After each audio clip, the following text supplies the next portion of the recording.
and banks is speed and efficiency. A farmer can call us today, say he's looking to go to market tomorrow, and the finance will be in place for him to go the following day and purchase the animals he requires.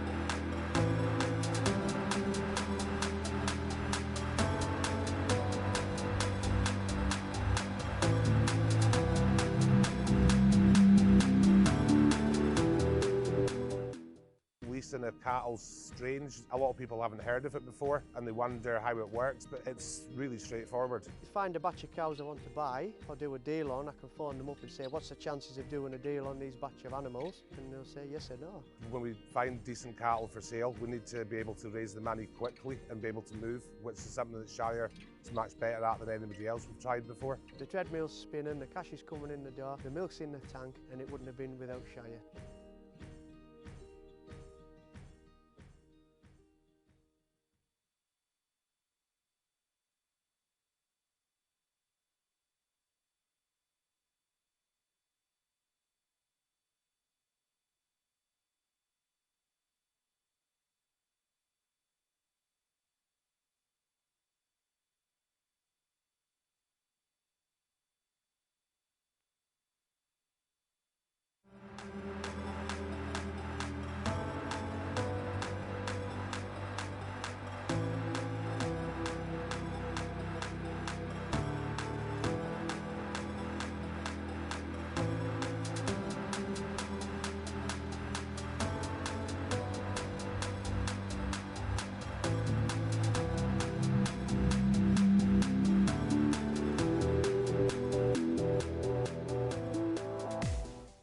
The whole leasing of cattle's strange. A lot of people haven't heard of it before and they wonder how it works, but it's really straightforward. If I find a batch of cows I want to buy or do a deal on, I can phone them up and say, what's the chances of doing a deal on these batch of animals? And they'll say yes or no. Anything that I've asked, or requested and spoken to Shire about has been dealt in a, quickly in a professional manner, and it's either a yes or a no. What makes finance for farms different to mainstream funders and banks is speed and efficiency. A farmer can call us today, say he's looking to go to market tomorrow, and the finance will be in place for him to go the following day and purchase the animals he requires.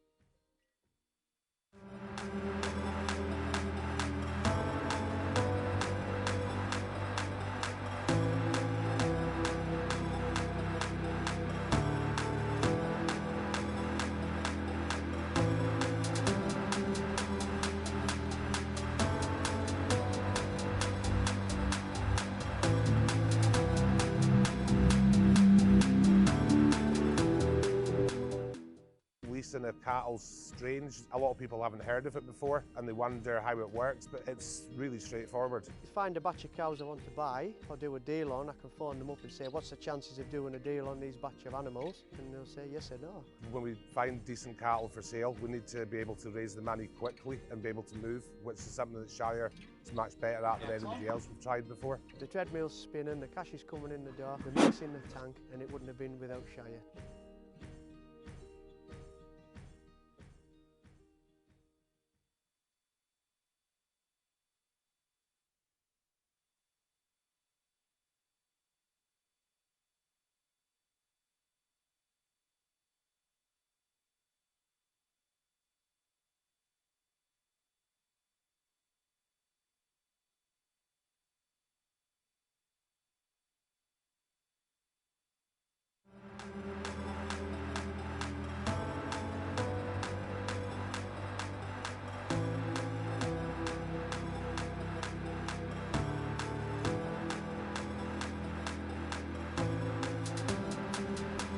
One, two, 1, 2.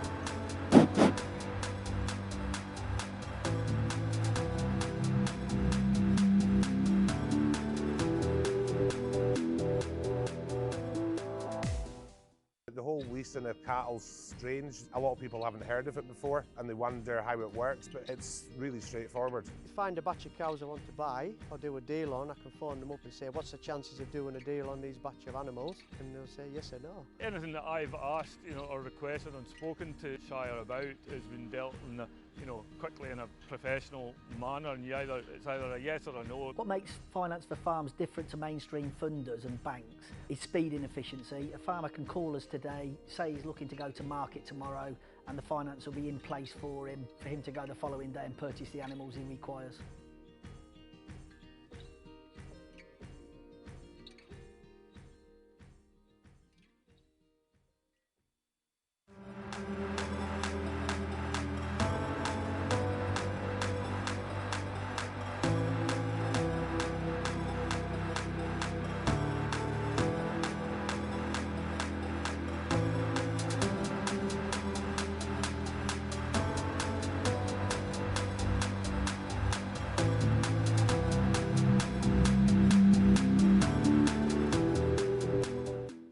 Leasing of cattle's strange. A lot of people haven't heard of it before and they wonder how it works, but it's really straightforward. If I find a batch of cows I want to buy or do a deal on, I can phone them up and say, what's the chances of doing a deal on these batch of animals? And they'll say yes or no. When we find decent cattle for sale, we need to be able to raise the money quickly and be able to move, which is something that Shire is much better at than anybody else we've tried before. The treadmill's spinning, the cash is coming in the door, the milk's in the tank, and it wouldn't have been without Shire.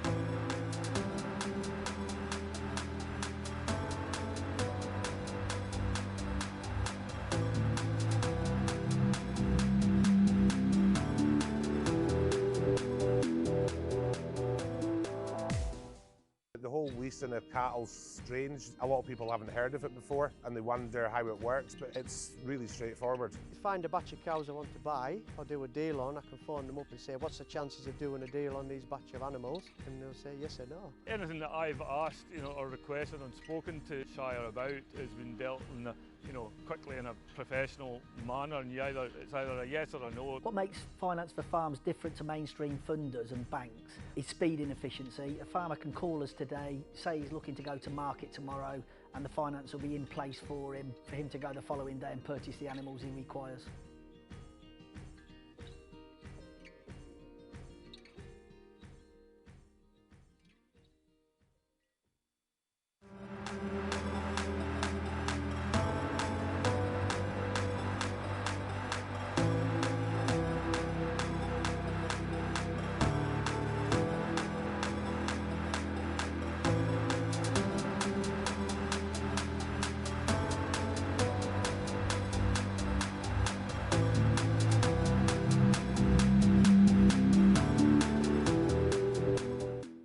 Leasing of cattle's strange. A lot of people haven't heard of it before and they wonder how it works, but it's really straightforward. If I find a batch of cows I want to buy or do a deal on, I can phone them up and say, what's the chances of doing a deal on these batch of animals? And they'll say yes or no. When we find decent cattle for sale, we need to be able to raise the money quickly and be able to move, which is something that Shire is much better at than anybody else we've tried before. The treadmill's spinning, the cash is coming in the door, the milk's in the tank, and it wouldn't have been without Shire.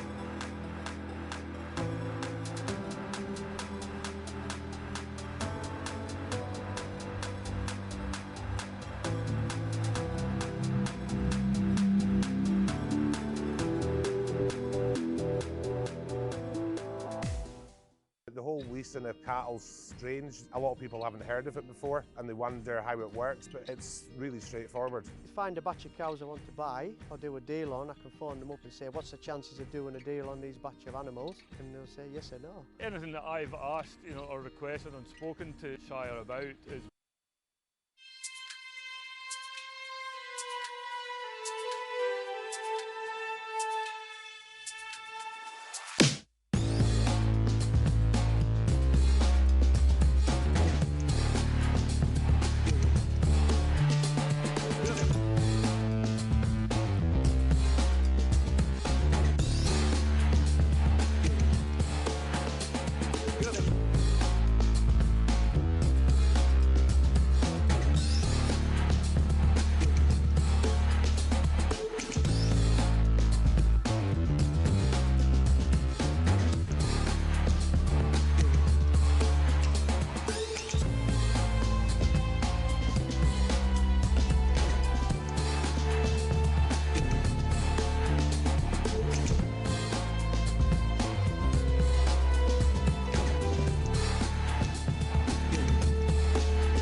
Hello, hello.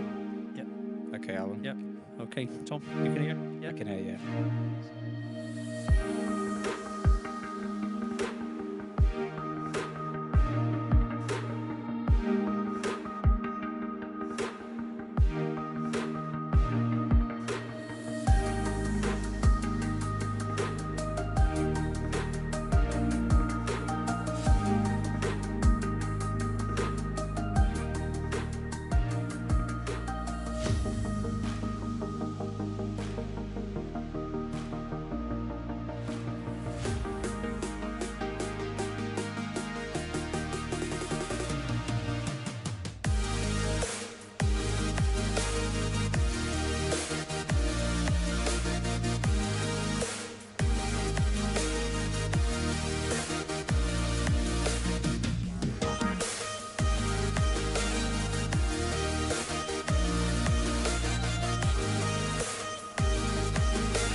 Well, ladies and gentlemen, welcome here to Borderway Market for the Borderway Expo live stream feed. As you can see on screen here, my name is Alan Timbrell. I'm one of the live stream coordinators today. And alongside me is the handling judge today, very well known to most of you out there, but some might not, is Tom Lomas, based in, well, born in Derbyshire, but based in Cheshire, with working for Celtec Embryo Transfer. Tom, you've been coming here for many years now. What does Borderway Expo mean for you? Yeah, I was lucky enough to be part of the very first one, and I've been coming back ever since. For me, this show came at a time where the showing industry was at a difficult stage. The national show had got down to about 15 cows, and Glenn Lucas and the team here decided that, you know, we couldn't let the industry go like that, and he started off a show and the exhibitors got behind it. They're extremely accommodating. They do everything they can for exhibitors, and each year they've grown at the right speed, in my opinion. Sometimes you can grow these things too quickly, and with that they they can burn out and fade away a little bit. So they've grown it, and now, well, I mean, obviously you can see with the live stream and the commentary, and it's absolutely fantastic. It really is. It's second to none. For me, it's my favourite show. One of the best things for me here is that you're able to exhibit nationally without the aid of qualification. So, like, I show and exhibit a lot of young stock, and you know, just because it's missed out at a qualifier doesn't mean it's not good enough to compete at a national. No, I really agree with that. I think, you know, this is one show that really adds to it for everybody's chance to compete at the pinnacle against everyone, and I think that's a really good point. Yeah, 100%. I think so. Even the showmen. I mean, at times, you know, many years I missed out on qualification for showmanship because our club was so strong, and it wasn't that I didn't deserve to be down to the national. It's just how the system works, and it's not that I disagree with the system. It's just this show has put on stage a place where you can compete nationally just because you want to be here. So, And really, looking down the list, you've got some great numbers of class, entrants today in the handlers competition. I'm sure you're going to have a great time. So really, what are you looking? When you're looking for your outstanding handler, what's really what you're looking for? So you can explain to the public. For me, I mean, we have some basics what we have to go through in showmanship. So that's how we separate them. So they have sort of a method they go through in terms of the way they set the animal up or the way they enter the ring, etc., etc. But for me today, what's paramount is showmanship is there to lead on to actually showing your animals or other people's animals, and these are people's pride and joy, and it's there to set you up to exhibit these animals in the future. So for me, it's when you're setting your calf up, when you're showing the calf, it's showing it correctly, and it's not just about speed and haste and going through the motions. You are showing, whether it be yours or someone else's pride and joy, and show it really. So I'm after. I would like to see them showing the animal to the best of their ability and enjoying it. And enjoying it, yeah. There's no harm in.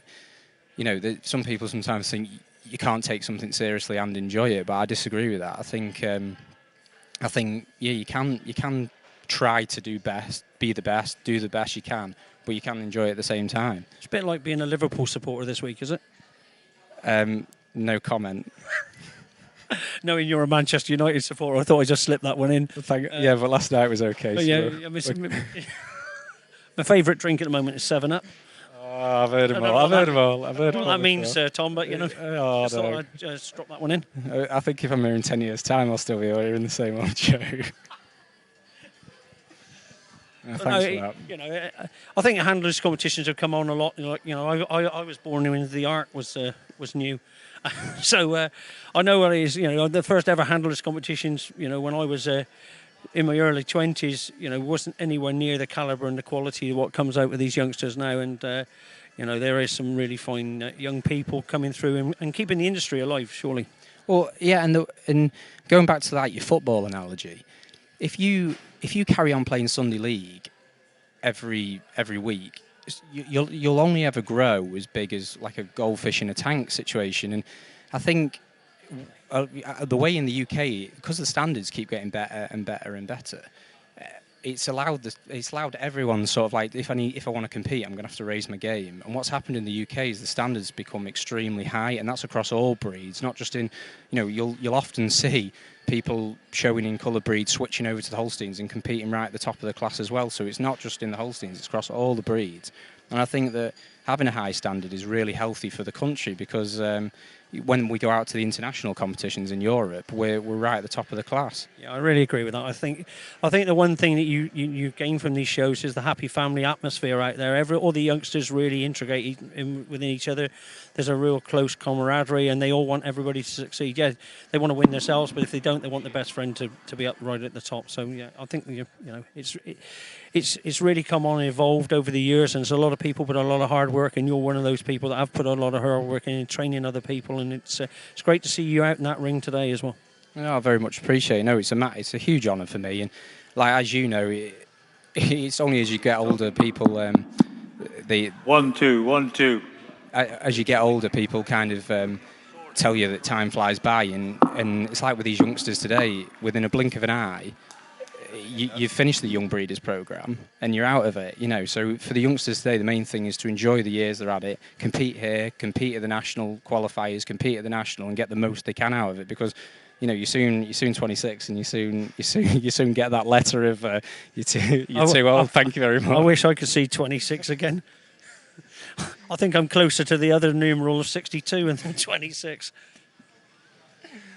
So no, I hope you have a great time out there. Hope all goes well, and I hope you're still smiling as we go around. Yeah, no, very much appreciate it. I'll do absolutely the best I can, and good luck to everyone who's exhibiting today. Cheers. Thank you all.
leasing of cattle's strange. A lot of people haven't heard of it before and they wonder how it works, but it's really straightforward. If I find a batch of cows I want to buy or do a deal on, I can phone them up and say, what's the chances of doing a deal on these batch of animals? And they'll say yes or no. When we find decent cattle for sale, we need to be able to raise the money quickly and be able to move, which is something that Shire is much better at than anybody else we've tried before. The treadmill's spinning, the cash is coming in the door, the milk's in the tank, and it wouldn't have been without Shire.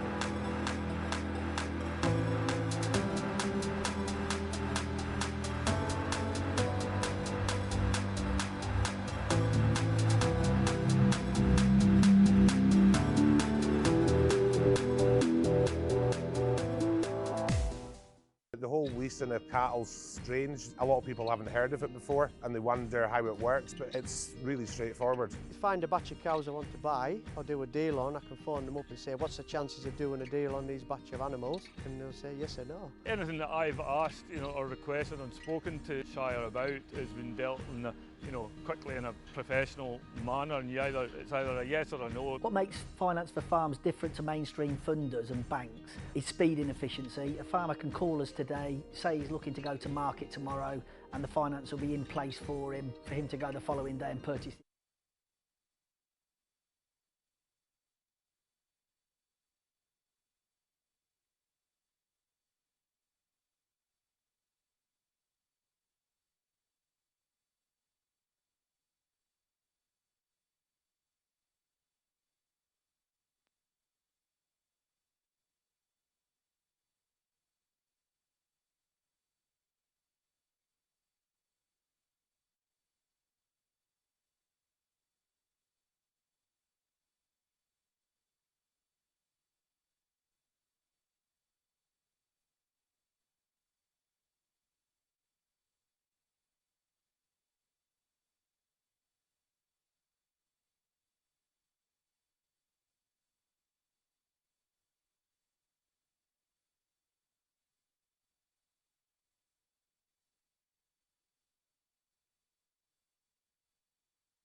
Has been dealt in a, quickly in a professional manner, and it's either a yes or a no. What makes finance for farms different to mainstream funders and banks is speed and efficiency. A farmer can call us today, say he's looking to go to market tomorrow, and the finance will be in place for him to go the following day and purchase the animals he requires.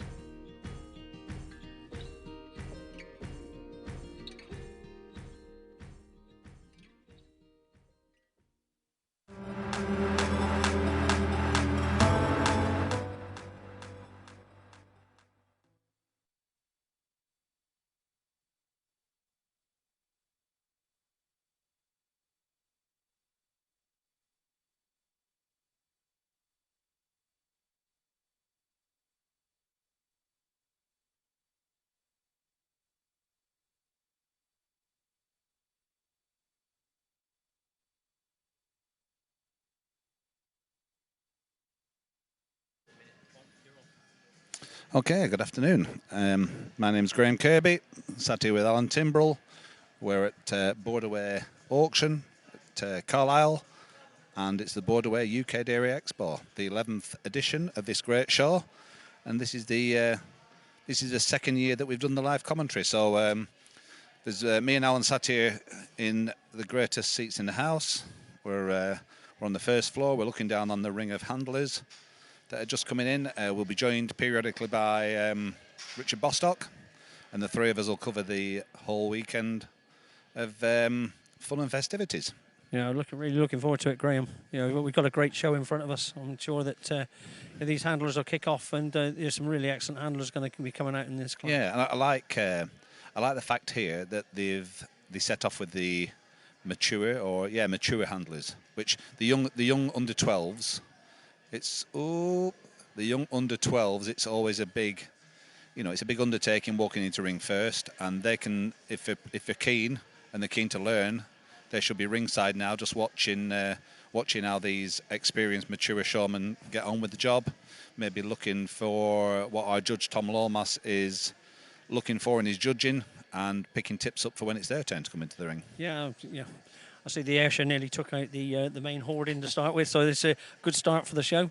So I hope Jake Sayer, who owns that calf, is watching on it. He's on a stag weekend down in Somerset at Butlins. He's probably got this on live stream, just watching his calf go around. So yeah, that'll be good. And maybe for every time you mention his name, he could buy you a beer. Yeah, well, actually, Jake Sayer. Yeah, I think Jake Sayer ought to have a drink every time we mention his name. So, guys, if you're down on that stag weekend, just make sure that Jake Sayer gets a few more in. He won't buy a round on his own stag weekend. He's too tight for that. I like your style. So no, these mature handlers, there's very little bit of pick between these, and this is a great class to start with for Tom. Great for youngsters to come and watch this. The younger handlers to come and watch these senior handlers going through their wares, because I think some of the other shows, when they start with the junior handlers, they're not really understanding what they're going through. Yeah, it's a great learning curve, and it's a big undertaking for a 10 or 11-year-old youngster to be first into the ring. Yeah. So I do like the idea of matures going first, and we have some handlers. I'm certainly aware of quite a few of the black and white handlers in this class, and there's a lot of national show winners that are coming out in this first class. Yeah, there's just looking down the who's who of this first class. I think if they're all here, there's 8 calves, 8 handlers in this class starting off, and there's not one of these handlers that I wouldn't be proud of having them handle my animals in the ring. The top outstanding handlers right the way through. Yeah, Ellie Sachs will be first in the ring. Rosie Dennison from Lancashire, from Ulverston. Denmeyer there, Katie Jackson.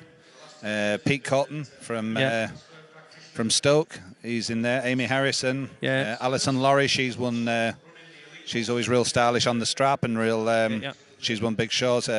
Amy Armstrong. Yeah. Phil Potts, top guy from Cumbria. Yeah. Lizzie Bradley, another good handler, and then a brother and sister to round things off from Lancashire, Hattie Jackson and Elliot Jackson. A bit of family rivalry there. Yeah. So I think that's all of them in the ring now.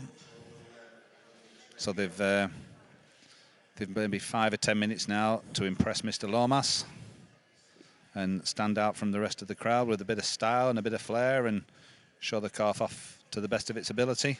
I think the ring looks fantastic. The displays around the ring, the way it's all been put together very professionally by the team up here at Borderway. And take my hat off. It's those guys in the backroom staff that do a lot of the unsung stuff that really does amount to putting on a great show. You expect nothing less. No. Yeah, you expect nothing less from these guys up here. They're top of the tree. Tom, I didn't see the interview with Tom. Tom would be G'd up for the handling. I did mention, I hope, that he had more success than Manchester United did last weekend. I've just told him. Did he have a glass of 7-Up? Yeah, well, I did tell him I was drinking 7-Up quite regularly. And I think Snow White and the Seven Dwarfs has been mentioned a few times as well. Yeah, good for him. But they had a good win last night, United. Was it Real Betis 4-1, I think? So that's. So obviously Tom's a protege of Mark Knutsford, and Mark's gone through everything about the etiquette of turning himself out, and Mark's actually done Tom's top line today. He's a good-looking young dude. Yeah, no, he's a good-looking lad. He cuts nice lines, as the girls say. So no, it's He's a good-looking young dude, Yeah. but I'm going to say now he's not as good-looking as the judge who did it last year, who was the incomparable, and I'm guessing she could be listening, yeah. Marie-Eve Veronou from Quebec. Ah, Top girl. yeah. Made a great job of the judging. Yeah, I watched it on live stream last year. It was Made a great job She did drinking a in the bar fantastic job. afterwards. Yep. Yeah, she could judge for a country and drink for a country. Yeah.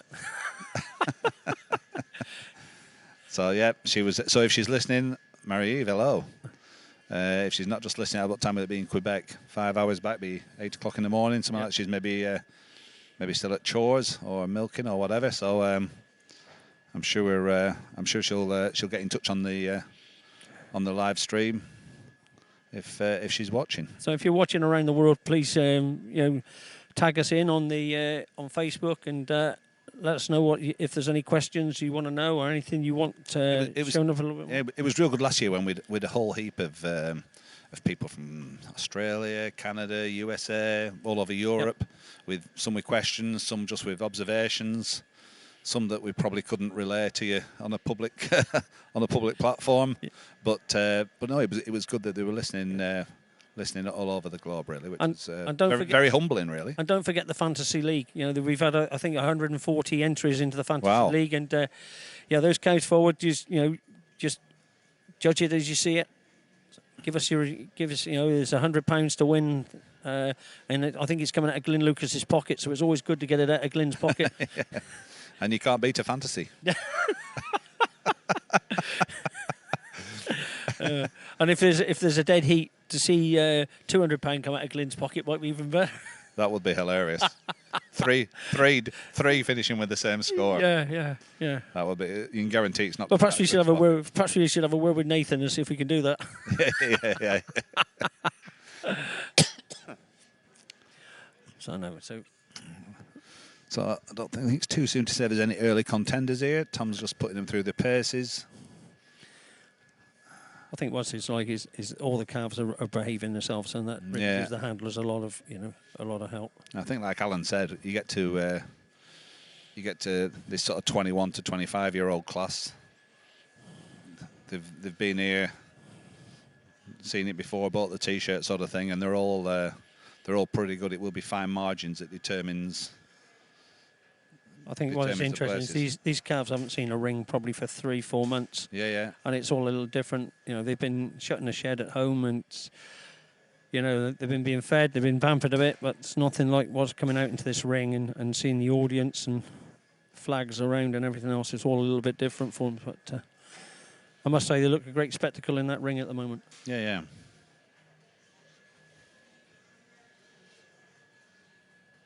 There'll be a bit of. I'm sensing Pete Cotton with his fiancée in the same class, Lizzie Bradley. Oh. Got engaged a couple of months back. Congratulations to them. And here they are competing in the same class. And I will just quell any rumours right from the very start. Pete Cotton's mother is not Dot. I actually don't think Pete Cotton's actually out in the ring. He was entered, but I don't think. Right. Oh no, he's maybe not forward. I don't think he's gone up against Lizzie. I think right. I think he might have stayed out. He's taken the option not to compete. Yeah. With his future wife. I think he felt he might get beaten again. Yeah.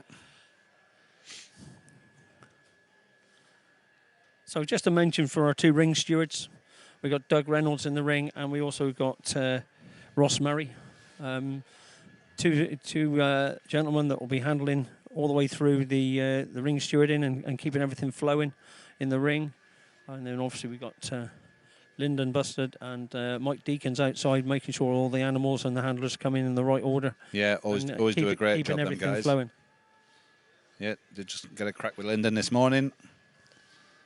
So I think they're joined by. I'm not sure if Malcolm Dyson's maybe not helping him this time. I see Malcolm. I mentioned he was looking younger. Yeah, the longer he stays retired, the younger he looks. Yeah.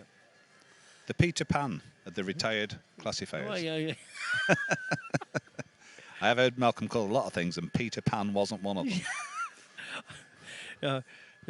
Again, you couldn't put that on live stream. one of the great characters of Yeah. the dairy industry. One as of the well. very, very best, Malcolm Dyson. Yeah. And loved by young and old. You know, he's one of Yep. those people that has got respect for the younger element of the breed of the dairy breeds and also the older ones. So Tom just looking at all the individuals as he goes around the ring, give them all a chance to stand their calves up and make them look as presentable as quickly as possible.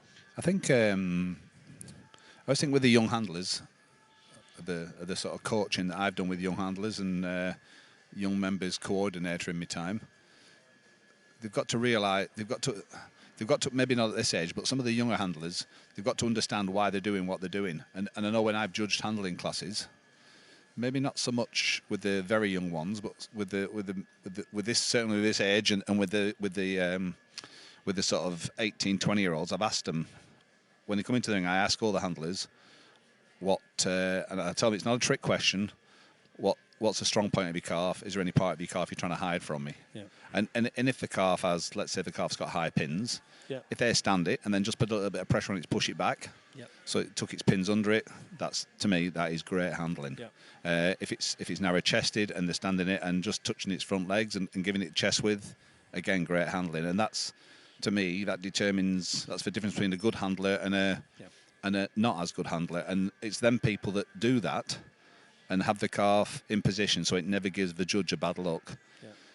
They're the guys that will go on and lead adult cattle at big shows, you know, and it's no, you know, it's not happened by chance that Brian Carr-Scadden and Dan Dorner and then sorts of guys, it's not by chance that they get to lead the best cows because they make the best job of it. No. Yeah, if I get a young handler telling me that they think the calf has a short neck, so that they always want to try and stretch its neck out when I look across, well, I can nearly move them up a place just on the back of that comment, really. I can always remember David Hastings Senior many years ago down at the Southwest Dairy Show. A judge passed comment that one of his cow was a little short in its neck, and he said, "You'd had a short neck if you'd had an emergency stop like I did on the motorway yesterday." Good answer. So no, it does make me feel old when you see some of these youngsters in this class, especially walking around here, and I can remember them when they were babes in arms. And we can remember the parents competing. A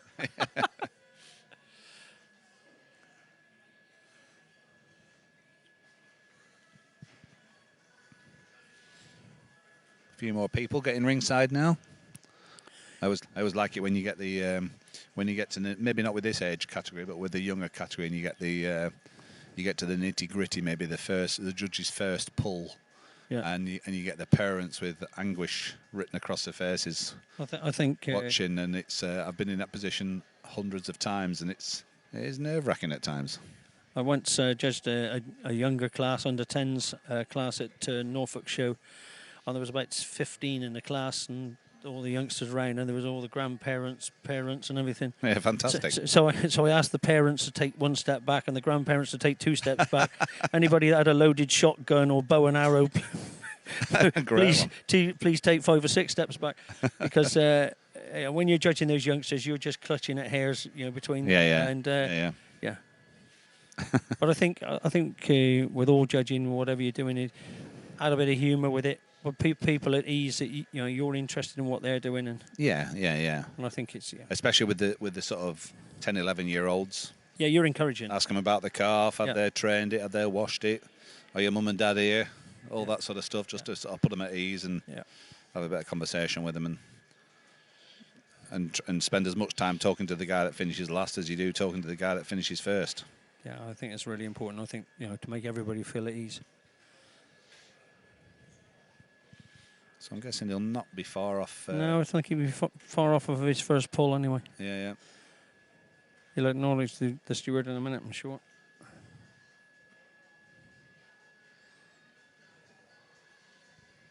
Anticipation is growing anyway.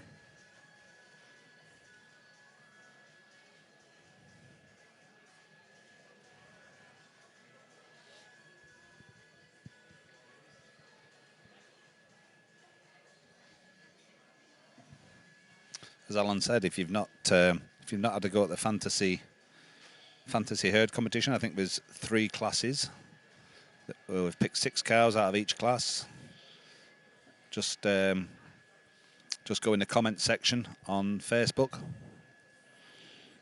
Put the class number. I think there's 65, 68 and 69 are the class numbers, and the letter of the animal you think will win that class.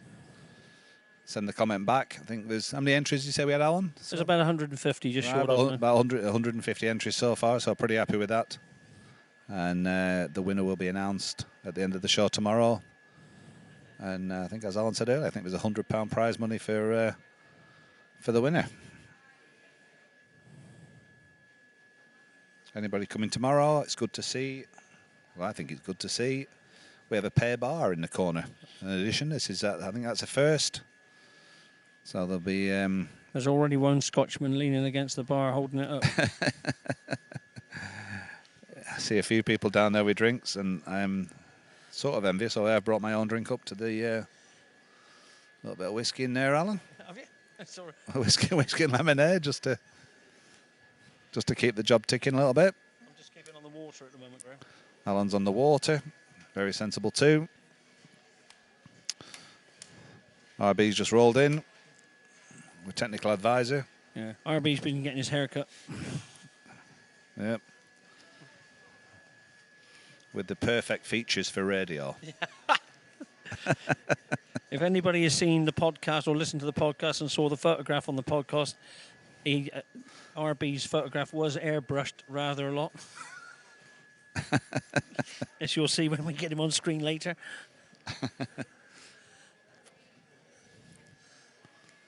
So,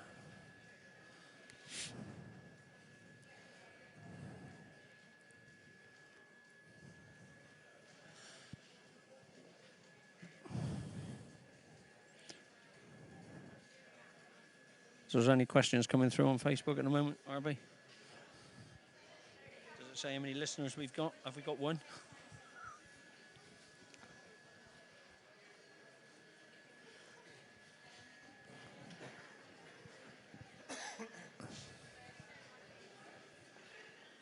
Oh, there's more people than I thought. Just risen from my chair just to oversee what there is. Yeah, there's quite a few ringside. Yeah. Robbie Scott, Margot down there. I think Rory goes in the next class. Keen supporters of the young breeders. So he's starting his pull. Well, it looks like Alison Laurie. She got the nod. She looks like she's got the nod straight in. Closely followed by what looks to be Ellie Sexby, yeah. Yeah, Ellie Sexby. Rosie Dennison looks in third. Yeah. This will be his provisional lineup. Phil Potts 4. That boy Phil's Potts. Lizzie Bradley pulled in provisional in 5th. Yep. Oh. Elliot's got past his sister. Oh. Just snuck in. Elliot in 6th, Hattie in 7th, Amy Armstrong in 8th. This is only the provisional. This is where it can be won and lost in this lineup. Why they present the calves, why they stand them.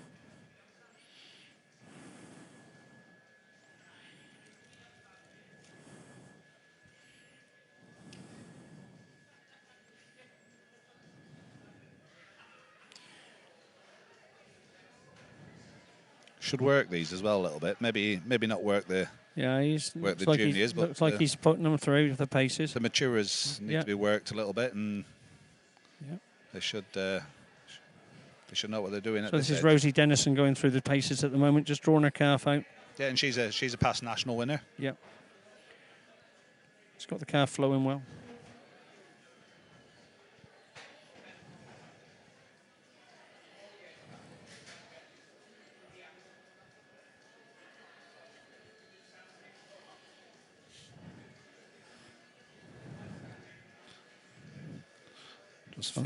Just fielding a message there from Rob Cargill in Clitheroe, looking for the live feed. Is he?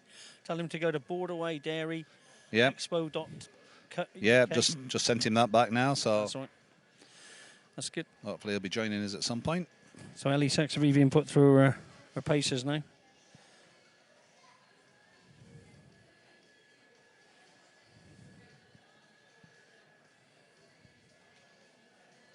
It looked pretty smooth. Yeah, it wasn't really good. Giving the calf plenty of room, flowing it.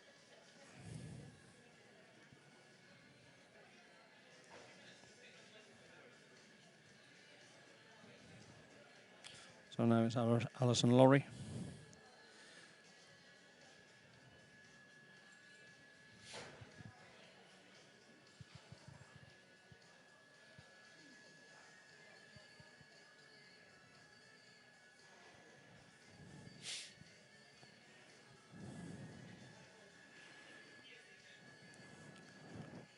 So at this point, the judge is looking to see how well you handle the calf, how much room, how much balance you keep the calf flowing. He's looking for the way you stand the calf at the end and keep it all the time, the balance of that calf, and he's showing it to the best of its advantage.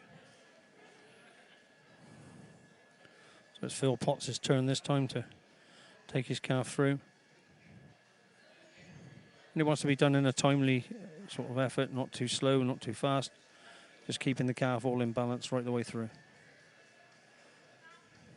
We're speaking to non-farmers. It's almost like a difficult thing to to relay to young farmers that there's all these calves in the ring, and you're not actually judging the calves. But it's been a great. And my daughter, this is the first year. My daughter is too old to go. I don't think. Are you actually supposed to say that on the actual live stream? You're never supposed to give a lady's age away. But handling has been a great discipline for Tash. I'm going to tell Tash when we go out. I never mentioned anything about age-related things. But it's been a great discipline for her, and she's had success and failure. And I've always told her to take them both the same way, be gracious in defeat and gracious in victory. And if that's all it teaches you, that's not a bad thing. No. And it's all about having respect as well, for respect for animals and respect for what you're doing within your industry. And I think a lot of these youngsters, you know, they work hard, but they play hard as well. But it's got to be enjoyable all right the way through their lives. And this just adds a lot of the Kirby motto. Yeah. Or the old John Dennison motto: work hard, play harder. Yeah. No. So. And it's lovely to see Rosie out there coming third, and her grandfather John Dennison was such a great inspiration up in these areas. Yeah. And obviously tomorrow the John Dennison Award will be presented. The award will be given tomorrow. Yeah, and just a great attribute to the Dennison family. Rob Cowgill, you're coming in my ears now. Brilliant. He's on. So we've got one listener. So as you can see, the first three haven't changed. Well, first four haven't changed, although they've gone through the paces. Thanks, Rob. Tom's kept them going. Live stream at Dairy Expo, where the listener comes first. Yeah. The one listener. If any of you else are out there, please come in on Facebook. We've got RB trolling the Facebook. That is what you're doing there, RB, is it? We were worried then we had to check over the shoulder. But no, full credit to all these handlers. They're doing a fantastic job of keeping these calves in balance. And really, you know, the way they've turned the calves out, the calves look absolutely immense. Like, you know, the quality, the cleanness, the clipping jobs they've done on the calves, and the way that they've done such a great job of turning them out. So it looks like Alison Laurie has it in the bag here, I would say. Yep. So Alison Laurie from Arranview Holsteins. Yeah. And her husband Kevin. Top guys at all the shows. Yep. Alison and Kevin. Yep. Ellie Saxby looks like she's second place in the bag. Yeah, she's pulling in second with Rosie Dennison third.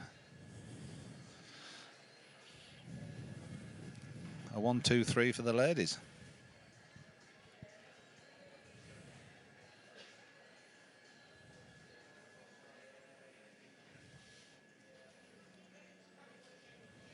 It wouldn't be a UK Dairy Expo if we didn't see Richard Hodson with his camera led on the floor, face down in the floor for that for that uphill shot. I've seen him a couple of times late at night like that, and he keeps saying he's taking photographs, but I don't believe him. But yeah, he takes great shots. So, yeah, he's a really top Yeah, photographer, a top man, hard working guy, just a top guy all the way around. on top of his game. Yeah, yeah.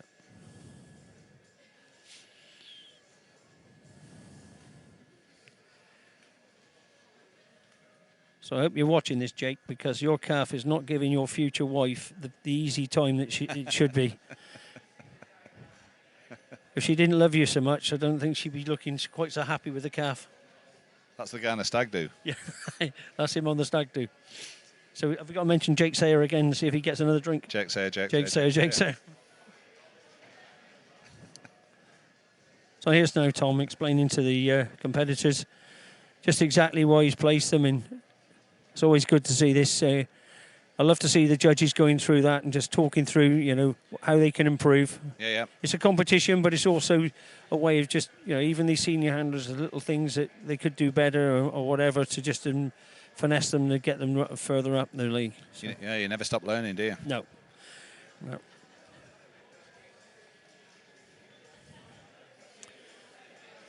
So great quality in the first class forward today, and it's just. I'm sure this is going to go right the way through the show. Yeah, it's great quality shown here.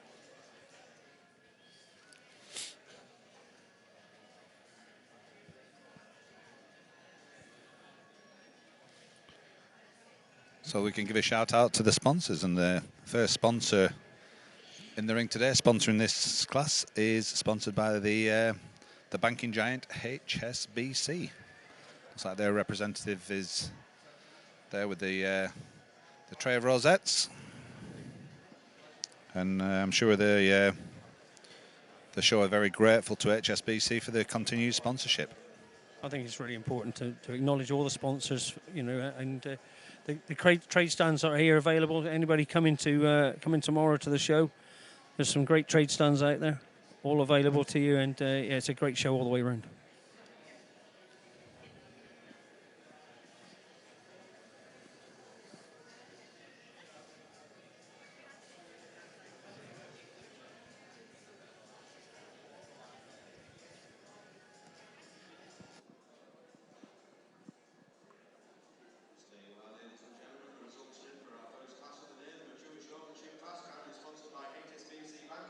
First prize is exhibit number 406. This is Alison Murray, Clay Shredder.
So, good afternoon, everyone.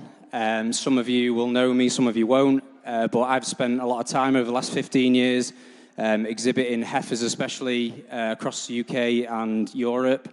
And one thing I've learned about the showmanship in the UK is an extremely high standard. I believe it's one of the best in Europe and maybe the best in the world, and that's why we compete so highly when we go out to the European competitions. For me, I said it on the live stream a little bit earlier, there's things we have to go through, the motions we have to go through in the ring, there's obviously ring etiquette, but the main thing for me is we can't get too far away from it's actually about showing the heifer. For me, the girl who's led off today, she never allows me to have a bad look at this heifer. She is cool, she's calm, she's collected, she glides around the ring, and she obeys my actions very quickly. It was a speed in moving. When we had them in line, she moved into fifth, her head didn't drop, and she actually moved with efficiency, but there's a difference between moving with efficiency and letting the calf fall to pieces, and she didn't do that. And it was that extra efficiency that took her over to this fantastic handler in second. Second over third was a really, really tight placing. They both pushed me, but it was been that individual inspection. The calf in second just behaved that little bit better today, and sometimes that's just the look of the draw, and that takes nothing away from this brilliant handler in third. Third over fourth, I just maybe prefer the head carriage this young lady uses on this calf. The nose is just a little bit more down, what is a little bit more to my preference, and she maybe sets up the rear legs a little bit more accurately than this fantastic handler in fourth. Fourth over fifth, his calf just glided around, and it was during that individual inspection, and unfortunately after, where unfortunately for the young lady, her calf put on the brakes, and that's just, when it's such a high standard, this is what happens. Fifth over six, I prefer the head carriage. She did a fantastic job up to that stage, and it was just more the head carriage and the accuracy of setting up the rear legs that took over this great handler in sixth. Congratulations, and if this is the start of the show, it's going to be a great show. Well done, and congratulations to all.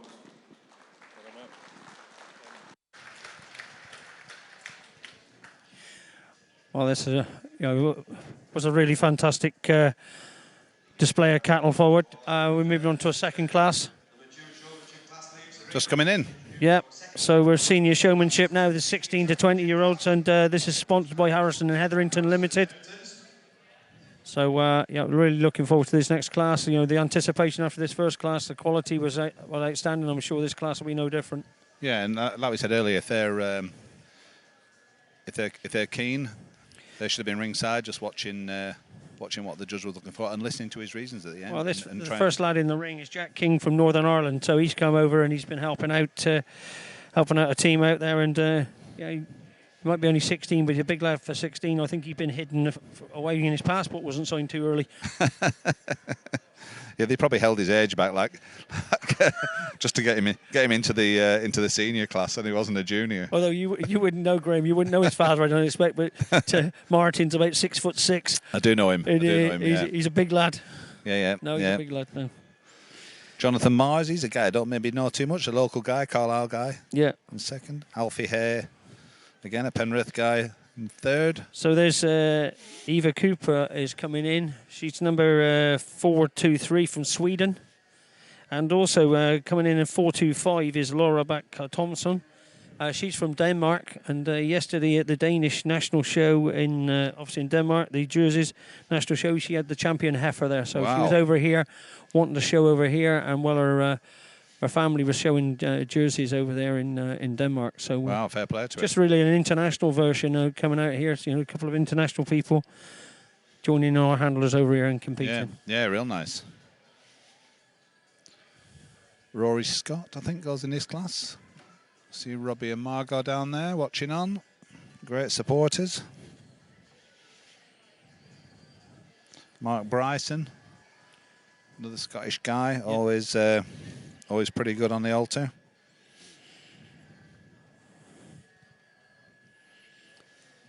This is probably the biggest class of the day, I think. Although the 11s and under actually is going to push it real tight for entries as well. There's quite a number of those people in. So by my calculations, the last one that should be coming into the class is just about to come through the gate. Amelia Hull. Yeah, Amelia Hull. She's actually been helping us the last couple of days. Lovely girl she is. The cattle, yeah, and just a poor girl. She has a brother that's like Tom. Tom's a decent guy. Yeah, he's the whole family are top people. Yeah, fantastic family, and Amelia's grandfather Jimmy, what a legend that man is, an absolute legend. Yeah, I wonder if he'll be savvy. I wonder if they've got him on the live feed. If anybody knows whether Jimmy Hill's watching, that would be good to find out. Yeah, Jimmy was a very, very good friend of my father's, and yeah, a really great man. Yeah, really great man. So this is a big class for Tom. Yeah, this is. The last class took some sorting out, but I think this one could take some more sorting out. Yeah, this has filled the ring, so this is going to take a little while. Yeah. But it's great to see so many youngsters that are really, really keen on these handlers competitions. Yeah, so these are 16 to 20-year-olds. So these guys have probably got, the oldest ones will have 5 or 6 years left with the young breeders, the youngest ones towards 10 years left. Yeah. And some might be out on their first time ever. You know, they just come into the ring. You know, they've got the itch, as I call it, and they want to go. They partly borrowed a calf or trained their own calf to go in there and just yeah. So Amelia over there, 426, showing her brother's calf that was in the sale. Yes, the I global think so, collection sale. Whether he sold it, I'm not sure. Yeah. But so that's that Koba family from Holland. What a great pedigree that calf has. It's a Koba, yeah, you're correct, from Nico Bonds in Holland. I think Tom worked at Nico's. Yeah. And probably came back with a case full of embryos. And he's got that calf, and I think he has a full sister to that home, and maybe a Solomon. He was telling about, I think he has a Solomon second calf that's maybe just gone 87. Yeah.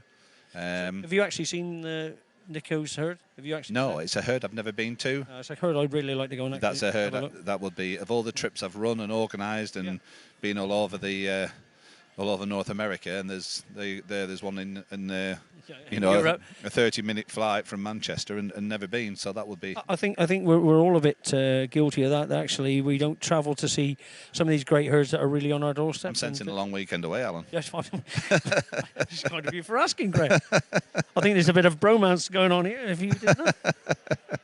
Yeah, it's it is the great cows that you see in Europe. You know, I know that David Jones is not here showing this year, but David was over at the Spas show last week in France. Oh, yeah. The quality there was fantastic. You know, real top-notch stuff. Yeah.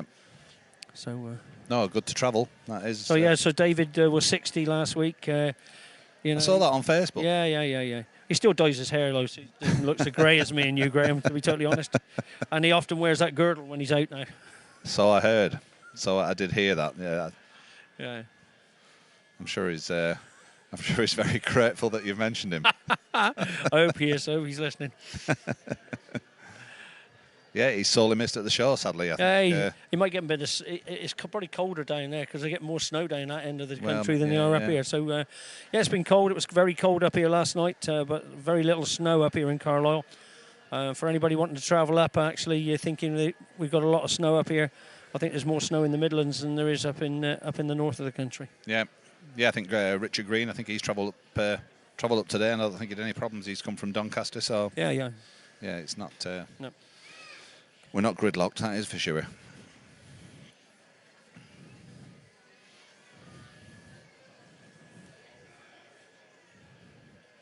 So yeah, this will put Tom through his paces.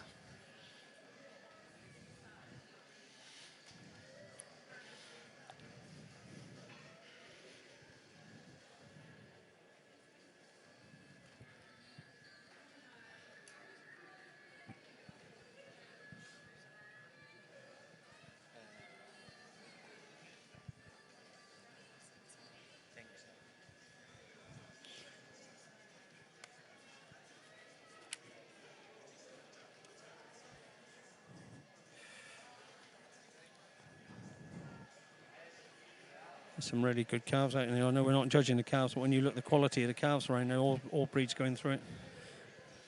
So Mark Bryson's out here, and actually he's purchased a calf overnight It's in the show here. Droyton Unstoppable Bridget. It's a really nice calf. Mark's wearing 419 on his hat. If you get to see him into your camera, 419 this is a really tidy calf. Beautiful lines to this calf, and I'm sure it's going to go on and become a future prize winner. Yeah, good lad, Mark.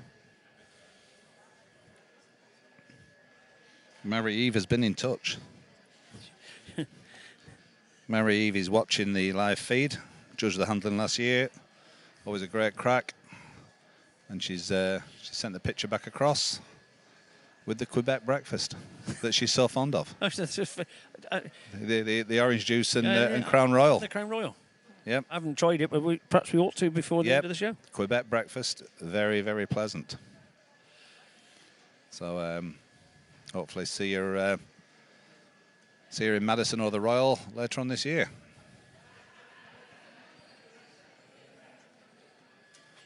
She likes a Quebec breakfast, Mary Eve. She does. Oh, big time. I sense another week's trip then, Graham. So that's 2 trips we've organised. 2 trips organised. We're only in second class. Yeah. Hope my wife's not listening. My boss isn't listening. So no, it's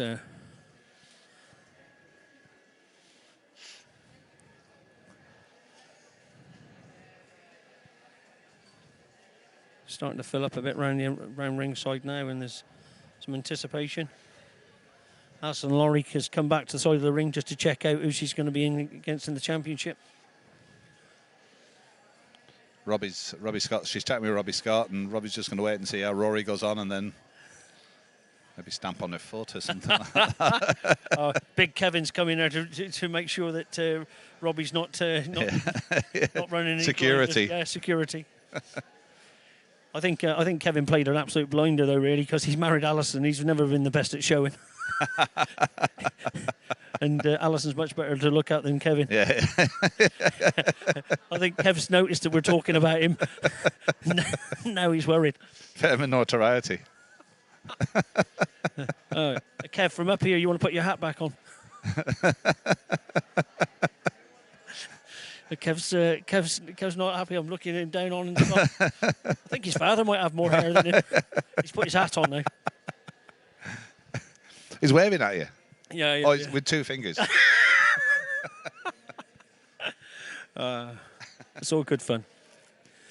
You've got to keep laughing. I think that's the one thing with showing cattle. I've been here for the last couple of days, and it's great to see people. We've had 3 dark, dank months. Nobody's seen anybody. You might ring them or whatever, but it's not the same as being face to face and chatting and making, seeing old friends, but also making new friends and making new acquaintances. And that's what shows are all about. And the showing family is such a close knit family. Everybody works and helps each other.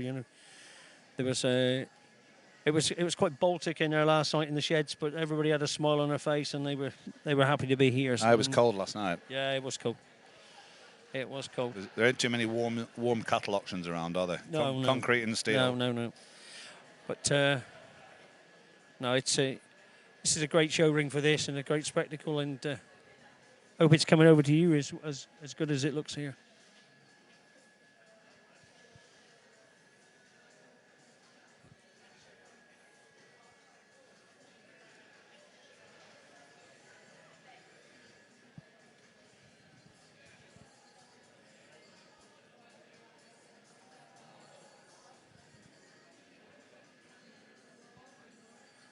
So we've got Claire Swale been sending messages to Graham now.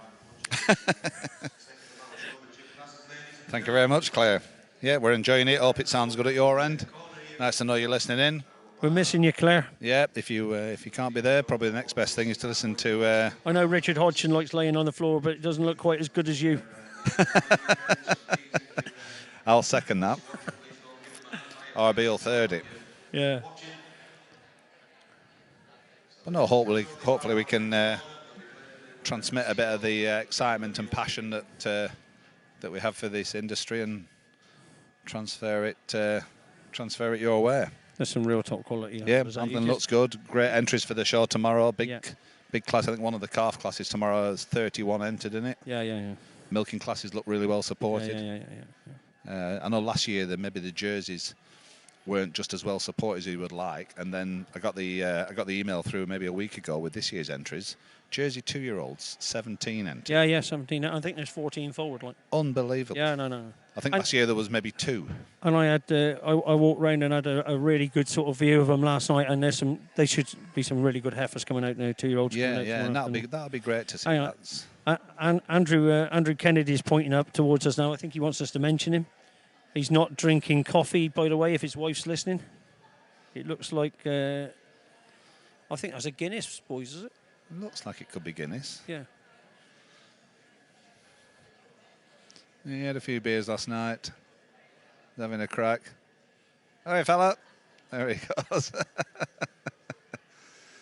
Top man. If you get a chance to... So actually, he's... RB's just passed something over to me. He's actually talking to the Latvian Holstein Society's CEO. Wow. So...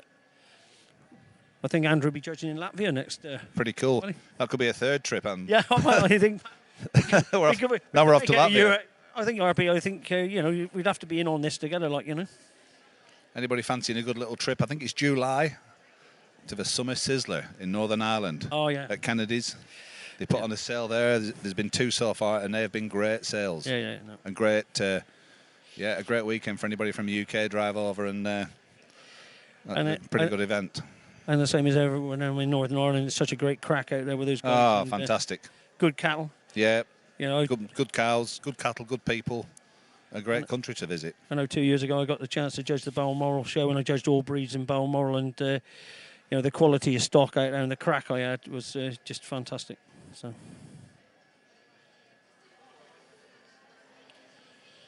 as you can see, Tom's busy putting all these handlers through their individual paces, and he's just having a look at them. What a great class. And when you look across the ring, what great quality.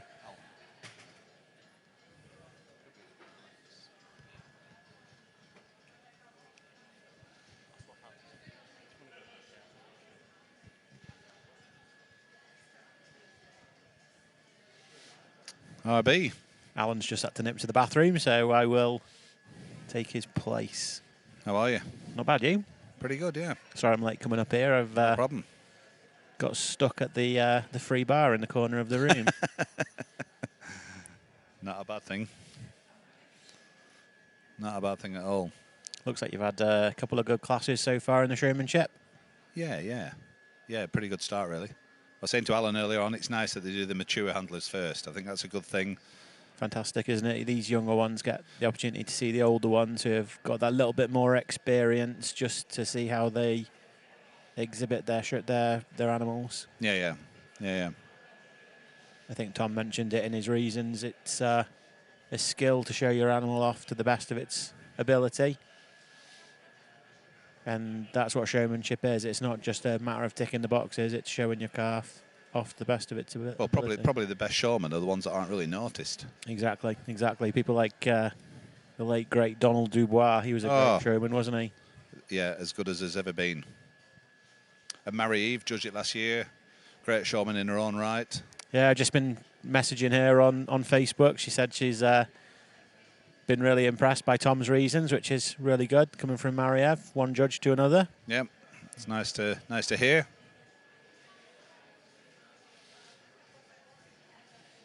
Got young Master Collins there in the middle of the screen at the moment with his heifer, number 417. Harry Collins. Oh, yeah.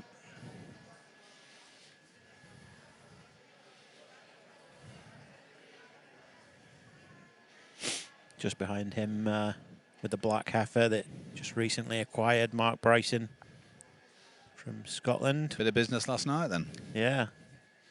Yeah, the calves in the Global Connection sale weren't the only calves to change hands overnight. That's good. It's good if you can roll up at the show and have a buy one, a sell one, or do a bit of business. And it is a costly exercise, bringing a team of cattle to a show like this. It doesn't happen. It's you have accommodation to pay for while you're here, and haulage and feed and staff to pay, and it doesn't happen on its own. So if you can generate some income while you're at the show, it's No, it's very well well received.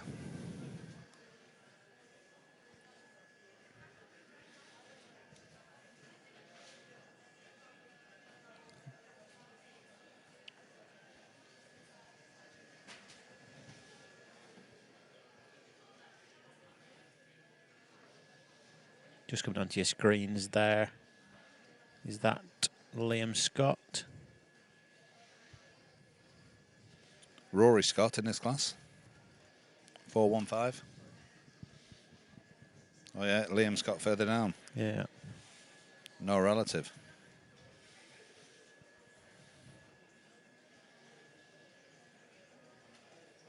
Got young Jack Wilson there now at the bottom of the screen there, just with his black heifer. Keen young guy. Yeah, really keen, really keen.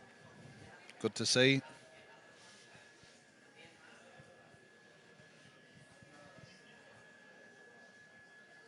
Obviously got his own prefix. There's Jack Raby down there, waving yeah. at us. You can see his head shining from here. Yeah. From a distance, those rabbits on his head look like hairs.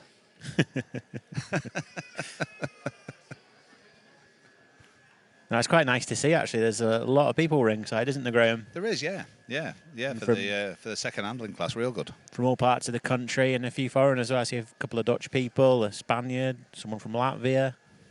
It's really good to see. Someone from New Zealand. Should just mention Jack became a father. I'm going to say maybe 6-8 weeks ago. Oh, congratulations, Jack. Yeah. Decent guy, just supports a dicey football team. Who's that? Blackpool.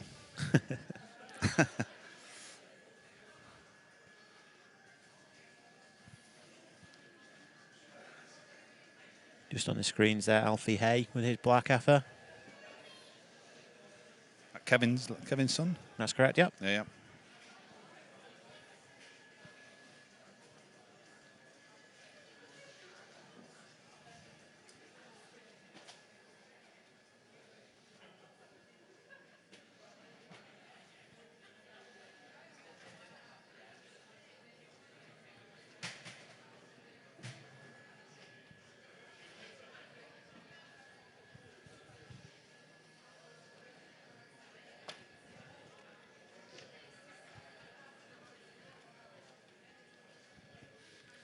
So I should probably, just while we're waiting for Tom to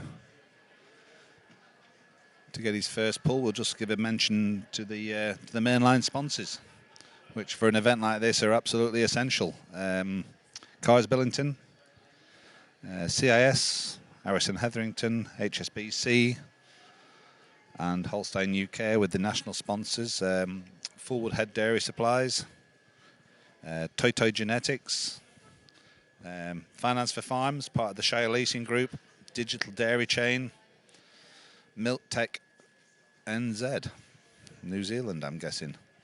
Shows like this can't be possible without them sponsorships, just putting a bit of support behind the event. They cannot function without sponsors, so I'm sure they're absolutely... they'll all have representatives and trade stands here as well, won't they? Indebted to you are here tomorrow. To those sponsors, yeah, if you're at the show tomorrow or you're at the show today, please pop on. Please feel free to pop onto the stands and have a chat, and you never know what it's going to lead to. We've got Tom just pulling in his first lineup here now, Graham. Who's he got top of the... Is that Alfie Hare, top of the lark? Yeah. Top of the first pull. Then Mark Bryson, Jack Wilson. Yeah. That's his current top three.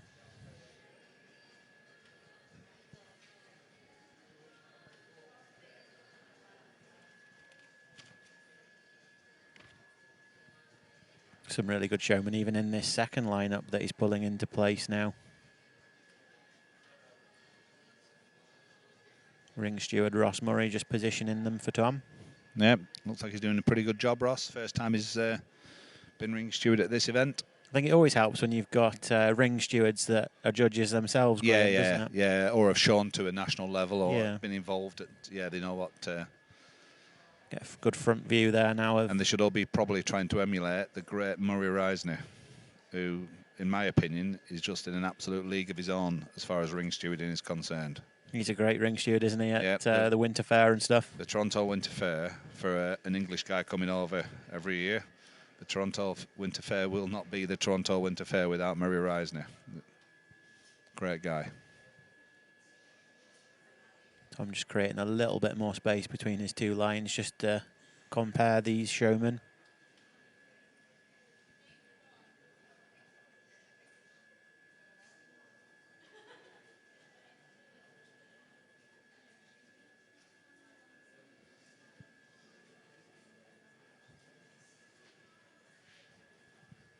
Doing a little bit of swapping by the looks of things. Mark just pulling his heifer out of second place. Positioning into first.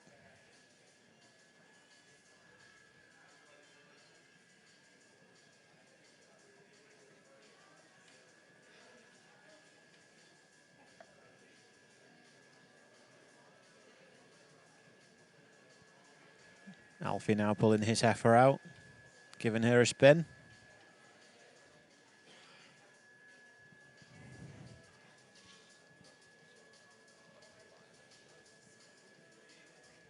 Just going to move down the line slightly into third position.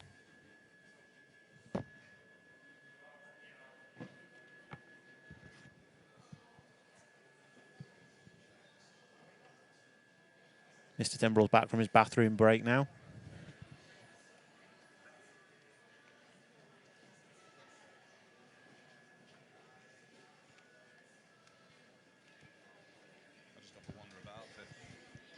Cheers, RB. Graham.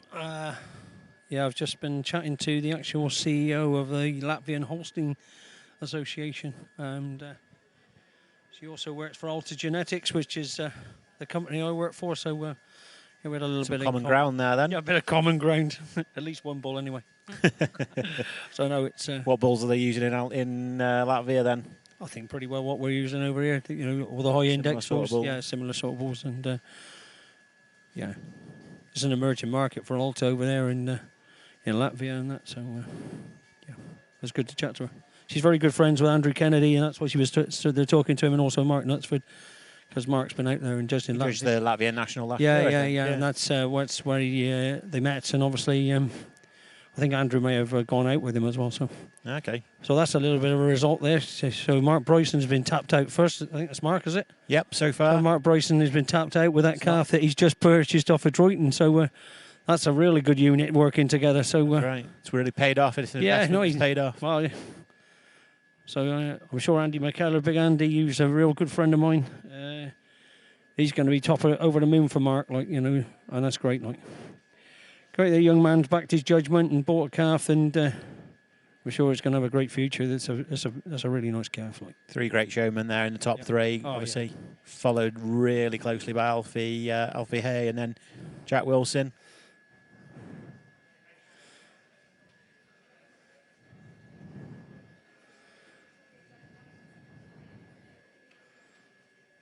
That's some great handlers they got there again. Amelia Hull there, just in fourth position on the screen at the moment. I expect her brother's charging her for the hire of that calf, but actually that may have been purchased it was for sale in the Global Connection sale. So that's the Unix Cobra, isn't it? Yeah. So that actually could be under new ownership. So Amelia might have to be paying the new owners for the lease of the calf. If she does a really good job, the owner should be paying her. Yeah, true enough. True enough. Amelia's a lovely person. Well, as we say, Graham and myself touched on earlier, the whole family. What a fantastic family they are. Like, no, these all these showmen know it's not over until it's over, and they'll be working the ring, working their heifer right until the final moments when they've got that rosette in hand.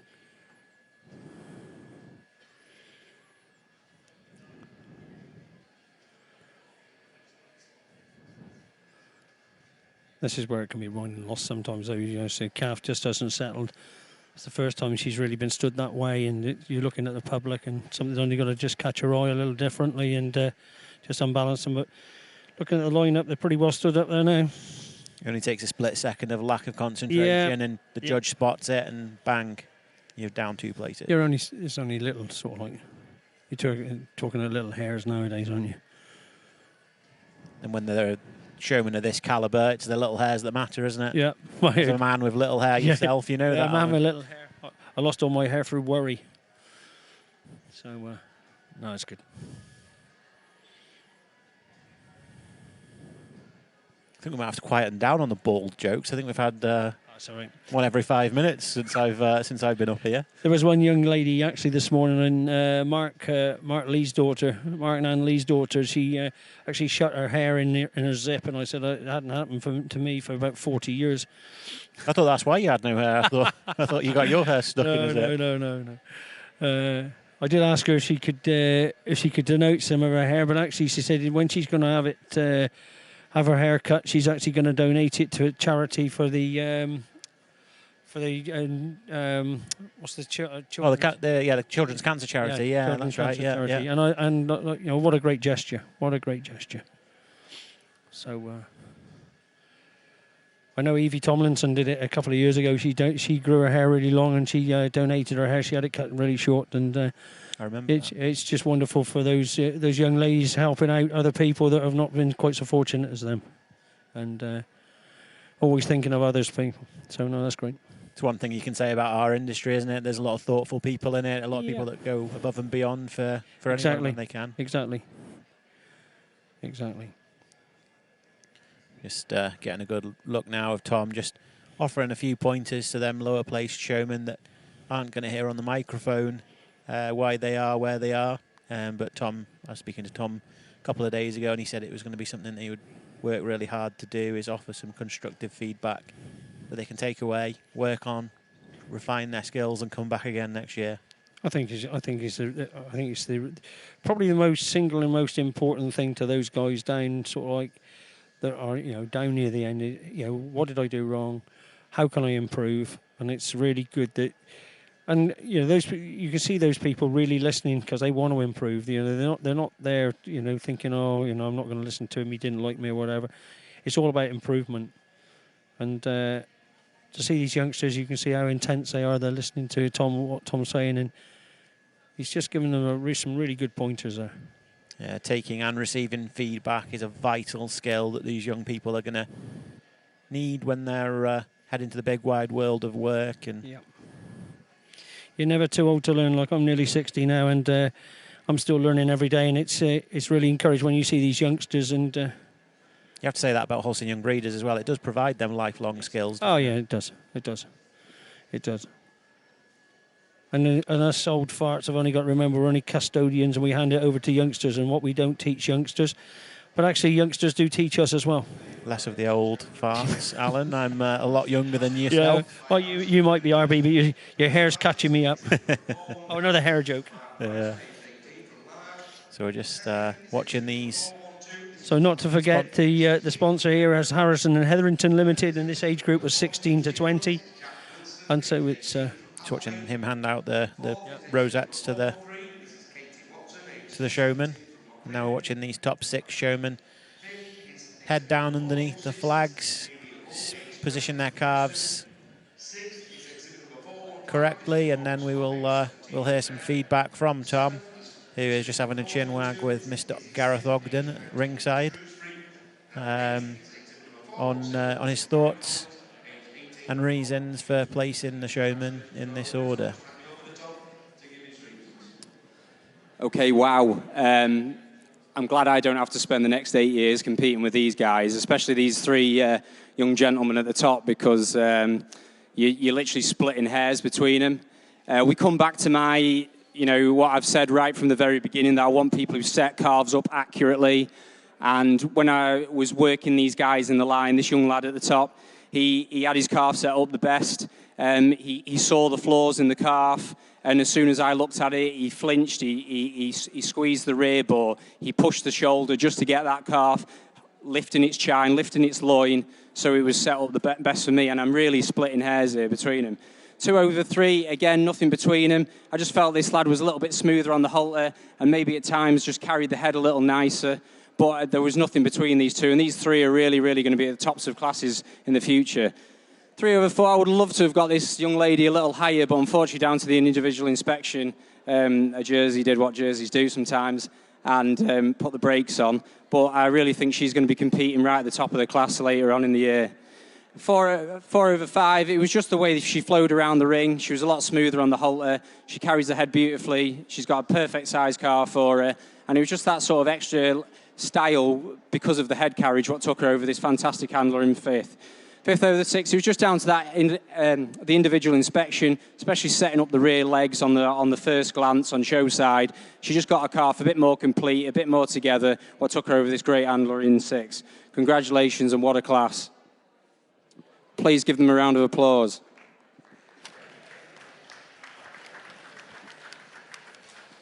Some more great reasons there from our judge, Mr. Tom Loomis from Derbyshire. So entering the ring now is the 12 to 15-year-olds. And this class is kindly sponsored by Holstein UK and CIS. We have 12 entries in this. Whether they're all forward or not, we're not quite sure at the moment. But remember that if you can't be here in person, you can engage with us remotely through the miracle that is social media. Get on the Borderway Dairy Expo page, Borderway UK Dairy Expo Facebook page. Send us your thoughts, your opinions, who's going to be winning classes, either in the showmanship section or the heifer section as we progress through the afternoon. And don't forget on that Facebook page you'll find the Fantasy League. Always good to have a go. This is the first time they've run it. There's £100 for the winner, and so there's just covering 3 classes at the moment. There's 3 the Holstein milking classes tomorrow. There's still time to enter. So yeah, please do enter and try your judging skills out. That'll be great. Thank you.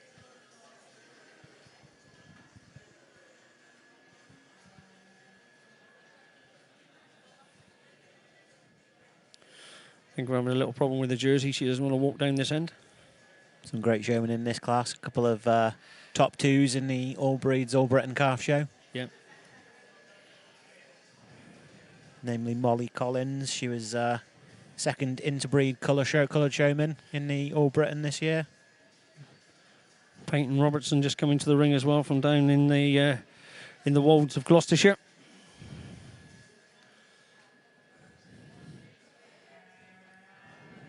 Peyton's only actually been showing calves, I think, for 3 or 4 years now, and she's really got to a high standard very quickly. Yeah.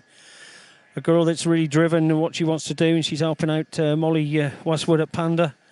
And Molly's got a lot of good calves to show, so Peyton's very lucky. Sort of like it's like having Lester Piggott from my days, or some of these great jockeys on there, because Peyton does do a fine job at showing these calves. Just coming onto the screen now, 433, just about to make the turn in the corner. That's Tom Dennison, another second place showman at the All Britain Calf Show, this time in the black and whites. He attained that second position in the intermediate section of the All Breeds, All Britain Calf Show. And there he is.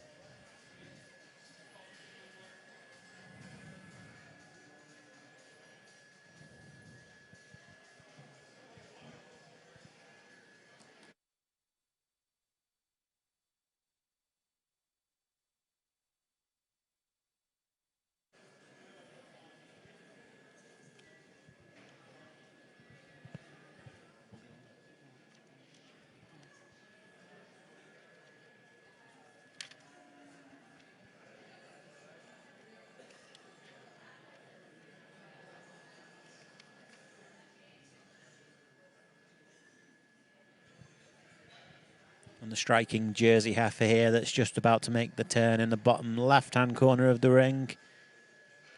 It's going a little better for him now because she didn't want to come down that far side. Hopefully she'll settle a bit more now for him. It's a nice heifer. That's Kyle Scott from Ayrshire. Robbie's son just parading that Jersey heifer. Great young showman himself. Kyle was 3rd junior coloured breed showman at the All Breeds, All Britain back in October 9th here last year, actually. So we have got a few extra entries in this class because there's a few numbers that we're not quite sure who they are, because there's 460 coming. There is a 464 coming. We're not quite sure. We haven't been given a late entry sheet here, so we're a little Hopefully in the dark. someone in the office downstairs will run one up to us. Hopefully they're listening to a live feed here, and we will get that feedback.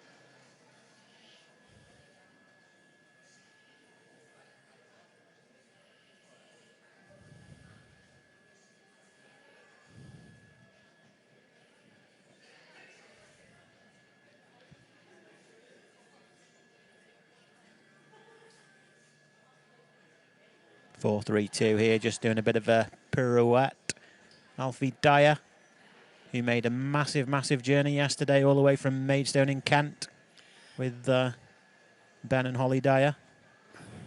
Well, the Holbein team from down out in Holbein Holsteins, but Holbein Holsteins, but they said they came through a lot of snow yesterday and the roads weren't very good, but they've got 3 really nice cattle here.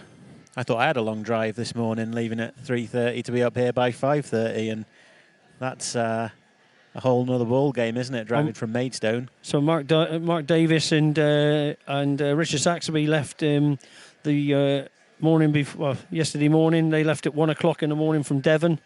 They drove up through the snow, and they actually got here. Surprised, they were quite surprised. They got here at 9:30 in the morning. So they had a pretty good journey. They missed most of the traffic. Obviously up through Birmingham and that, and they said, the snow was pretty bad, but the road conditions at that time in the morning weren't too bad. So they were probably lucky to get started that time. Missed that rush hour, yeah. Yep. It's all about the comfort of the animal and the travelling. It's a long way, but yeah. 4-3-3, young Master Dennison again there on the red calf, just about to leave your screens. And then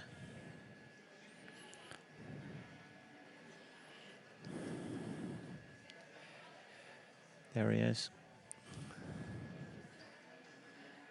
It's a fancy calf, isn't it? Yeah, Alan? Nice balanced calf, that is.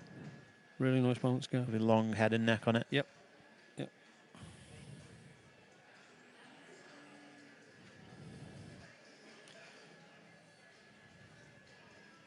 Even in this class, this is going to take some sorting out for Tom. Just watching these handlers going round, he's just asked them to stop to place their calves up. It's all about having your calf in balance, having her ready, showing her to the best of advantage. Got some international guests up in the commentary box now as well. Our judges for later today. Yep. And the Thomases. Yeah. So it's getting the grand tour by show director Glyn Lucas. The legend.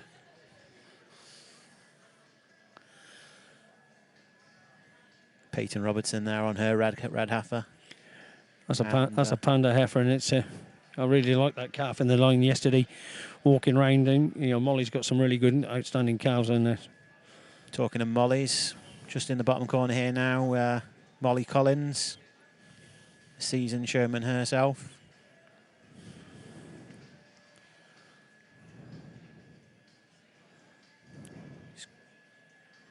Correcting her calf after a bathroom break.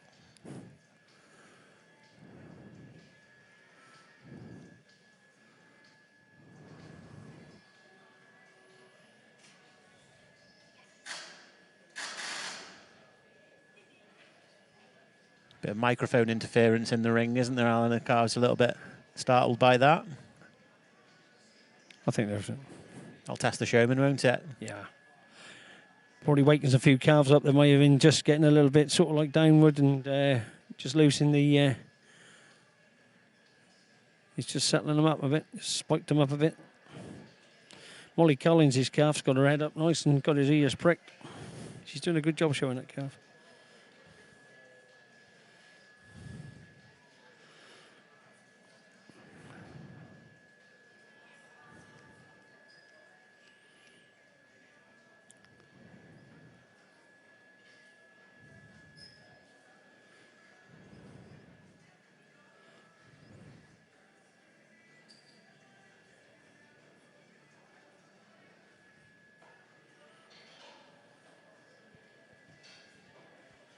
I think Graham's gone off to check his cow's being fed properly, is it?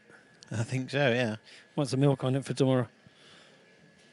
Tom just putting Sam Donald through his paces there on his red heifer up against the back of the screen there.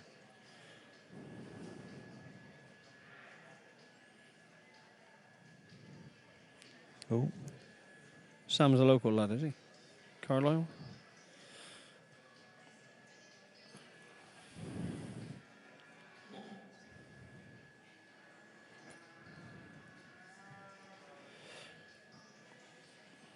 Heifer just a slightly little bit nervous about Tom going near her back end. Must know what Tom does for a job.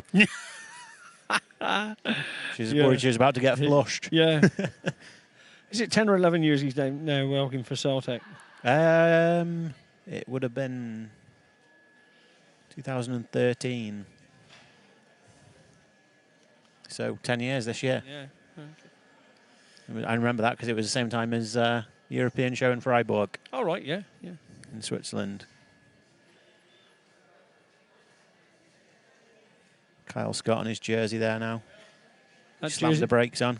That jersey slammed the brakes on coming around that corner before, and he had a job to get it going. She just doesn't flow as well there, and it's just unlucky that it's just there. She's decided not to flow because up this side and against where they came in, that calf was moving beautifully. They're funny animals, aren't they? They have different habits and different parts of the ring they like, different parts of the ring they hate. I know it once when I many years ago I was showing at the Southwest Dairy Show, and I was showing an Ayrshire for my father, and this cow, whenever she got anywhere near the trophy table, she'd sit me on it. So they moved the trophy table sort of like into the corner of the ring because it was on the end. And she pushed me and pushed me and pushed me. And once she sat me on the table again, she was quite happy that I was where I was supposed to be. So then they took the trophy table out the ring, and we've got on fine then. But, funny how these cows or these animals have got idiosyncrasies,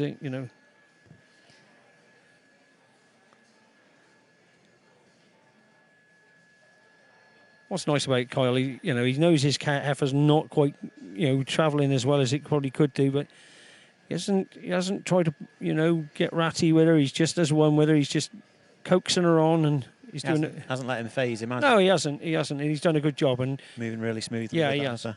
And he hasn't, it's very easy for a young handler. The calf's not going as well as he'd hoped and whatever. And then, she just... the calf starts feeling it. He's anxious, and then the calf sort of like starts fighting him then. And I always think that it takes a brave man to pick a jersey for a showmanship class. Yeah, they have got a little bit different about them. Because they can go absolutely good as gold at home, and then take them to a new environment, and they just a switch flips in their head, and they go, "No, I don't like this anymore." No. In 2016, I judged the Jersey National Calf Show, and it was quite an experience because when you watch those calves come in, and you saw a good calf, you get one that just would not go for you, just wouldn't flow, and it just didn't show itself. And it's just, if a Jersey takes in mind it's not going to do something, it won't do it. Red spotty heifer there, just coming around the top of the screen. 431. Hannah Shepherd from Derbyshire. Bakewell in Derbyshire, yeah. Birchhands is her prefix. Yeah. Parents Darrison and uncle and father are part of the Meldemar herd. You wouldn't have remembered this, Tom, but many years ago when I first got into Holsteins, you actually had to sketch them. I wouldn't have wanted to have to sketch that red calf. No. I remember that. I think I do remember that. I remember seeing some pedigrees a long, long time ago, back when my parents were at Pim Hill. Yeah. And I think Dad got so bored of it, he just started taking photographs on a Polaroid and stapling it to the back of the thing. That's exactly what you used to do, take Polaroids in the end, because I used one of the earliest bulls I used in the Holstein breed was Coronation Council, and he would leave you a lot of Dalmatian sort of kind of cattle, and they were, that's when the society, the Holstein or British Frisian Society at the time, and then it became Holstein UK, said that you could start taking photographs and send the photograph in, and that made it so much easier. Nowadays, we just don't care what they look like. They can be white, they can be completely black, they can be a mixture of both, they can be covered in spots. But what's most important is how they're made and whether they're going to be profitable in our dairy systems at home, isn't it, Alan? I think functionality means everything. You know, a good functional calf, and everybody's got different. Whether you want them slightly bigger, slightly smaller, or whatever, but it's got to suit your system. Definitely. You know, build an animal to suit your system. You know, and every system's different as well. Yeah, isn't it, exactly. You know, you work for ABS, I work for Alta. And Graham works for CMAC. Yeah, and we've got a right balance up here. You know, there are other semen companies available. Yeah, we should put a disclaimer, shouldn't we, at the bottom? Product placement. Yeah, product placement. But I think it's important that you build the animal that you want for your system. Some people want to crossbreed, preferably me. I like a purebred. I know where it's going and what it's going to do. There's some really outstanding youngsters here. I think this is a class that he's really having to put them to their task. Yeah, I think there's a lot of good handlers out here. And you got to remember, they're only young handlers. They're 12 to 15 years old. You know, there's young Isla Arrell there, just in front of the red heifer in your bottom left of your screen. Yeah, from Shropshire. She's an experienced handler, and she loves dairy cows. I think she's done fairly well at the All Britain as well in the past. Yeah, no, she has. With the coloured breeds. Yeah. No. And also with the black and whites. There she is there. Kyle's smuggling a bit more now. Coming up this side, you'll see the calf in a minute. It's quite a nice calf that Isla's got there, that black calf. Yeah, it is. A Vitality daughter from the Knowlesmere Barb family. Yeah. Great family that Andy and Jane Whittaker at Knowlesmere graded up in the 1990s. One of the lesser known Knowlesmere cow families. When you think of Knowlesmere, you always think of the Diamonds. Yeah. And some of the pedigrees that they've imported from the US over the years, but that's a good cow family, and it's nice to see that James and Steph, under their first look prefix, are taking on the stewardship of that family now. I see Steph's here. Is James coming up as well, or? No, so James came up last year and Steph stayed at home, so they made the deal that Steph would come up this year. Obviously, James knew it was going to be colder this year. I know, yeah. I think James has been on 3 skiing holidays as well so far this year, and we're only in March, so I think that was a big thing to play as well. Can't believe it. I think Team First Lock is actually an all-women team. Is it? This year. Bound to be winner chicken dinners then. Steph Doherty, Laura Cornthwaite, Jane Arrell, Isla Arrell. Yeah. All working really hard on that team. I think they've got more staff than cows, actually, as well. I expect Laura's got a bit of split allegiance as well, though. She's helping Logan, is she? That's right, yeah. They're tied back to back, and obviously that heifer that Laura's partner, Jason, had bred is obviously looking really good, ready for warming up, ready for tomorrow.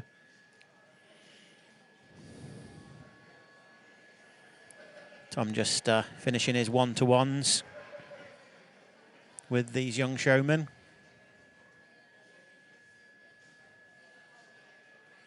Tom put a lot of research into this role. It's one of his biggest judging assignments to date, and he spoke to a lot of really good judges, and also put a lot of time in to researching how the Canadians do it by their current guidelines, and obviously showing was developed really and refined in Canada. And I think what's refreshing is this is, well, the standard what he's done in the first couple of classes, you're going to see that he's going to be doing this a lot more because, his confidence, the way that he's placed them, and also the way that he's handled all the other competitors always down the line. He's just asking people to stand. He's just keeping an eye on the other people walking around the ring. It's all about whenever he turns around, the balance of your calf. I think Tom's mum's watching back home, so hi, Sue. I thought he was looking like he was going to do a bit of Strictly Come Dancing then. Bit of pirouetting. Is he quite a good mover on the dance floor or not, RB? You obviously... He's normally propping a bar up, to be honest. Well, he's had that Mark Knutsford training him on that one, hasn't he?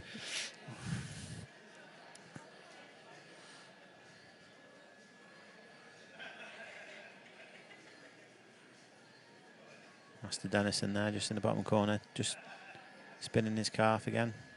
She doesn't seem to like this bottom corner. It's the second time that's happened.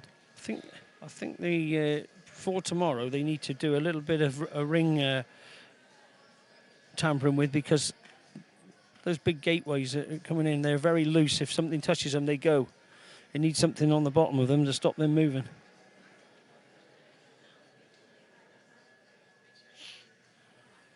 I was just trying to see who was leaning on it and making it sway, just so I can give them a bit of abuse on the live stream, but I can't see their face.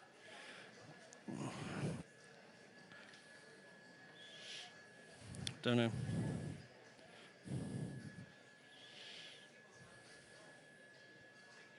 You can see Tom's really struggling to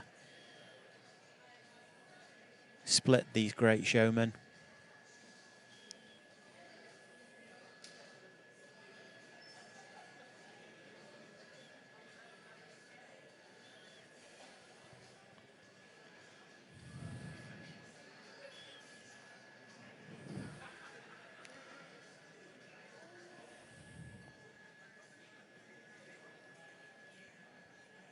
Alfie Dyer just coming along there underneath the Borderway UK Dairy Expo sign now with his red heifer.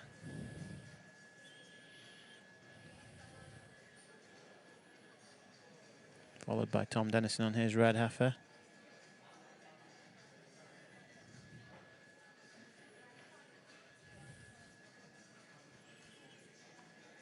I see the culprit for pushing over the stand. Robbie Scott. Robbie Scott doing a bit of ringside coaching probably for Kyle. I think he was trying to scrum down like Scotland will be at the weekend. As a Welsh supporter, I've not even thought about the Six Nations after the first couple of matches. So who have Wales got at the weekend? We don't care anymore. We're just looking at next year. Just training this year. Warming ourselves up for the World Cup. Warming up for the World Cup in France. These are just friendlies, Alan. Spring friendlies. Spring friendlies. I don't think Scotland have done really well. They've come from a low ebb, and they've really have sort of like been flying this year.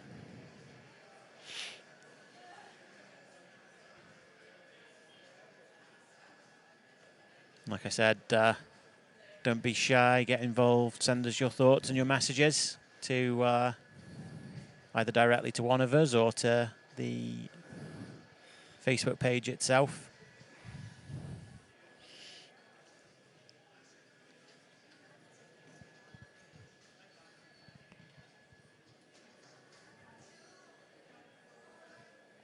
Robbie Scott did just get grassed up as well. Flick Coates from Holstein UK has just messaged me and said it was Robbie.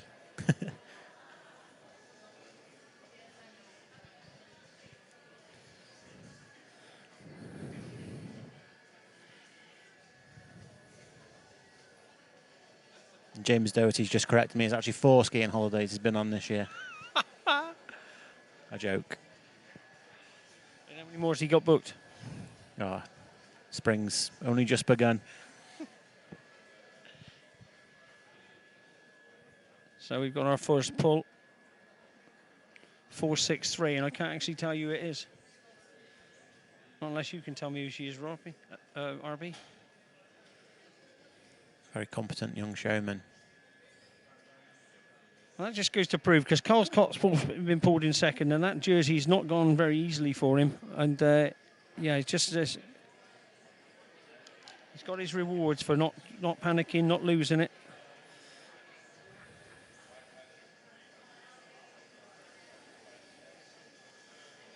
There's Peyton Robertson in third at the moment in this provisional lineup. I'm not quite sure who 461 is because we haven't been given that. I think RB's just slipped off to the desk to see if we can get an updated list for us so we can fill you in exactly what's been going on.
So Tom putting these young handlers through the paces now.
So Tom just making his final decisions now, tapping out from his professional lineup.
So winning this class is Ellis Cornwall from Scotland. In second place is Peyton Robertson from down in Gloucestershire. In third place is Kyle Scott from Scotland. In fourth place is Tom Dennison from Cumbria. Who's number 500, Darby? Andrew Watson. He'll be from Ayrshire. And then have we got then I think that's 461. Yeah. Who is? I think that's David. David. Can't see what. Ord? I think it's David Ord. Sorry about this, people. We're just trying to work off of... Trying to read people's scrolls. I think it's David Ord. And then we got Isla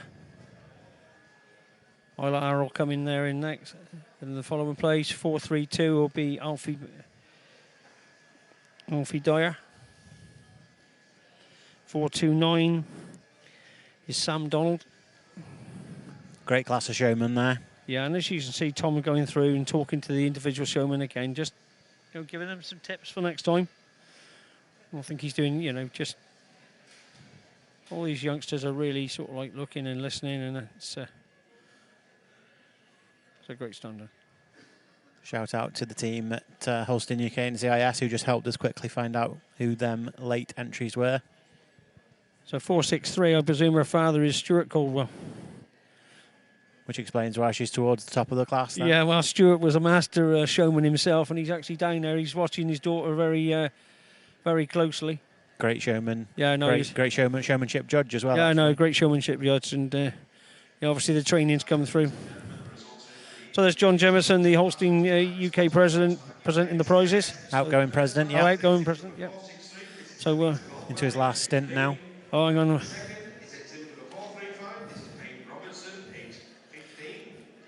So the legend that is.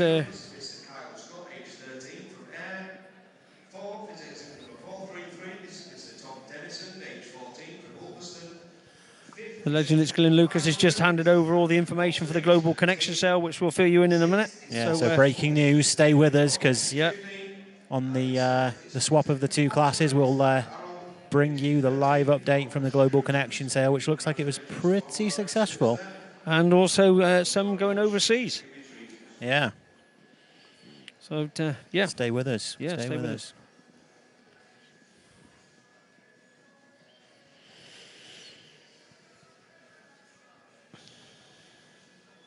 Some exciting team movement. Some of these heifers are here, and they're actually going to be jumping into other people's show teams for tomorrow. So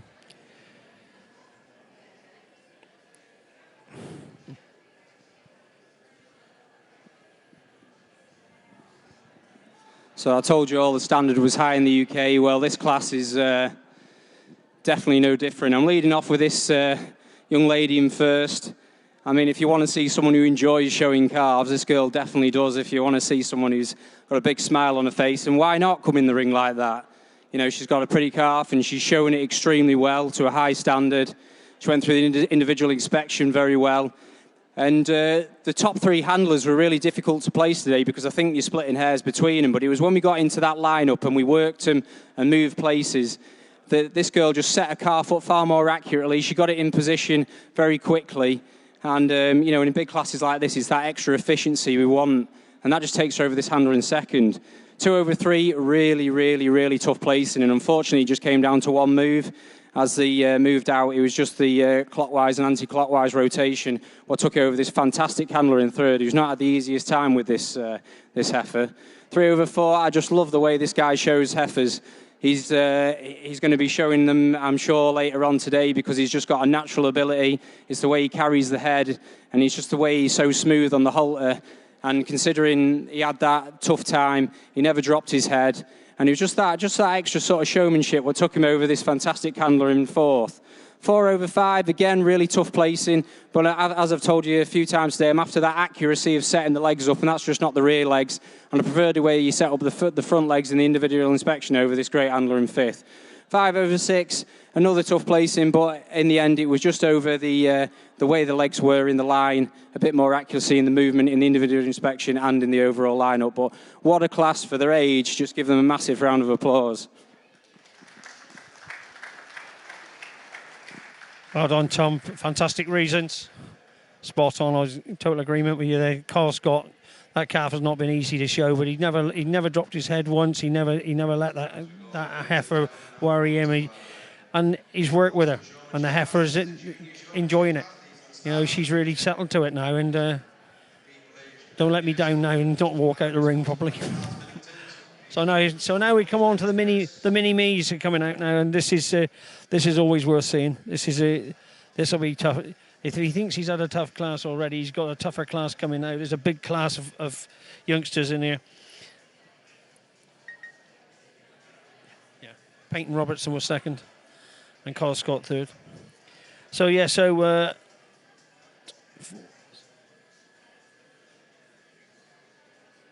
18 forward in this class, and if they all come out, this is going to fill the ring right up. I think if Tom thought he was going to have an easy task today, it's been proved. He's had 3 standing classes, and now he's got probably the biggest class of the day to judge.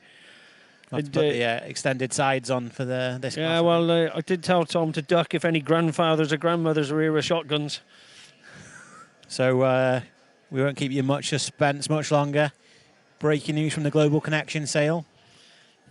17 live heifers sold to an average of 3,928, topping at 8,400 for TLC MHH Bad Habits, that granddaughter of Blexy.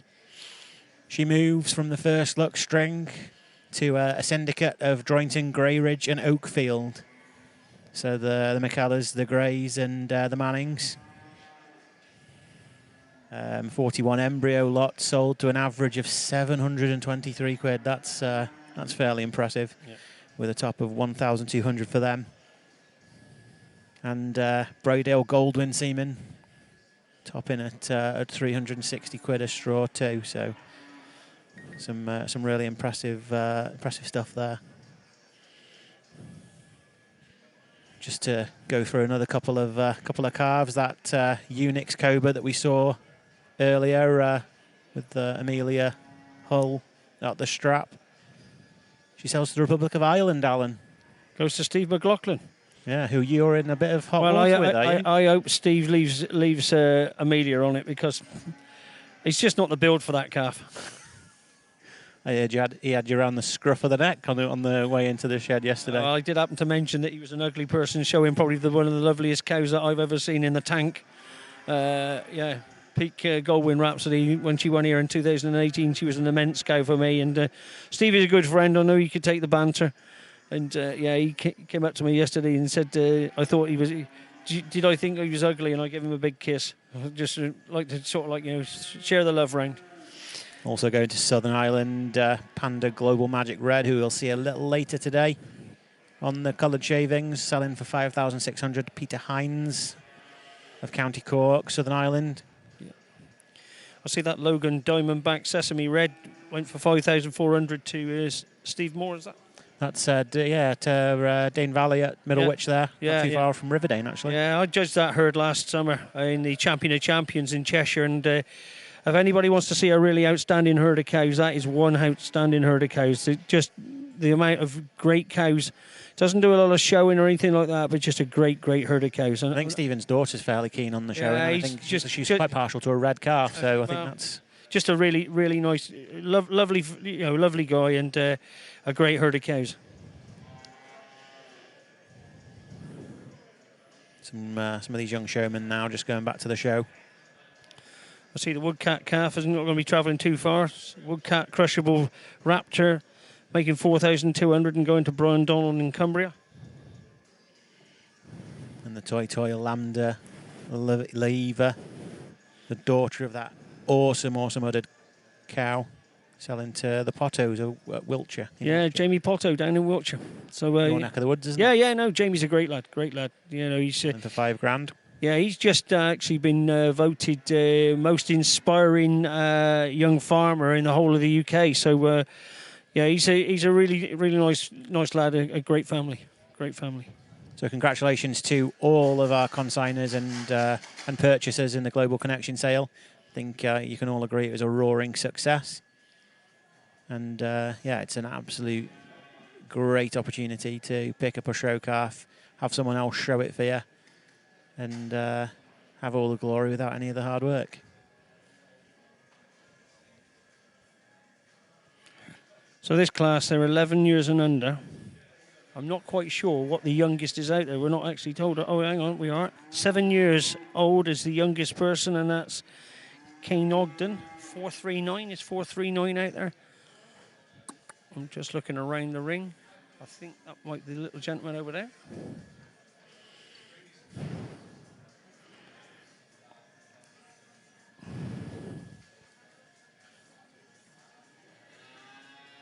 That's Seth Davidson there, just on the right edge of your screen. Just pulling his calf along. In this bottom corner now, just making the turn, we've got Izzy Lee, daughter of Mark and Anne Lee. Mark, the auctioneer from Norton Brooksbank, and his lovely wife, That's Anne. the young lady that's going to donate her hair to the Children's Cancer Foundation. Sure, yeah. Yep, she's the young lady that got her hair caught in the zip earlier on. When I said, would she donate to me, she said she was going to donate to the Children's Cancer So that's a great.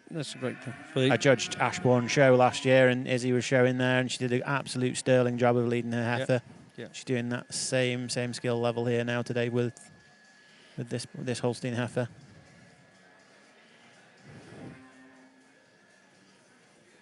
Must put a lot of work in at home, and sometimes that's where the class winners are made, isn't it, Alan? At home with the practice that you put in. Well, that's actually a calf that she's borrowing off of Graham at the moment, Graham Kirby. So that's a calf that she's borrowed off of him today, and that's a really good sized calf for her. Actually, it just fits her really well. Seems to be walking really well for her as well. No, it fits her really well. It's just the right size calf for her.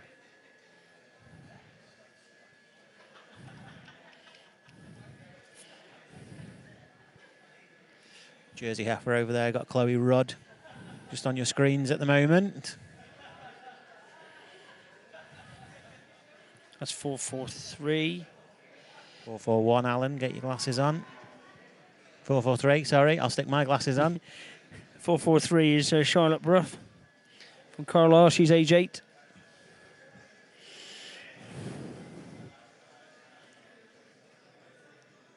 Chloe Rudd still doing a great job there on a Jersey heifer.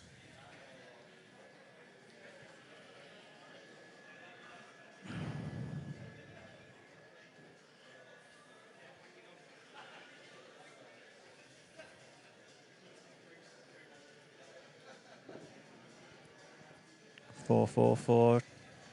Following on the red heifer is Jack Westwood, Molly's nephew.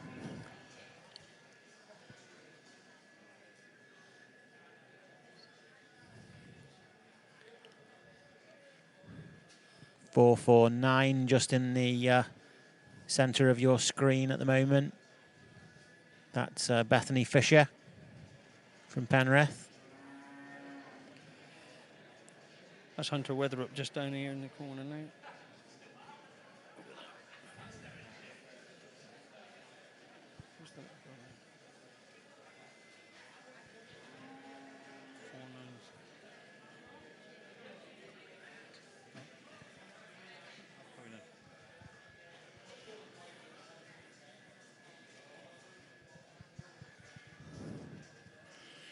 .451 just here on your screen now is Izzy again.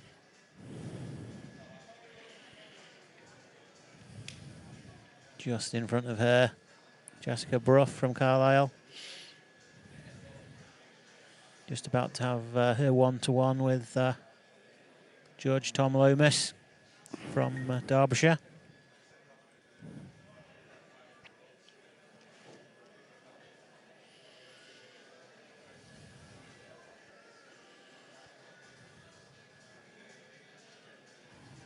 Jane Whitaker watching ringside, saying that Hunter Weatherup is extremely cool on the halter. Must be some of that genetics. Old Fuzzy Face himself is a really cool guy on the halter. He's there with his tiny little red calf.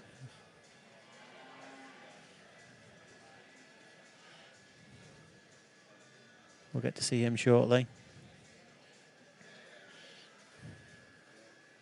Tom just having his one-to-one now with Izzy Lee.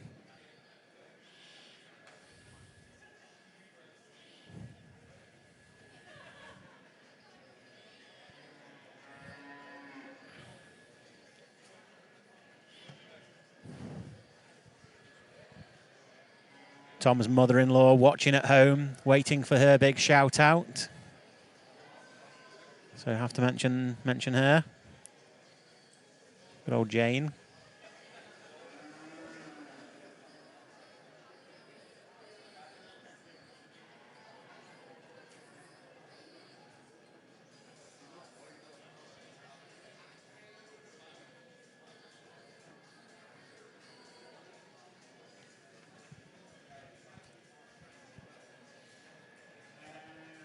Whilst Tom makes his mind up in this class, I think it would be amiss not just to re-mention our sponsors, without which this show would not happen. So mainline sponsors in Cars Billington, we'll have someone from them in the commentary box for an interview a little later in proceedings.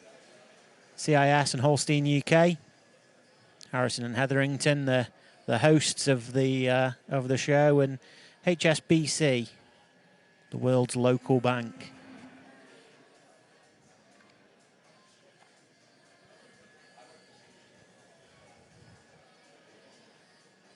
Borderway UK Dairy Expo is the place where the dairy industry meets. So if you can get here tomorrow, the roads are not as bad as everyone's making out on the news and social media. I came up this morning, left mine at 3:30, and sailed up, no problem.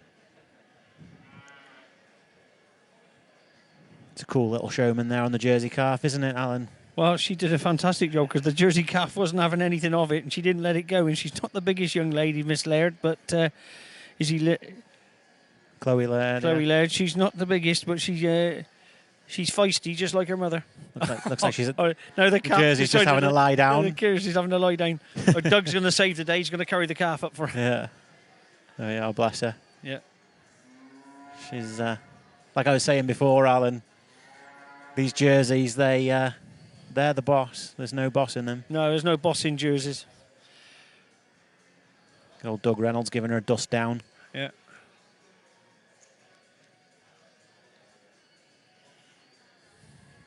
So we've got a first pull from Judge Tom Lomas in 4.56. 4.56 being Luke Betts from Carlisle.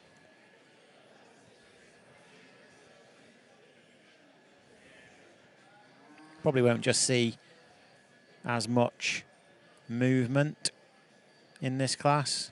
These young showmen still learning what to do. Seth Davidson there in second, aged just 11. Izzy Lee in third.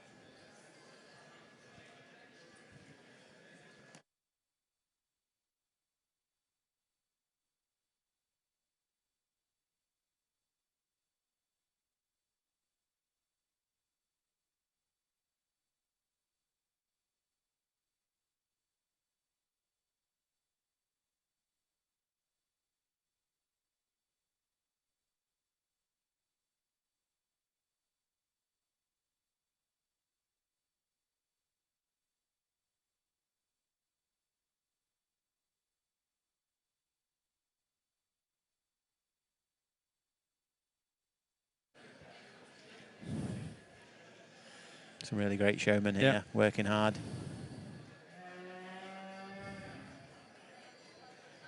Tom just coming around the back of the heifers now. Just asking Master Davidson just to pull his heifer around.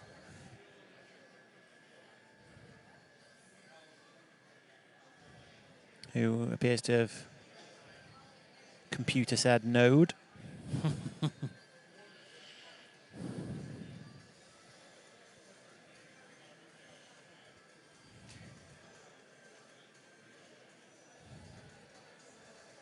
Big shout out to Badar Hari watching from Pakistan.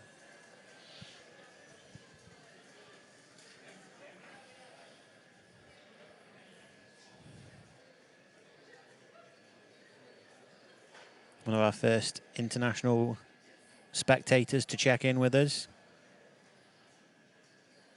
Katie Davidson tagging us in an Instagram post with her coffee behind the mother of that Diamondback that sold in the Global Connection sale to... Katie, don't keep all those Costa coffees to yourself. Yeah, if you want to bring one up here, Katie, Yeah, Katie, more than happy for that. There's two people who could die for a coffee. I'm a tea, just milk. I'm a coffee, just milk.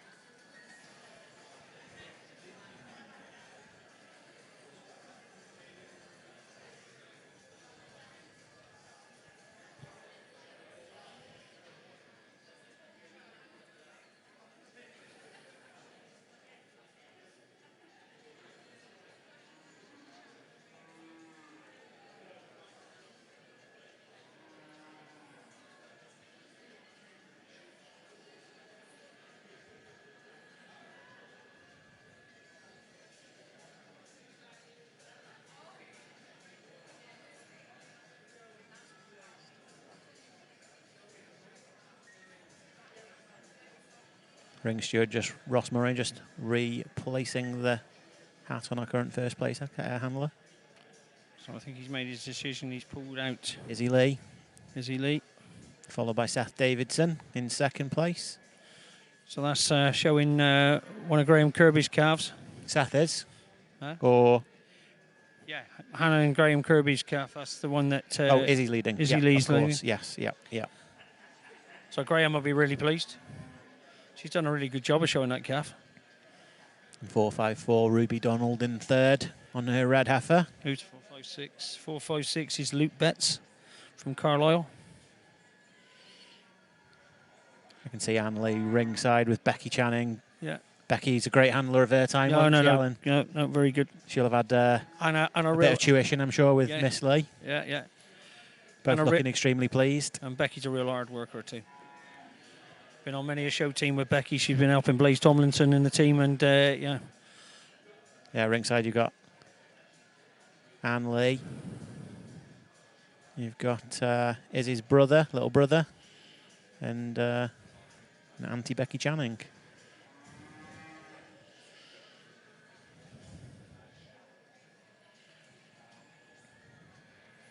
It's a good job Kev Laurie's got married, man.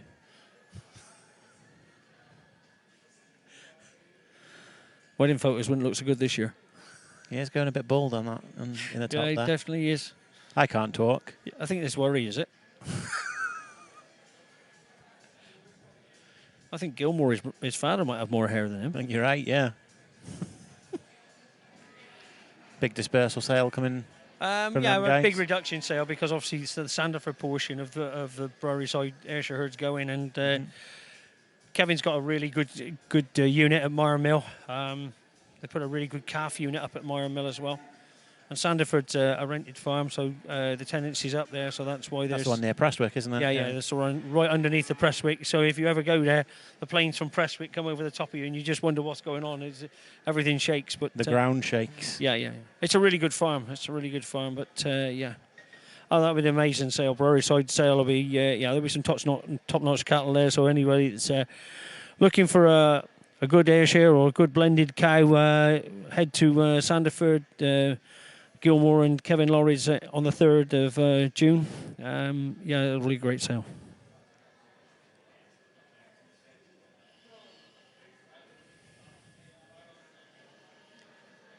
Young Hunter's done a super job. That 457 Hunter Weatherup's done a super job with that young calf. Good sized calf for that young man. He's not over big, but that calf's just right for him. I think this must be 3-month-old calf, something like that. Yeah, stylish calf. It is a stylish calf, long calf. Lot to like about it. Lot to like about it. You mentioned it earlier. It's a lot to mention about it. Just getting some feedback off Judge Tom Lomas there. Just giving him young Master Weatherup a few pointers. Yeah, looks pretty happy with himself for where he is. He's talking Chloe Rudd there at the moment. He's talking to Chloe, who's done a really good job showing that Jersey calf. Probably just a little touch big for her, maybe. Probably just a touch big, but she loves her calf. You can see the look at the smile. The smile on her face says it all, really, doesn't it? Yeah. And that's what it's all about. These youngsters enjoying it, and they'll come back again. And who's to know? Next year they could be right at the top. Just a little bit more. Just one thing that the judge caught. I remember one year being at the bottom end of the National Holstein Show showmanship class, and that same year I was second in the All Breeds All Britain. It's about the dedication and the feedback that you take on board. You go away, you work hard, you come back and fight for a higher place next time. Yeah. It's all about taking these little, little things on board, these youngsters, and working away with it. Don't know who looks more chilled, the calves or the young showmen here. They look pretty happy with how they've done today. I think they've done a great job. I think Anne Lee might be the happiest mother in the audience at the moment. Yeah, I think she's got a big smile on her face. She said it was a bit of an horrendous drive up, but over from where she was, and it's good. Tash. Mark's probably watching on the live stream at home, so big shout out to Mark Lee. Yeah, and Tash Kirby's real happy because the calf's been shown really well. So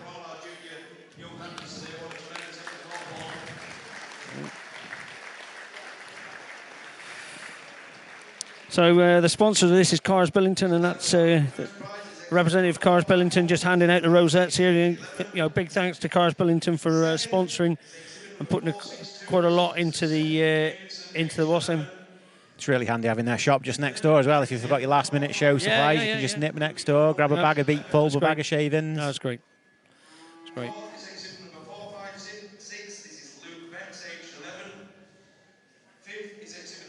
So congratulations to Jersey Lee there in first place, Seth Donaldson in second. Yeah. In third place. 454. Ruby Donald. Ruby Donald.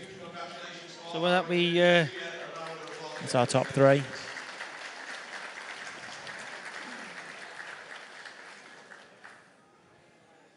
I'm just making notes of these as I go along, because I remember in the championship last year, I had 5 bits of paper with class winners on, and I didn't know where you were, where I was. So it's all on one piece this year.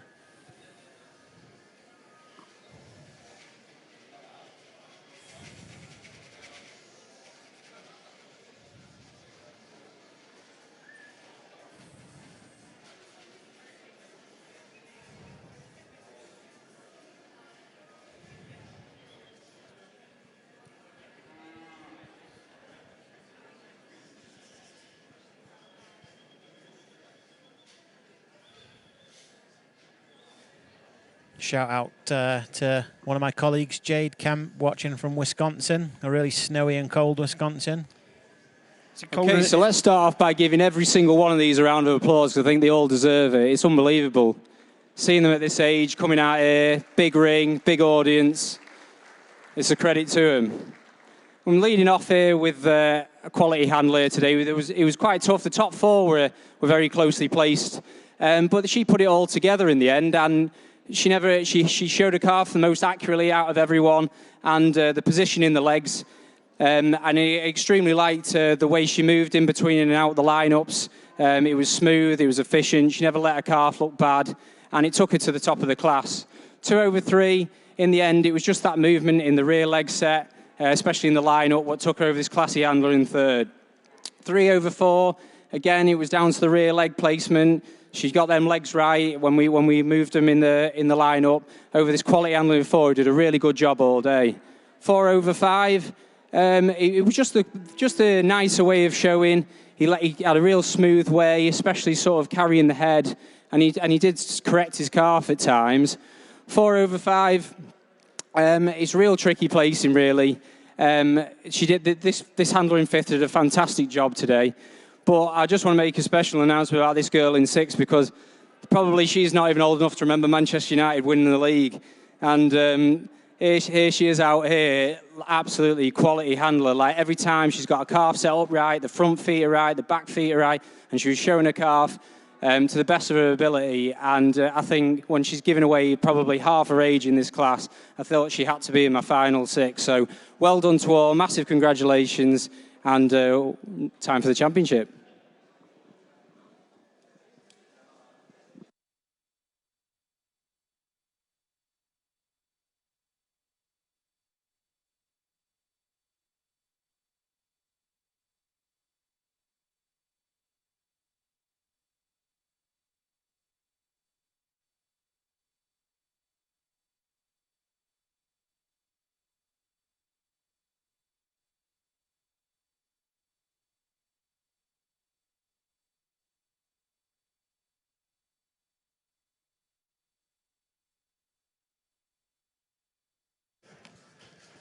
Well, there we go. Another great set of reasons from our judge, Tom Lomas. A few more shout-outs from the Arla offices. Sammy Wilson and the rest of the team there watching. And from Holland, Hendrik Albarda watching the live stream today.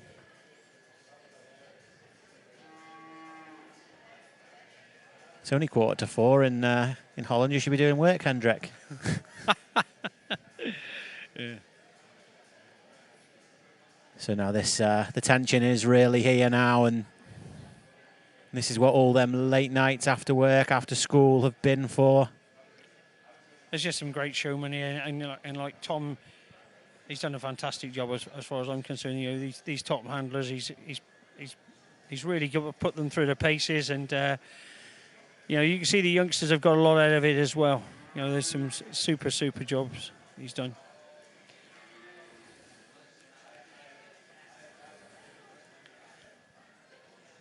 So just to remind everyone, Chloe Laird, she's wanting to stay in. I know, she said, please let me go again. No, but just to remind everyone of the winners that we've had so far. They're coming in now for the championship. So if we start with the red heifer in the top corner of the ring. So that's Alison Laurie. And then we got Ellie. She won the mature showman. Yeah, then we got Ellie Saxby in second. Then we got Mark Bryson. Yeah, he's on your screen. He's just leaving your screens now. He won the senior showman, followed by Alfie Hay. Yeah. That's second place. And then we got Ellis Colwell coming in then, winning the intermediate showmanship. Followed by Peyton Robertson.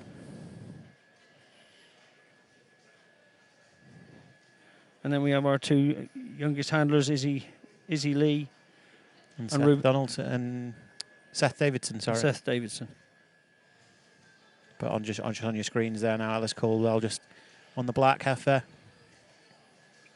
Peyton Robertson just coming onto the screen here now with her red heifer from Panda.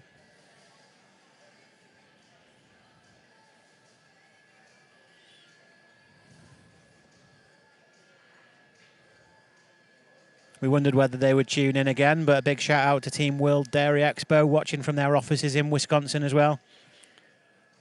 I think Graham would agree that we are available to travel to World Dairy Expo if they need us to do the live stream coverage. I think that's a fourth trip we have organised now. Well, global tours. Kirby Tours goes global. I think we could come over and do your live stream if that's what you want.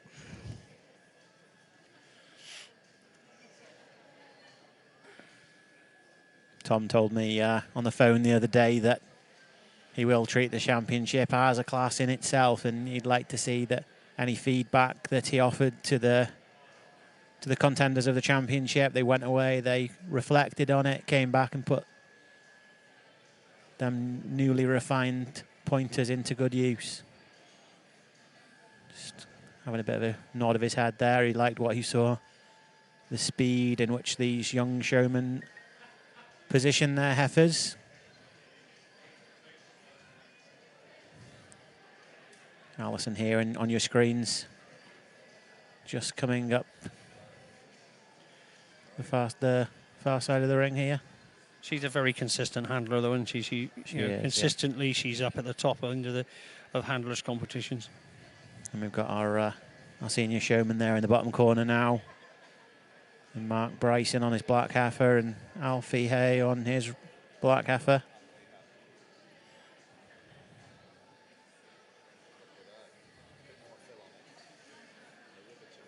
Graham's been for a good old snoop down the lines just to see what's looking hot.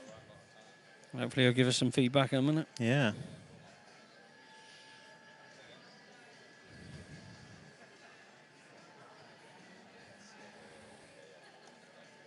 Actually, you can give us some feedback on that calf that... I've just had a message from Becky Waring and Quinn, Izzy Lee's dog, wants a big shout out. So Izzy, our winning junior showman, the dog's watching, wondering where you are.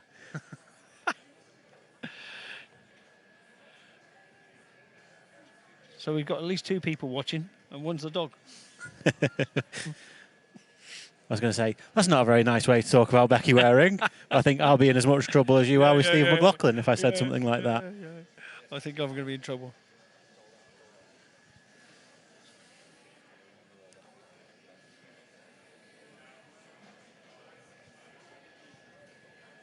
Peyton just on the screen now with her red heifer, just coming in to line up. Ring steward Ross Murray for a Magri King, just positioning the young showman and their heifers in the centre of the ring.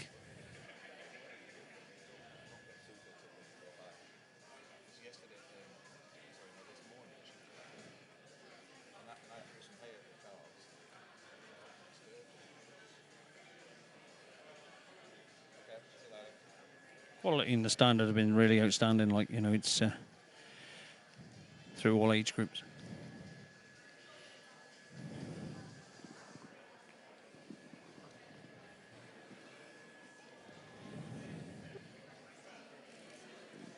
Today, I just want to start off by saying, like, this is the championship. This is one of the biggest showmanship competitions in Britain and probably in Europe. So let's give this is a championship. So let's give them a massive congratulations for getting this far.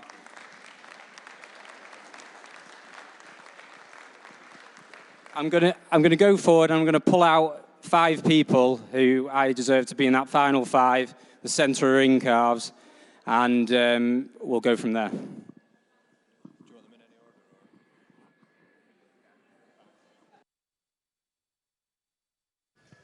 So here we are, we can feel the tension building. Like Tom said, he's just going to pull out 5 ultimate contenders. So he's given the nod to 463 to Ellis Caldwell, to our 2 senior showmen, and Jack Wilson and Alfie Hay.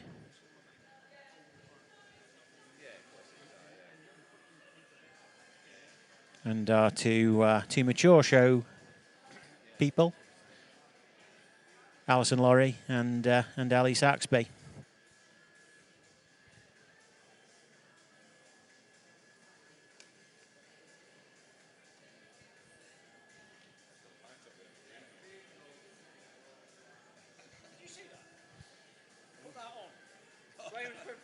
Graham just tried to keep that quite quiet there. He's just been for a pint, didn't bring me and Alan one. Selfish bugger.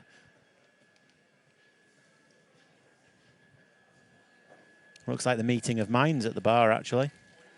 Tom Hull and Richard Green and some members of the Jackson 5.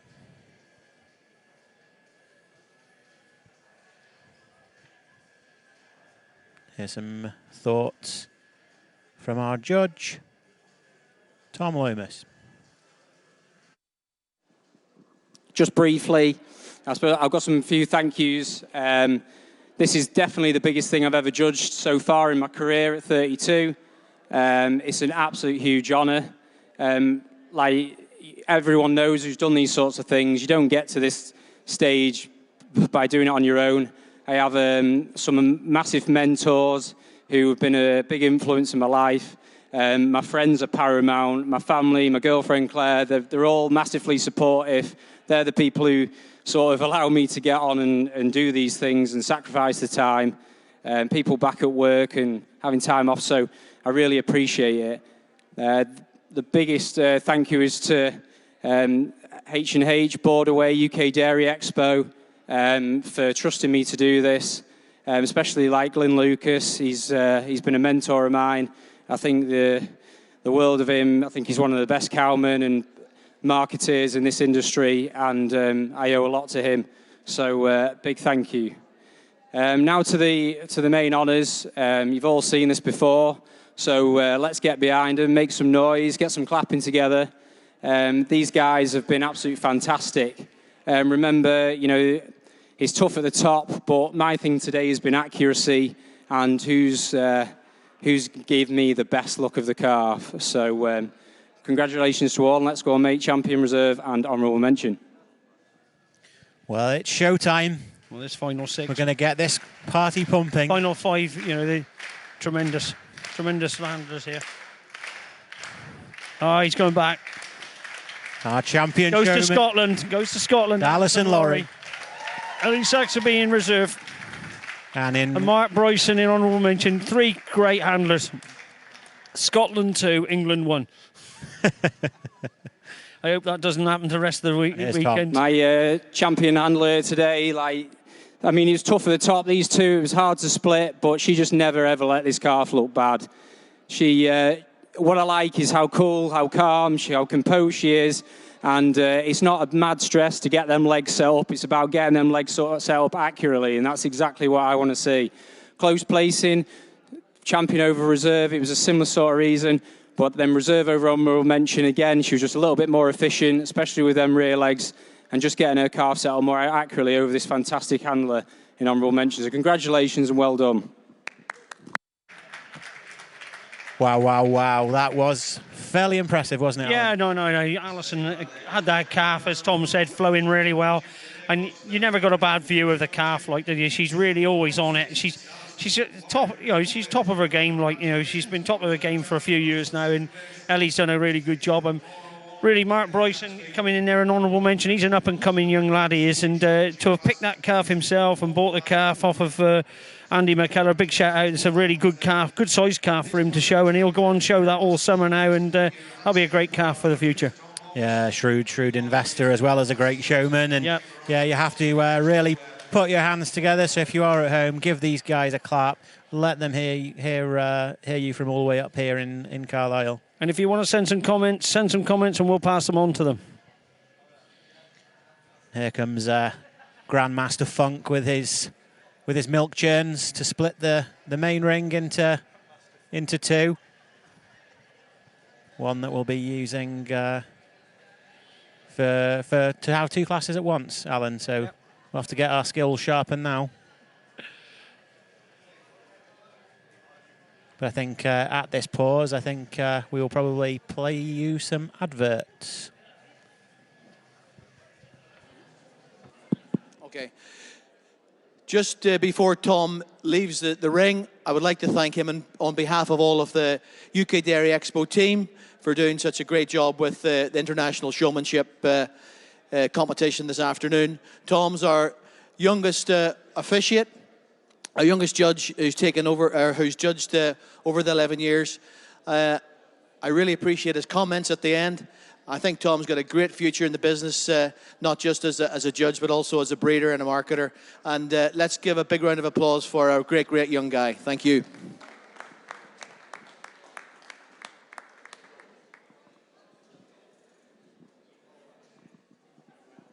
Yeah, really good. So put it in the office for him. Tom, so we'll put that. Can you stay for the pictures? Oh, of course, yeah. Yeah. Richard, we need all the reserve and the. Oh, you do? Because all three.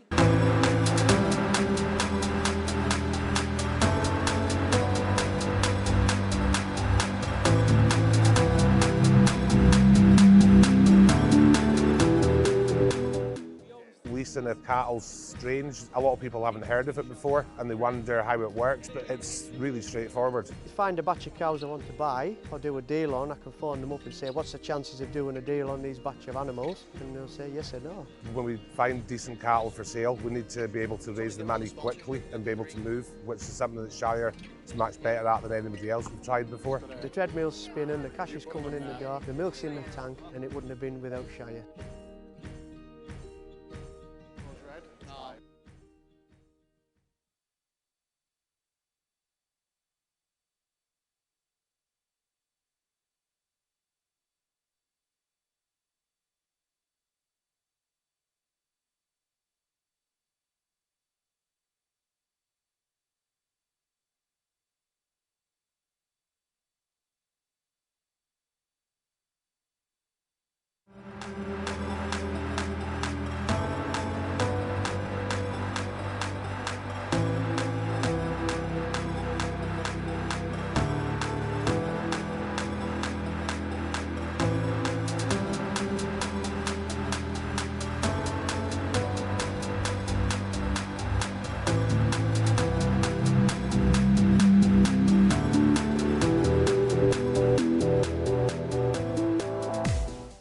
The whole leasing of cattle's strange. A lot of people haven't heard of it before and they wonder how it works, but it's really straightforward. If I find a batch of cows I want to buy or do a deal on, I can phone them up and say, what's the chances of doing a deal on these batch of animals? And they'll say yes or no. Anything that I've asked, or requested and spoken to Shire about has been dealt in quickly in a professional manner, and it's either a yes or a no. What makes finance for farms different to mainstream funders and banks is speed and efficiency. A farmer can call us today, say he's looking to go to market tomorrow, and the finance will be in place for him to go the following day and purchase the animals he requires.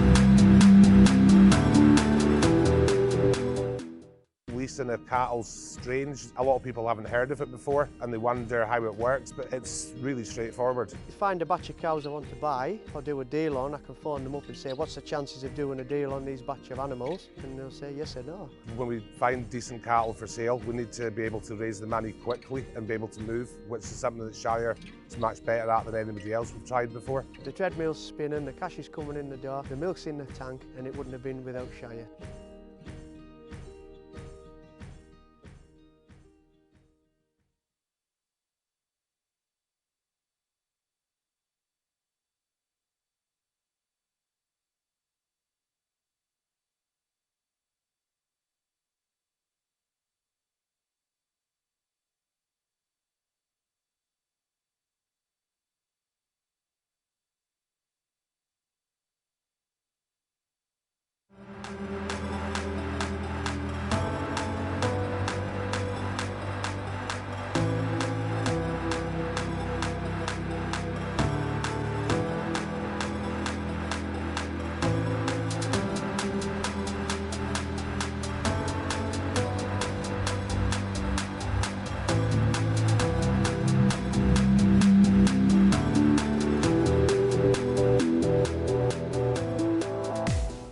The whole leasing of cattle's strange. A lot of people haven't heard of it before and they wonder how it works, but it's really straightforward. If I find a batch of cows I want to buy or do a deal on, I can phone them up and say, what's the chances of doing a deal on these batch of animals? And they'll say yes or no. Anything that I've asked, or requested and spoken to Shire about has been dealt in the, quickly in a professional manner, and it's either a yes or a no. What makes finance for farms different to mainstream funders and banks is speed and efficiency. A farmer can call us today, say he's looking to go to market tomorrow, and the finance will be in place for him to go the following day and purchase the animals he requires.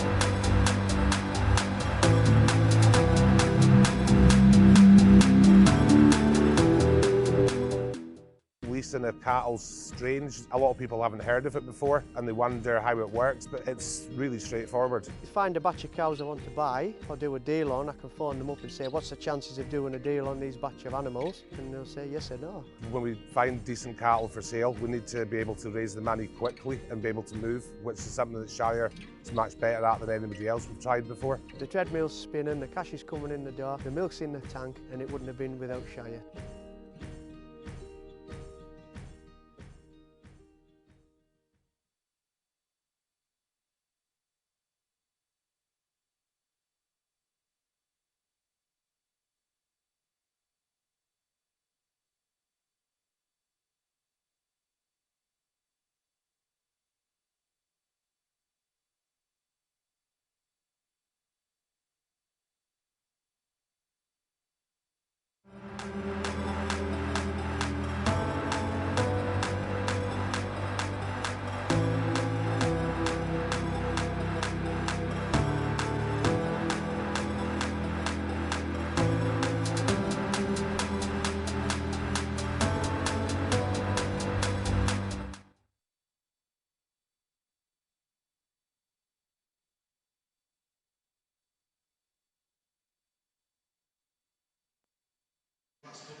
Right, ladies and gentlemen, we're just getting on to the colour breed classes, and as you can see in the ring closest to the monitor is Duncan Hunter.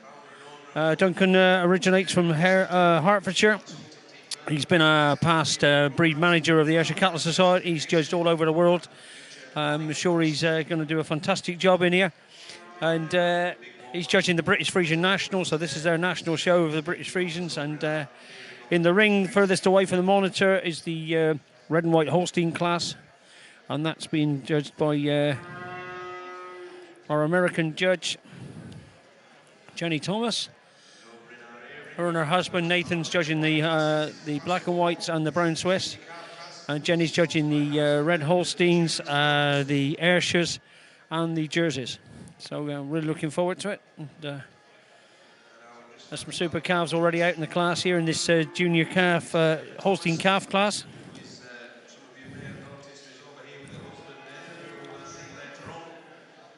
Got your notes. Couple of heifers in this Frisian class then. Liz Mulligan Honey Shap, number 73. It's the heifer on your screen at the moment in the bottom left-hand corner. She's 6 generations of BFV and BFE. She's a Lake Mead Jingle daughter from a Culvaness Sea Lion daughter.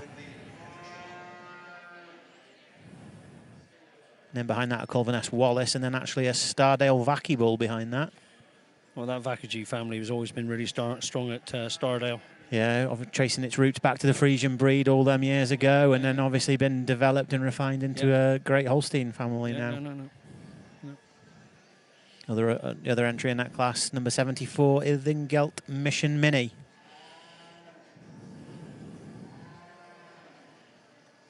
Great family, developed at Barnclough, the Minis.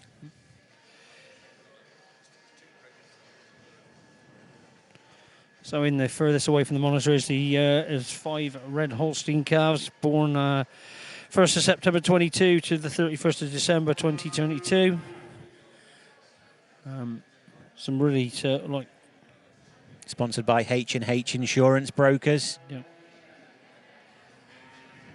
On your screens now, back to the British Frisian Ring. Duncan Hunter just sorting these two out. Doing a bit of a top and tail in the ring there, Alan. I think the one heifer's not deciding too easily to... She only faces one direction. If we could look at the other ring and look at the red and whites. Some great entries in this heifer class. Jenny taking no time to... number 5 setting up there. Yeah. So number 5 is Geely Hall Libet Fool's Gold Red. She traces back to that Lexander Fool's Gold of Molly's at Panda. From the Jackson family. Second is Panda Nutella Red, and this is a professional lineup from Panda Holsteins. She goes back to that Golden Oaks Diamondback Twilight that Molly actually owns in the US with Golden Oaks. Yep. Third in the class, I'm not quite sure because we'll have to... There's 2. What's the one on the end? That's 4. So is number 1 is Kirkholm Doral Snowstorm Red. That's from the Howies. I'm presuming because there's no hat on it.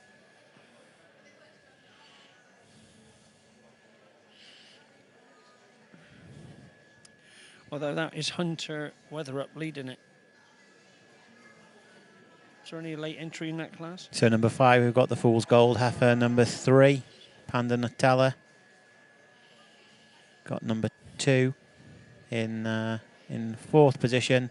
Number 4 in 5th position. So by process of elimination, if we're right, that's in 3rd place. Number 1, Kirkholm Doral Snowstorm Red from the firm of J.M. Howie.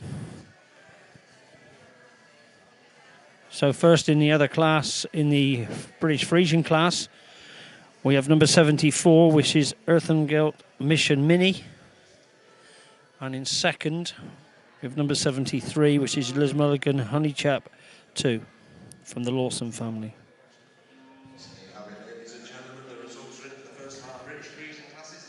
And I think we're about to hear some thoughts, hear some comments from our judge, Mr. Duncan Hunter. And in second, we have exhibit number 73. This is Liz Mulligan. Honey's Cave 2, which is exhibited by the Lawson family. So huge congratulations to them. And again, a big thank you to our sponsor, Harrison and Edmonton, and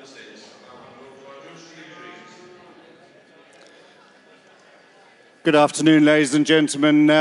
Firstly, what an honour it is to be asked up to the UK Dairy Expo to judge the British Frisians and the Dairy Shorthorn classes over today and tomorrow. I think hopefully we're going to have a great show, and we've certainly started the show off really well. If you'd like to lead off. I've got two real good heifers here, but I gave the advantage for my first heifer for the overall dairiness and cleanness all the way through.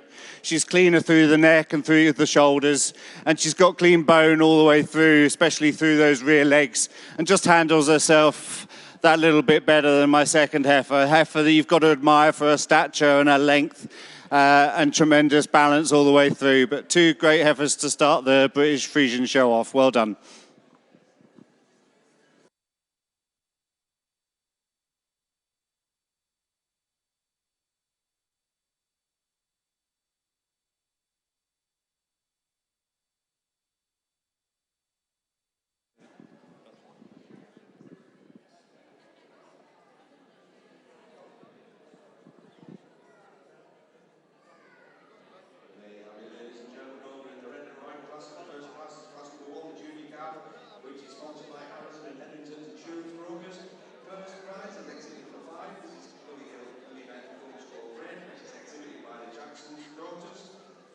Second is exhibit number 3. This is Hamlin Nutella Red, exhibited by Partner Holstings. Sorry, got a red.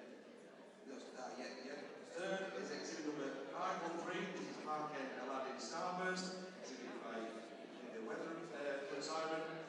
Fourth is exhibit number 2. So just a correction there, the third place calf in the red and white. And Hunter Weatherup, being the maverick like his father, forgot to bring his number in with him. Is actually... It must be a late entry. Parkhead. Welcome to everybody here to our Red and White show, and thank you for having me over here to judge the Red and Whites here today. A nice class to start off our Red and White show. A couple calves came to the top quite handily for me today. The young lady I'm going to start with, I give her the advantage, and her calf is just a little wider throughout, having more width and depth in that midsection today, and tracking out a little nicer on those rear legs. And it's the way she travels on those rear legs that could serve the very stylish calf here in second.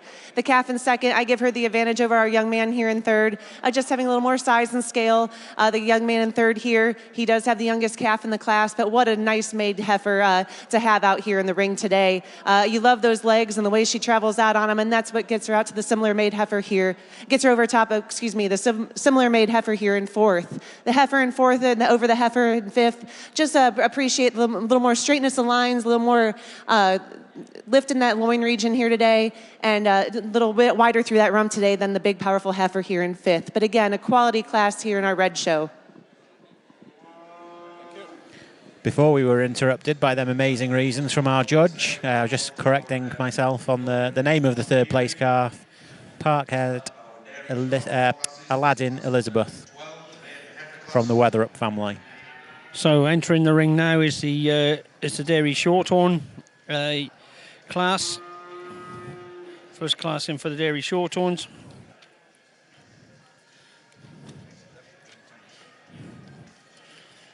Just trying to find them.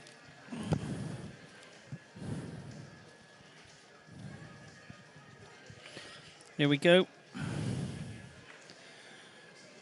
And there's 6 forward.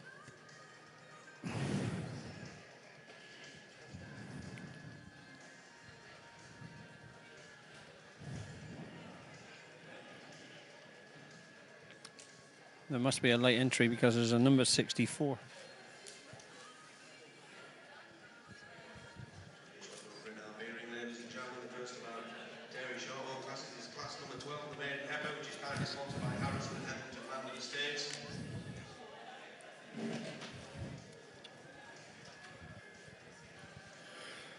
There's quite a few late entries into this Shorthorn class, so we can't actually tell you at the moment exactly what they are. There's 533, which we haven't got any records down on.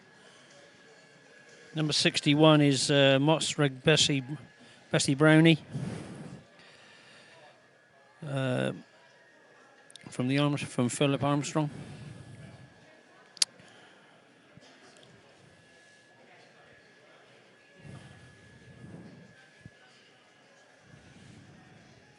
First class in the red and white, they were great reasons from Jenny Thomas. Oh,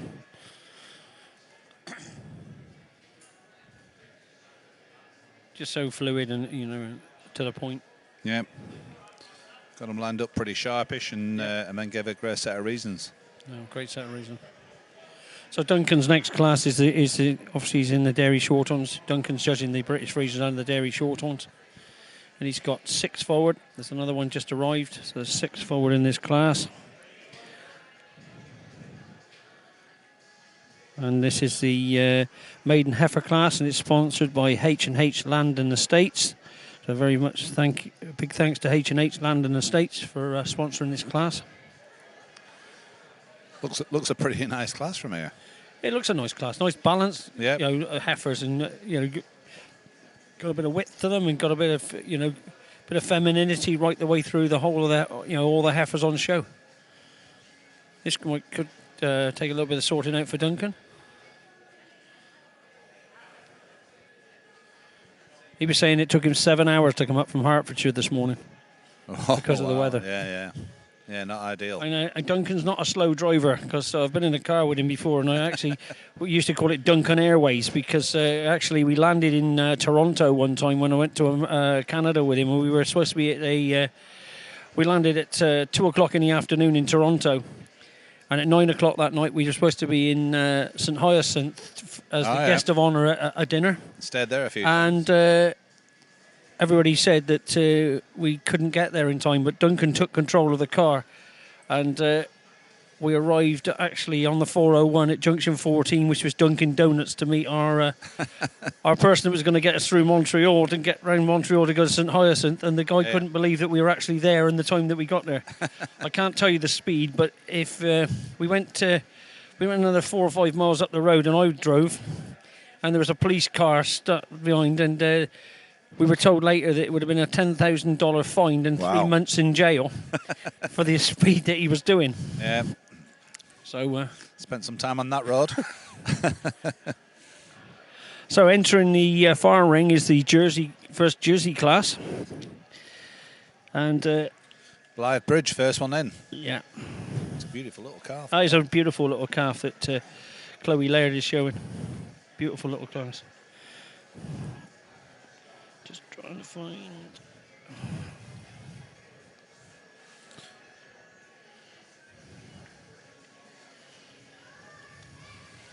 So there's 6 calves catalogued in this first class. It looks like there's 5 forward. Yep. So the first one from in the Jersey class is from Blythe Bridge. Is a cocoa chip, Avonlea cocoa chip, choco chip. Sorry. I actually, the mother of this calf, I actually judged the National Jersey Show, All Britain All Breed Show in 2016, and its mother I actually made grand champion in the jerseys. So Rapid Bay animal. Yeah, no, it was a cracking heifer then, and this calf is just every bit like its mother. And there's a sibling sister, just a year older than that, to come in later on, and it's a cracking calf. Sweetie of the thing. Yeah. It's got a 93-point mother, that calf there from Blythe Bridge. I'm actually wrong with my 6 animals. There's another 3 over the page. Yeah. So number 41 down in front of you is Andy Rimmer, showing Flair Popstar. It's the first time out for this calf. It's a nice calf too. Number 42 is actually, we haven't got number 42. Yeah, that must be an extra lot. So I'm actually trying to. It's one that's got past us. Here comes our man with the late entries. A few updates.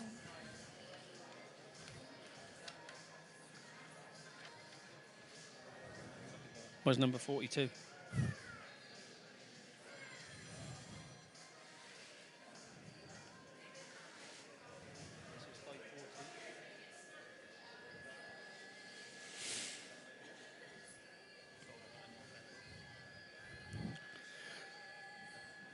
Jenny Thomas overseeing the jerseys.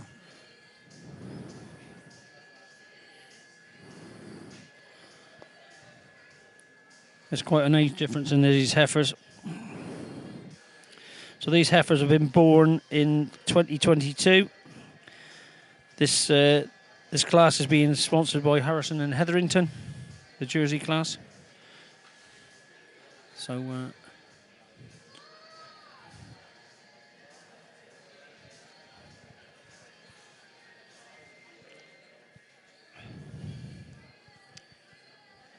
at this point, we'd like to thank Jane Arrow for the lovely chocolate sweet that we just received from her baking. Very kind of you. And the that came from Jane. Yeah, it came from Jane. Beautiful. And I think the coffees, maybe not the coffees, but the Baileys that went in them. Well, the also came from Jane. Oh, also came from Jane. That's very kind of her. And I'd like to thank Redhead Holsteins, Tom Hull, for bringing up the beverages. We've had a lovely couple of beers. A couple of beers. So thanks very much, Tom. You're going to get a big mention. He's walking around the outside of his ring with his young lady. He's definitely punching that lad. He's punching big time. But anybody who brings us beers will get a mention. Yeah, we'll get more of a mention than some of them that don't bring beers.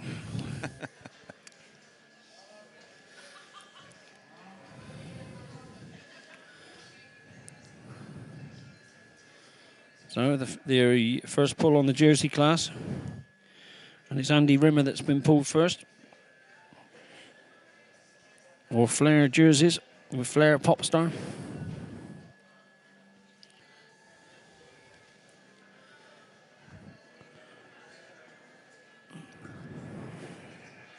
No, sorry. Number 41. It is Ashford VIP Doris. Sorry, from Andy Rimmer. And then Flair Popstar has been pulled in second in the provisional lineup.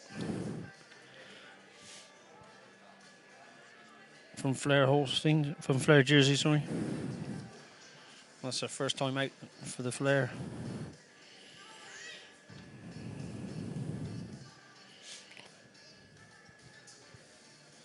Wow. So actually the youngest calf of the class has just come into second position, which is Blythebridge Choco Chip Reggie.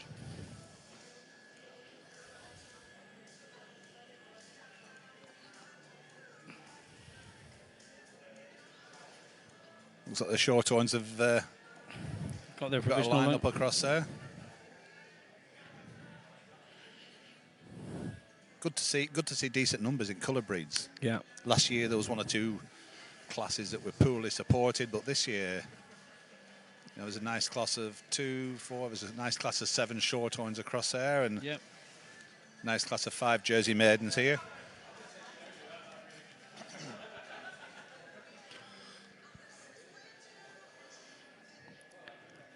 So standing at the top of that provisional lineup is Sean Lee of the Dairy Shorthorns. Is Sean Lee Jerry 28 from Sean Dixon and Grace Holiday. 6 generations of VG and excellent behind this heifer, and by the looks of that heifer, it's going to make the 7th generation. It's a beautiful cut heifer, that is. Yeah, it is a nice cut of. Yeah, mother's VG 89. She's also the holder of the Shorthorn Gold Cup at the moment for production and inspection over 3 lactations. Wow. I think she's just going to be pipped to the post because she's just been pulled out in second in the first heifer. I'm not quite sure what the number is on the first heifer.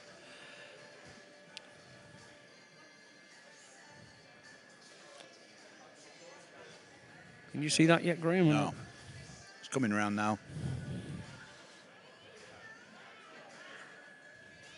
I think he's...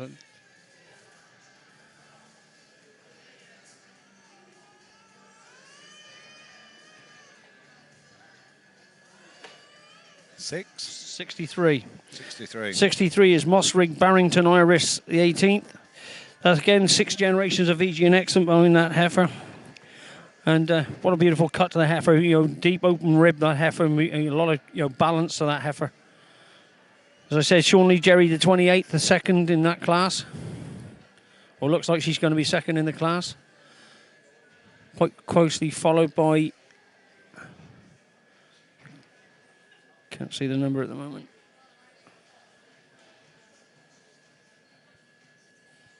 That young lady's got too long a hair. Number 60, which is Mossrig Snow Queen, the 13th, from Phil Armstrong as well. In 4th place,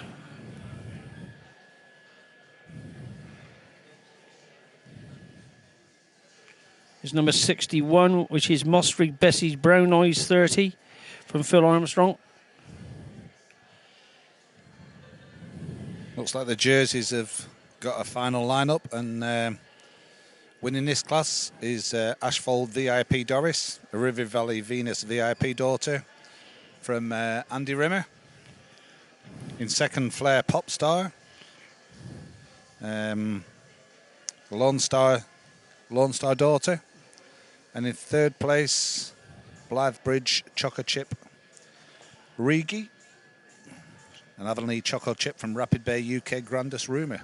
So that'll have a pretty good pedigree, I'm imagining. Yeah, no, it's a good pedigree. I think there's just let me have a look at it.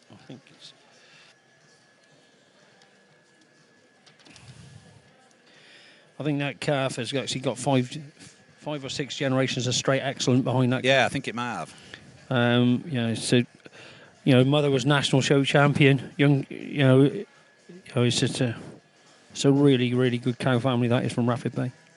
He's always been a pretty good supporter of this show, Andy Rimmer, so it's nice to see. Nice to see him have a bit of success. Andy's one of them really nice lads. He's a hard-working lad and a real nice lad. Yeah, well deserved. Yep. So there you are, ladies and gentlemen, the results in the first of our jersey classes, class number 6, the maiden heifer class. First prize is exhibit number 41. This is Ashford VIP Doris, exhibited by A&M.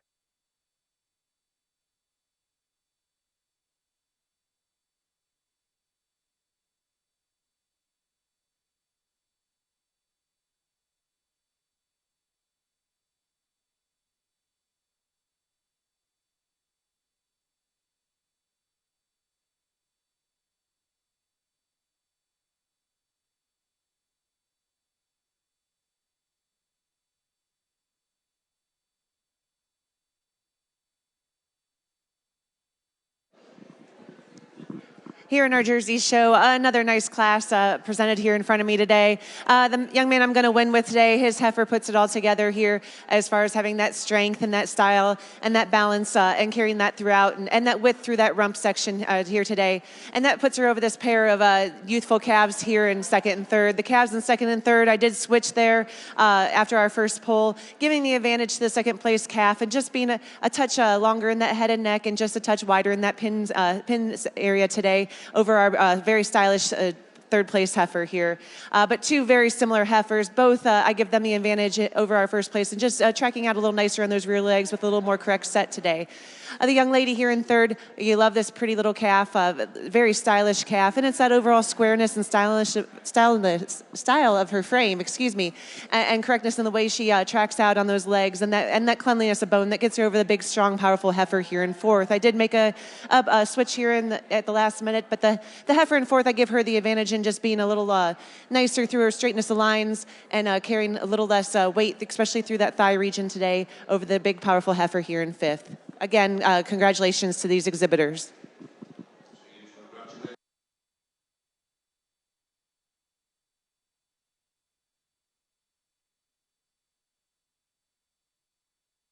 We have exhibit number 63. This is Mossbury Barrington Iris, exhibited by J.M. and J. Fisher and Daughters. Second, we have exhibit number 62. This is Sean Lee Jerry, exhibited by Sean Dixon and Grace Holiday. Third, we have exhibit number 60. This is Joe Ridge Snow Queen, exhibited by Richard Armstrong. Fourth, we have exhibit number 61. This is again the Joe Ridge Betsy Brown Eyes, which is also exhibited by Mr. Armstrong. Fifth, we have exhibit number 532. This is Church Royal Fair, which is exhibited by IRG Collins and Partners.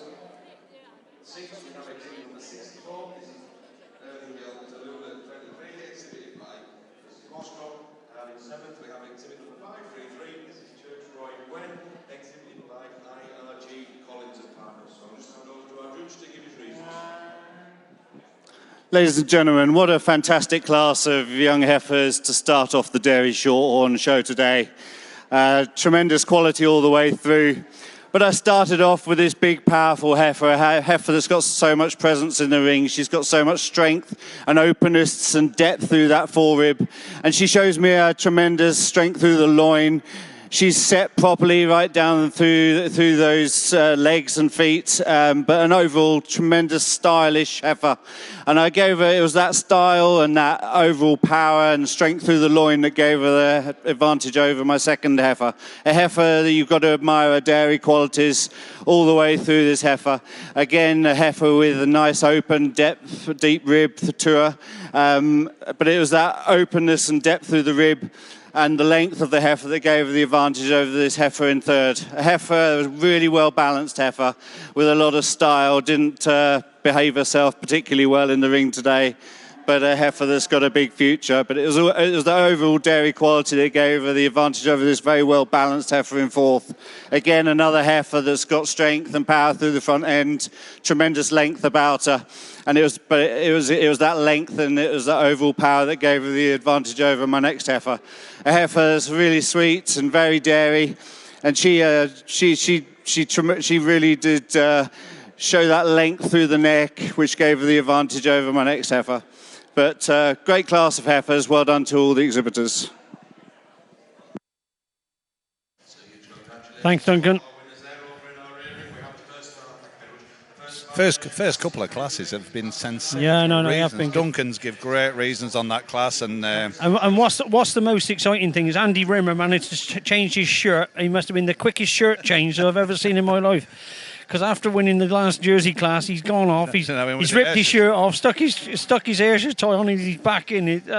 He's a quick change artist. Oh, he is. I think there's a song there. Listen, it's a good job he didn't have to change his trousers as well. So we got 4 forward in this Ayrshire class, and there's some really good quality calves in this, and some really well-bred calves.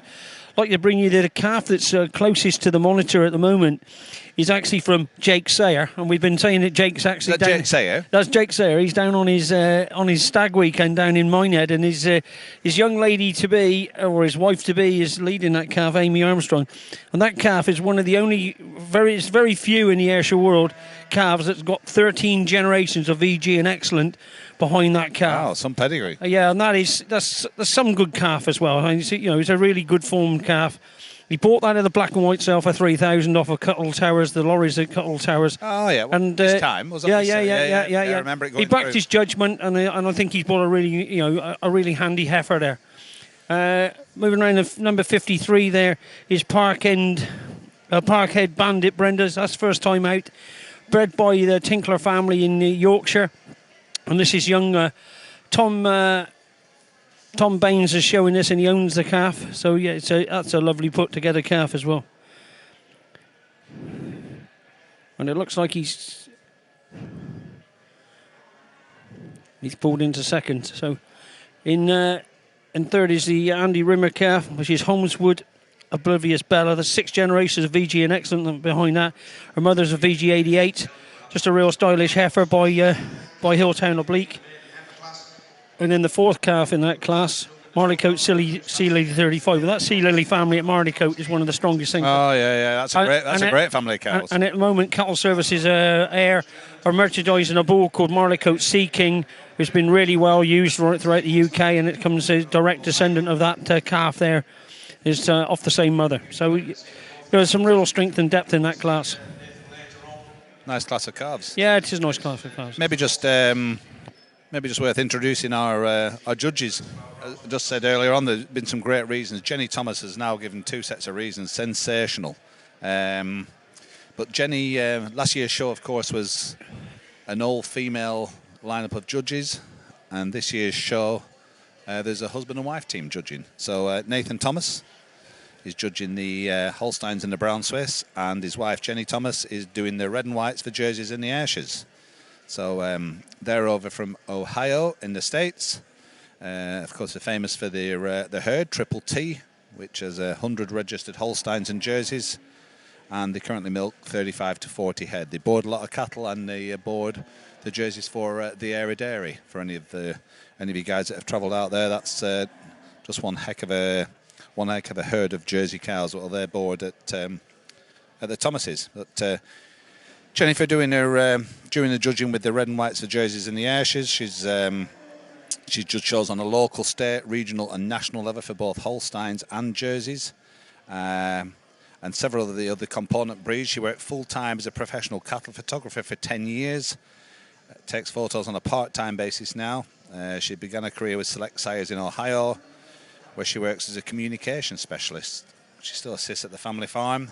Just spoke to her earlier on. She was telling me her son is holding the fort at home. He's just 14. I think he'll have a little bit of help, I'm sure. But she's over, as I say, with her husband. She's also officiated at the Jerseys and the red and white shows in Wisconsin State. Holsteins at different state shows, multiple breeds at the state shows in Utah, Pennsylvania, and New York. So she's more than capable of judging the 3 breeds, the red and whites, the Jerseys, and the Ayrshire's. And if the first couple of classes are anything to go by, her reasons have stood up and been sensible reasons. And yeah, first couple of classes, really impressive. So her husband has a lot to live up to. He's judging the Holsteins and the Brown Swiss, so he's now in the ring at the top of the arena from where we stand, and he's now currently doing the Brown Swiss. There's going to be a bit of a competition here, Graham. I think whether Nathan's reasons will stand up as good as Jenny's. If Nathan's reasons are as good as Jennifer's, we'll be well away. They're a pretty good set of reasons. So anyway, so it looks like Jake Sayer. Jake Sayer? The legend that is Jake Sayer. Looks like he's going to get a presentation here. This is actually being sponsored, this class, by Forward Dairy Supplies. And this is the maiden heifer class. So first in the class is Cuttle Towers Gusty Mandy, owned by Jake Sayer and Amy Armstrong, and bred by the lorries of Cuttle Towers. And it was purchased, as I said earlier on, at the Black and White sale for $3,000. Yeah. Second place is Tom Baines with Parkhead Bandit Brenda. This is her first time out, and was bred by Kevin Tinkler in Yorkshire. This was Over actually here in our Ayrshire ring, not a very large class, but a nice quality class from end to end. The young lady I'm going to begin the class with, you admire the strength and balance of this heifer, the straightness of lines this heifer has, as well as the width through her rump. And it's that overall width and straightness of lines, the strength in that crop region and behind the shoulders that gets you over the stylish heifer here in second. The heifer in second, you admire the dairy quality. She may be just a tick dairier than our heifer in first today, but you would like to see her strengthen up in that behind the shoulders to get her any higher. But it's that overall length of frame, the overall depth of rib and squareness that gets her over the long heifer here in third. But again, a nice quality class here from end to end. Well, again, Jenny, thanks very much for the great reasons. And in third place was the quick change artist was Andy Rimmer with Holmeswood Oblivious Bella. 6 generations of VG and excellent behind that heifer, and 3 lovely heifers. And fourth in the class was Marleycoat Sea Lily 35. Sound like nice heifers with nice pedigrees. GG Baines. Yeah, lovely family. So in the far class now, or in the class you're seeing on the monitors now, is the first Brown Swiss class. A lovely lot of Brown Swiss here. This next class in the red and whites looks like being a pretty good class of senior calves, with what looks like about 13 entered. So in this Brown Swiss class, there's 5 forward. And Nathan has just got his provisional lineup here.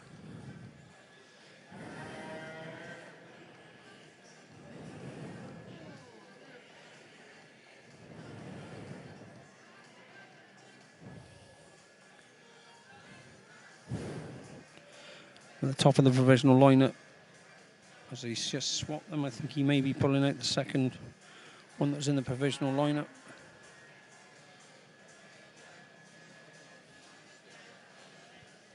Let's see what number is.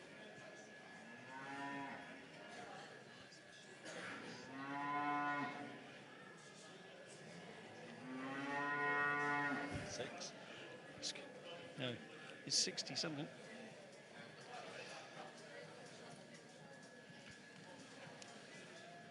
I wish these girls had slightly shorter hair. I think it's 66.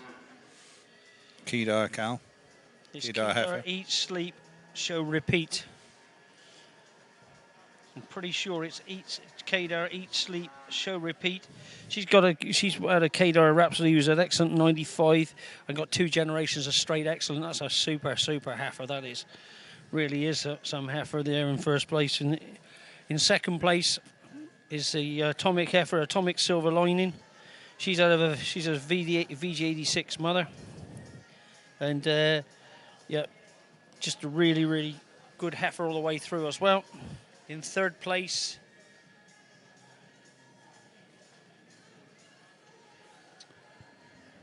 can you see that? Can't Graham? see it now.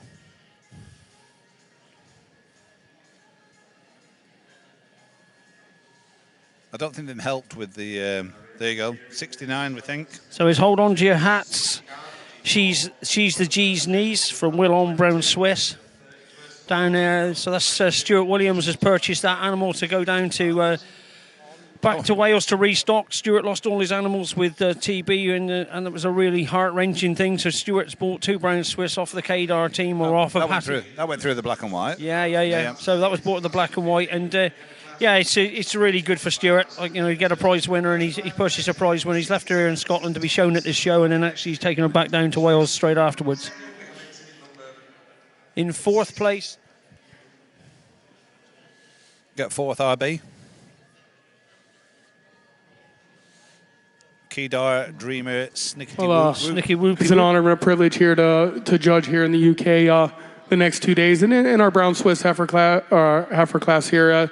A close placing at the top for me today. A couple things I change about each heifer, but I give the advantage to the first heifer. She's a little wider all the way through. She has a little more width the muzzle, width the chest all the way through. I do give the advantage to the second heifer. She has a little cleaner and dairier all the way through, but just doesn't have that added width that I like to see to get into the first place spot today. The heifer in second over the heifer in third. It is on her overall length of frame from end to end, her maturity all the way through to go over the sweet maid heifer here in third. The heifer in third over the heifer in fourth. Just shows more balance throughout. She's deeper about her chest floor today. She shows more spring and width back through her rump structure for her age today to go over our fourth place heifer. The heifer in fourth over the heifer in fifth just is a little more upstanding and longer and straighter all the way through.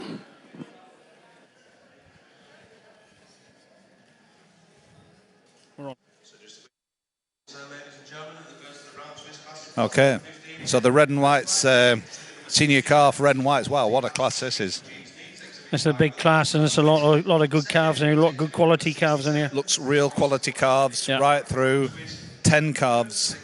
2, 4, 6, 8. Yeah, 10 calves in the class. Yeah. Struggling to find a poor one. We're just in this great position, just looking over the rings. They look a nice group of calves. I think this will make a nice lineup. Wow. Be interested to see where Jenny starts off on this class. There's a lot of real dairy, long neck, clean calves. Sung her praises with great reasons and real fast, efficient lineups of 10 pretty good calves. This is a nice class. This will be as nice a class of red and whites that I've seen here. Yeah. There's some real balance and femininity to them, and there's some good width in those calves as well, Graham, you know, right the way through.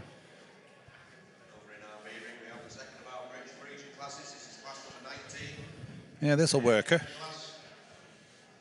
Well, this is what you judge shows for, isn't it? The quality of calves like this. You know, you go out to judge shows like this.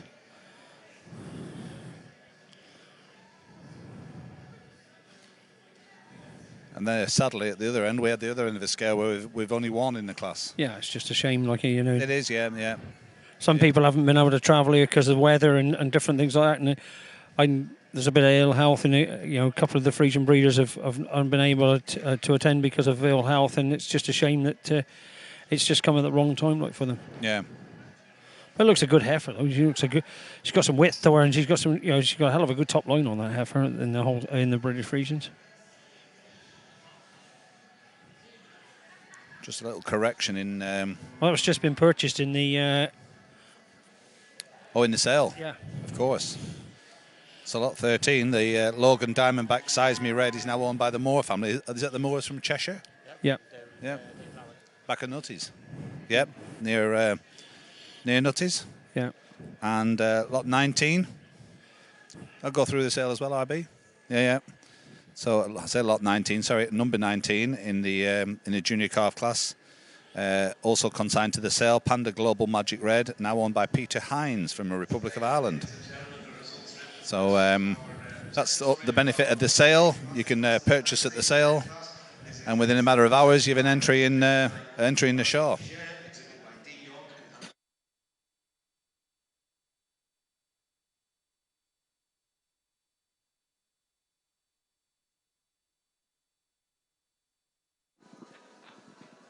Ladies and gentlemen, only one British Frisian in this class today, but you've got to say it's a heifer that's got a lot of qualities. She's got a lot of strength, she's got a lot of power all the way through. She shows an awful lot of width through that spine, through that rump.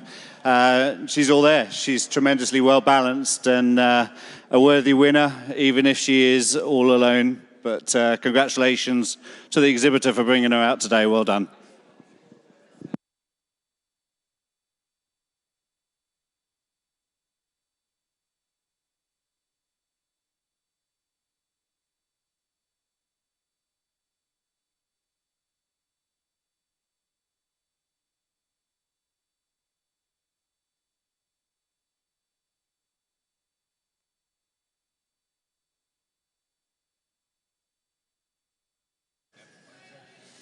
So we've had a bit of a retake. Lot 13 from Logan's that went through the sale, now owned by the Moore family, I don't think has got to the ring. But lot 19 from Panda that sold to Peter Hines in the Republic of Ireland was right at the forefront of your screen. She's just disappearing off up the way. She's just one up from the corner. It's a lovely calf.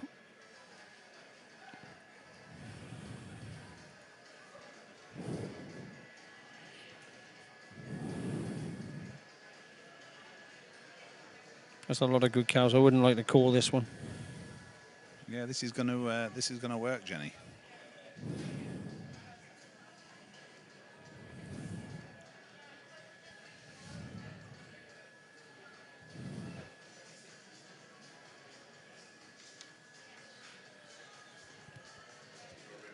Ladies and gentlemen, we have the second of our dairy short-haul classes, class number 13, the in-calf F class, which is sponsored by Harrison and Edmonton.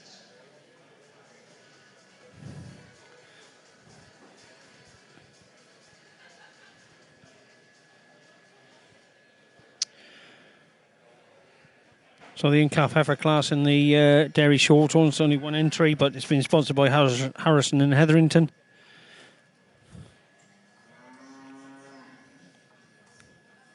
It looks like we maybe got a provisional pull in the red and whites here. I think it's the calf that's been bought by Ireland, number 19. Which could look very shrewd by Mr. Peter Hines from the Republic of Ireland, as his calf's in the first pull is in. We got the short one trying to get in on the in the red Holstein class. Yeah, a bit of sport. So the short one is number 65, is the Mossrig Barrington Iris, the 16th, and she's won that class as being the only entry. She's owned by the Fisher, Messrs. Fisher and Daughters, and that looks a really nice heifer actually. Good bodied heifer. Yeah, it is a good bodied heifer, deep ribbed heifer. Yeah, clean bone too. But we'll get back to the Holstein class, can we? Yeah, Jenny's working her way through this class now. 3, 6, she has 6 pulled in. Another 4 to pull in. It's a super calf at the top at the moment. Looks a real balanced calf. Yeah.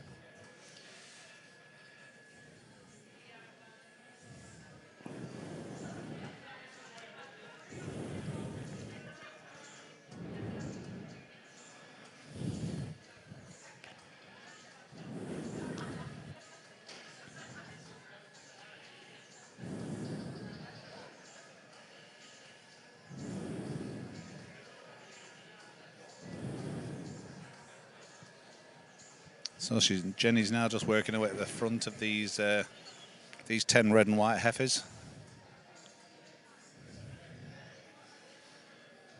Just looking at chest width and fronts in them, muzzles, maybe length of neck from the front view.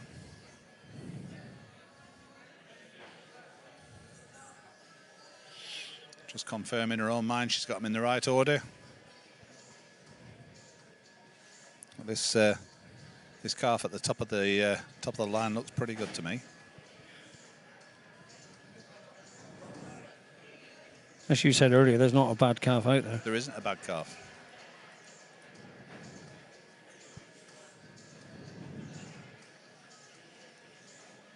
I'm sure Mr. Hines is going to be very happy if that heifer gets round here in the first place. Mr. Hines is quite possibly watching this live feed, unless he's here. If Mr. Hines is here, we'd like to congratulate you.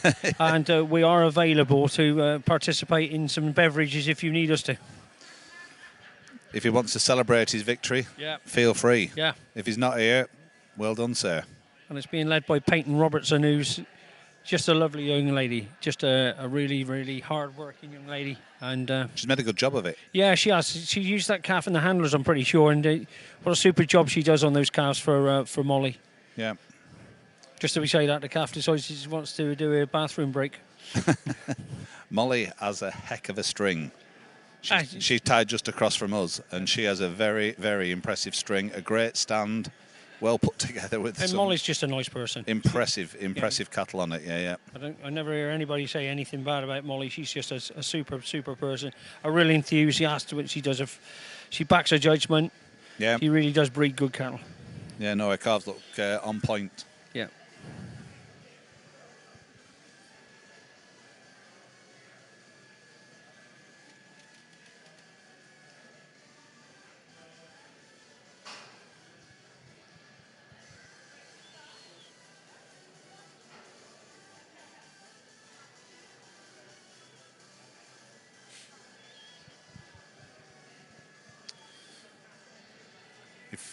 If you're coming to the show tomorrow, be nice to see you.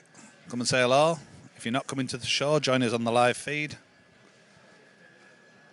If you haven't already, have a go at the fantasy show team. Go on the Facebook page. Pick your three. It's just as easy as that. It's a 30-second sort of thing. Yeah, I think we've more than that, RB. I think there's about 100, isn't it 140, 150, something like that, entries?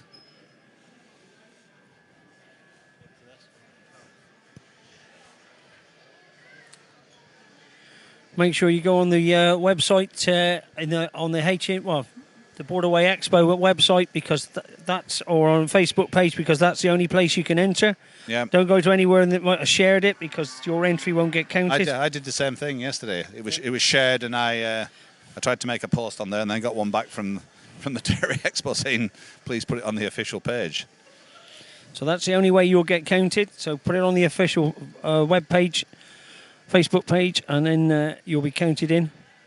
Don't forget, Glyn Lucas is getting £100 out of his pocket, which is always good to see £100 come out of Glyn's. Is it in old sort of like paper money? Is it? Or You'll probably have to. Or will it be by the proper standard money? You have to use it by the end of the year. You'll probably have to dig it up. But I think that's a red and white senior calf. Well, I'm sure that Paul Hines from County Cork is going to be very, very happy, because that calf he's just purchased about an hour and a half ago at the Global Connection sale, and that's come to the top of its class. And by the looks of that calf's got a huge chance when it comes later on in the championship. That calf to me looks like it has a huge future. That's a super calf. Yeah, it's a great calf. So in second place is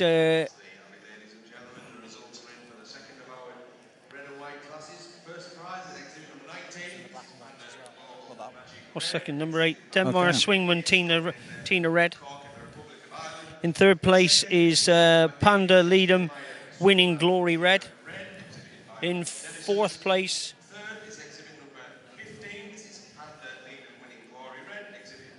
those numbers are not easy to see. I'm not sure what that number is on that fourth one. Number 10 is Ling Lane Robin Dilly. In fifth place is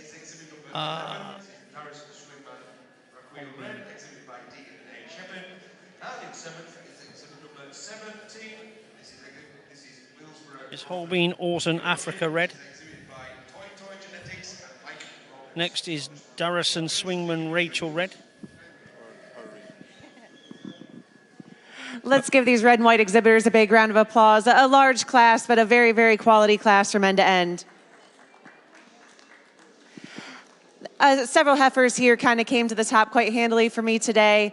The young lady I'm going to begin with is a heifer that puts it together, the heifer that has the least amount of faults and carries the most width, especially through that chest area today.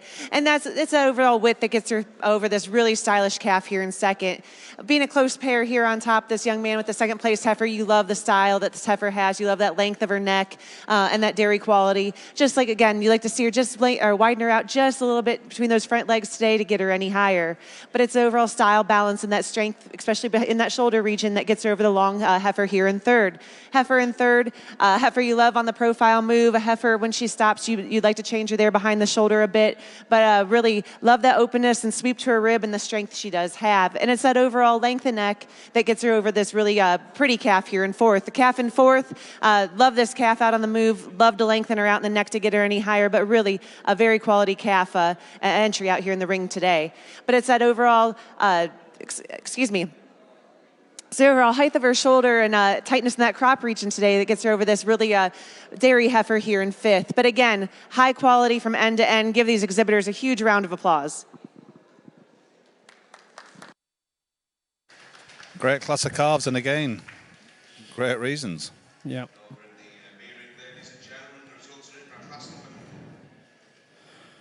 So I think we're on the dairy shorthorn.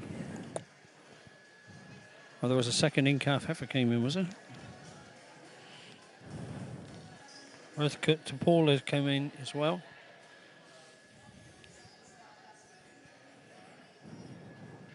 I think the heifer that won that last class of red and whites that Peter Hines has just purchased is also entered in the black and whites. All right. So we'll see. We'll see her again a little bit later on.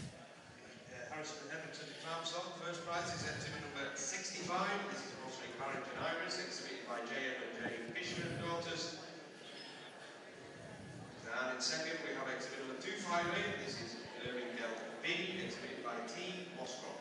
I'll just hand over to our judge to give his reasons. Thank you. Firstly, apologies to all those around ringside for the delay.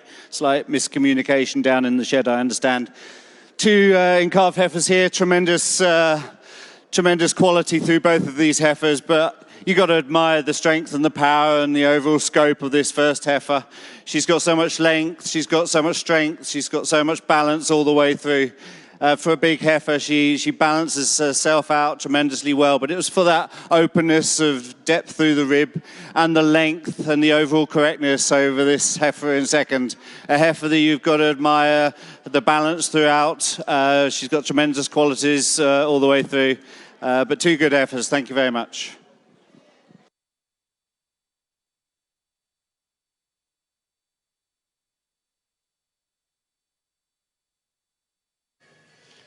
Thanks, Duncan. Great reasons. So we're just waiting for the next Jersey class to come in, I think. Yeah, I think the next class will be the in-calf heifer Jersey class. There's 2, 4, 6, 9 entries.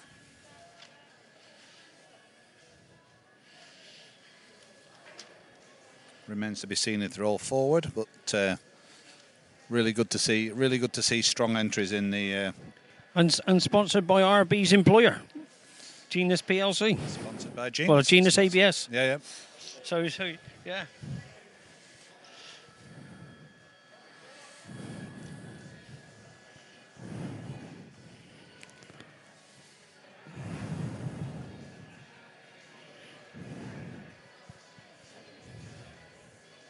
First calf in from Carl Danton. Carl Danton Lemon Jelly Bean.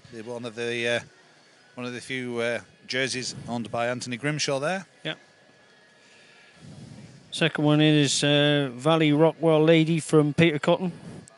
She was first at the ABAB All Britain All Breeds Calf Show in 2022 in her class. She was unbeaten all the way through last year's season in class wins. She's got a VG 87 point mother.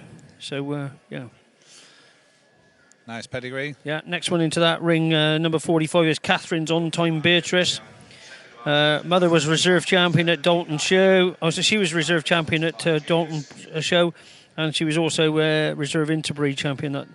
She was champion Jersey, sorry, in reserve interbreed, the show. And mother 92 point cow. That's a really nice cut to that calf. Yeah, that's a lovely cut to it. Yeah, Lencrest on time. Yeah. So number 46 is Guliho Vid Daisy. She was champion Jersey at Dumfries and at Cumberland. She was reserving to breed at Dumfries as well. This will be came from the place where the young guy won the Rising Star. Yeah, that's it. Last year. Yeah, Is that the one? Yeah, James Wright. Yeah.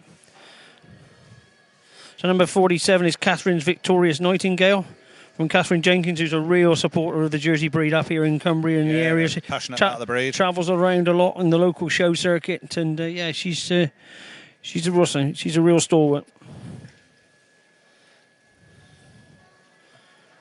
Number 48 coming in is Blythe Bridge VIP Reagan from G&G Templeton, shown by Neil. She'd maybe go through the black. Would she go through the black and white? Yeah, I think she did. Yep. She's out of that Rapid Bay UK Grandest Rumour again, the 93 point cow. Well, that'd be her sister that was shown earlier on. Yeah. So the little calf that was shown in the earlier calf is I think is a half sister to that. Yeah. Looks flash, nice paint job. Yeah. Number 49 just coming into the ring.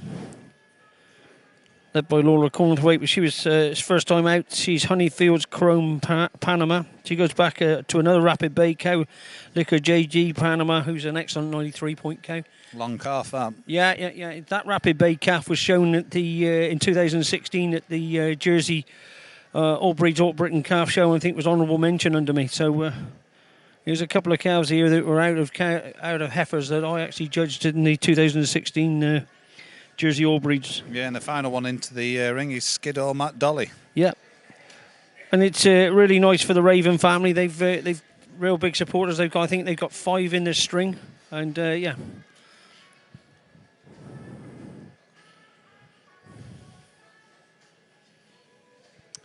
So in the far ring, we've got the Brown Swiss class.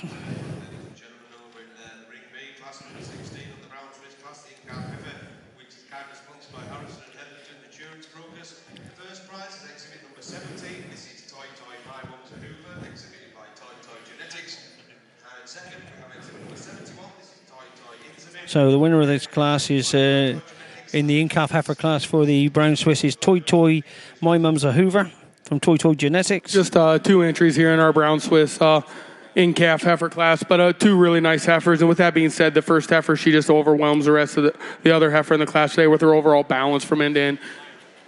She's a heifer that's just cleaner, more angular all the way through. She's a heifer that shows more cleanliness up through her head and neck and down through her brisket for me today, and also carries that cleanliness back through her bone and her leg to go over a really massive, nice made heifer here in second. Congratulations.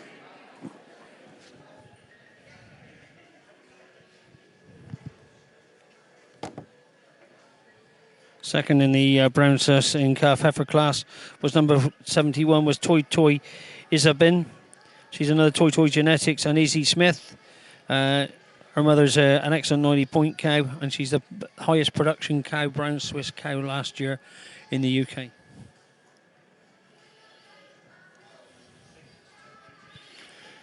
What a great class of jerseys we got in front of us now. 8 forward and just real quality right the way through.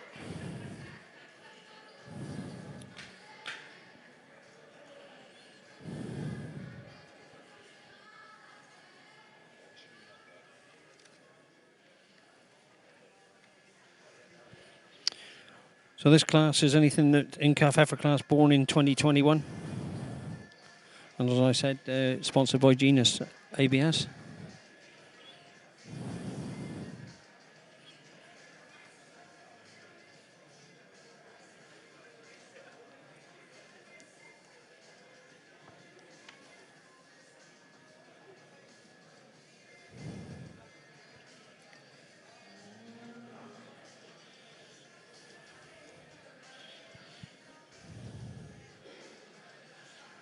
So pulled to the top of the provisional lineup is an animal that was purchased at the black and white sale this year.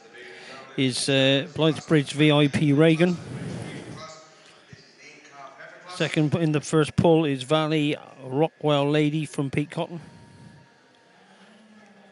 Third in the class on the original pull is Honeyfield's Chrome Panama from Honeyfield's Jerseys. Fourth in the first pull is good old Matt Dolly from the Raven family. The fifth is called Anton Lemon Jelly Bean from Anthony Grimshaw. Sixth is number 45 is Catherine's On Time Beatrice from Catherine Jenkins. Not to be confused with Catherine Jenkinson. A couple of stylish Jersey heifers there at the top of the line, Alan. I've been watching from that's the corner. Honestly, that first heifer out of that grandest rumour, she really does nail them. She leaves some really good stock. I've been a big follower of the second placed heifer, and I've always said that it's going to take an absolute nailer to beat that Rockwell daughter. Yeah. And just look at the one that's leading the class now. Phenomenal.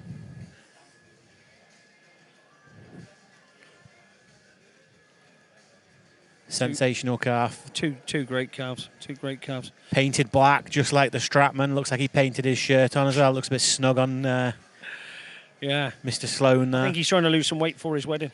I think he's been working out. That's why he's wearing a shirt that's 2 sizes too small. At least he can wear that size of shirt. Maybe he's not wearing a shirt at all. Maybe when they sprayed the heifer, they sprayed the leader as well. Yeah. That's a really nice heifer that Laura's leading as well for the Honeyfields Jersey Syndicate. Yeah, first time out. That's a really nice heifer as well. Ford and Hudson Syndicate. It's good to see James ringside. He's, as usual, not paying any attention at all, just playing with his phone. Is he? He's probably texting. He's probably texting Irby. Probably texting Beth back at home, doing all the work as usual. James gets the jolly, Beth does the hard work. Beth gets them here. That's got some nice lines to that first Jersey heifer. Yeah, the one on screen now, that Rockwell daughter, just a sensational heifer as well. It's a really tight place in between them two, and it'll be really interesting to hear what our judge has to say about them two heifers. I'm looking forward to her reasons on this, because she really does give good reasons. We can all learn something from Jenny Thomas, can't we? Yeah. Sensational. I don't think that jersey wants to be any lower. I think she's staying she's staying in the middle of the ring. Ross hasn't had his Weetabix this morning. He's no doing the old Ross Murray tail twist. I thought he was going to have to carry her. He's used to tossing a Cabri. I thought he was going to toss a jersey then. With his Scots heritage. Mr. Kirby's back in the house. He's been off having another whiskey, is he? I'll pass you back into his capable hands. He's been having another whiskey, is he?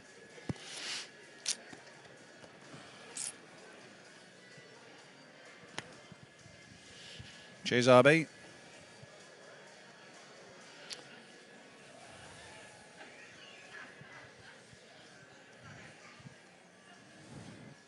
So it looks like they've decided. Sloaney, Neil Sloan. Yeah. Sloaney's at the top. Sloan Ranger. Pete Cotton second. Laura in third. Dots lad. Yeah. Great class of heifers. Second is exhibit number 44. This is Valley Rockwell Lady, exhibited by Peter Cotton. Third is exhibit number 49. This is Honeyfield's Chrome Panama, exhibited by Honeyfield's Jerseys. Fourth is exhibit number 43. This is Caldon Lemon Jelly Bean, exhibited by Anthony Grimshaw. Fifth is exhibit number 50. This is Skiddaw and Dolly, exhibited by J.A.Y. Raven. Sixth is exhibit number 45. This is Catherine's On Time Beatrice, exhibited by K.E. Jenkinson. And in seventh is exhibit number 46. This is Gillyhall B.I.E. Daisy, exhibited by T.A. and M.L. Jackson and Daughters.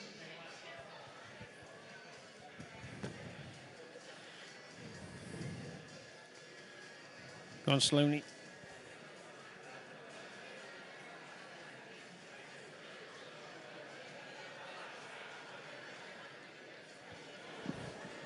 Let's give the Jersey exhibitors a big round of applause. A nice quality class here again in our Jersey show.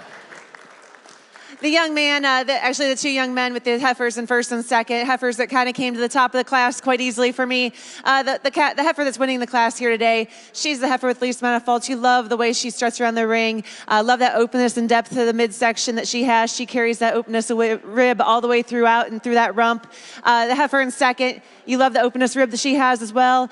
Give her the slight advantage of maybe walking just a little nicer on those rear legs today, but that's getting nitpicky here in our first two placings. But the heifer in second, again, ultra quality dairy heifer in her own right. She follows that pattern of our first place heifer, and it's that openness and dairiness that gets her over the big, strong, powerful heifer here in third. The heifer in third, you love the length of frame, you love the strength this heifer has. Like to see a little more drop, especially in that rear rib today, to get her any higher.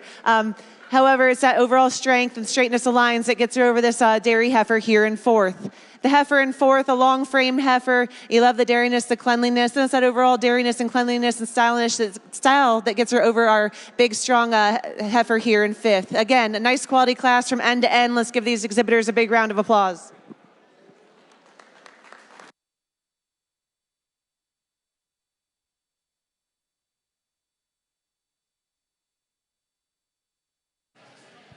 Great class of Jersey in-calf heifers. Yeah, and great reasons again. Like two first heifers, they do match each other, not in colour but in scope and quality and dairiness, and just the same frame cut to them as well. I like this third heifer as well. She just could be a little cleaner through her top. Just a little more furnished. Yeah, than the first two heifers. yeah. But a nice You're heifer, not talking about Laura there, are you? No. No, it just carries that little bit more condition maybe over her shoulder and through her rump. Yeah. But a nice heifer. And Laura, ladies and gentlemen, for the in-calf heifer class for the British Frisians, three really good heifers here, but I led off with this very, very well balanced, very correct heifer. She, when you break her down, there's very few holes in this heifer at all. She's got tremendous style, tremendous balance, tremendous depth. She's got that overall length and that width I love to see through the rump. And then look down through those legs, the way she locomotes herself and the bone quality is what puts her to the top of this class today. And it's that cleanness through the bone, that correctness through the rump structure that gives her the advantage over this powerful heifer in second. A heifer, again, with a lot of power and a lot of presence in the ring. And she just took the second place over the third just for the overall length through the neck and through the whole body of the heifer. But taking nothing away from my third heifer, a heifer that's got a lot going for her and tremendous balance. Well done.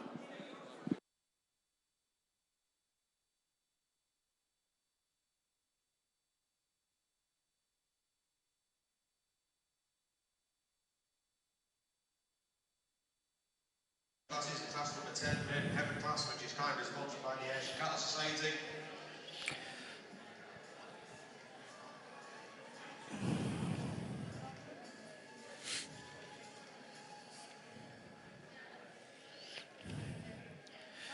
So just one that's got into the ring in the end.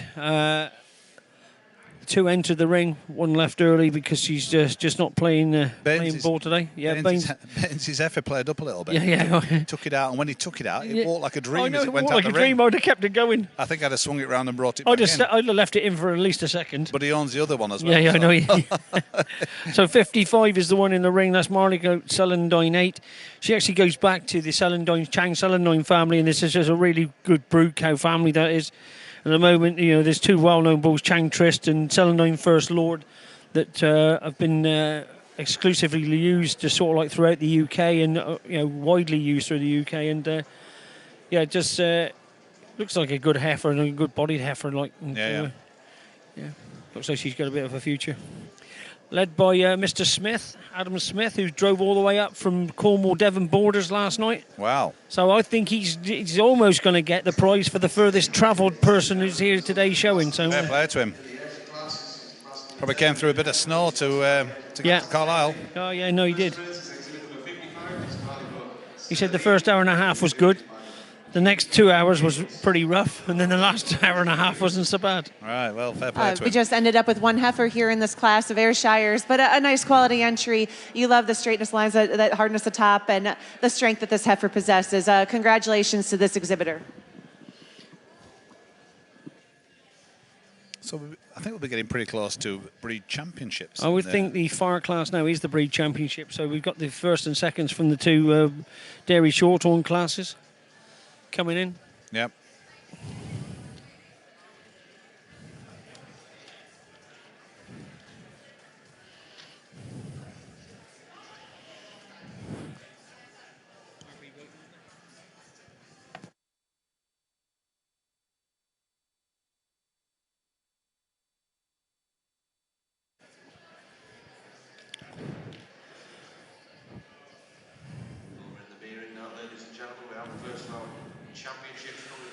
So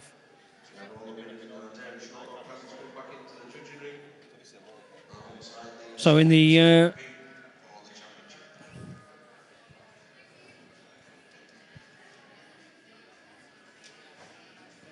so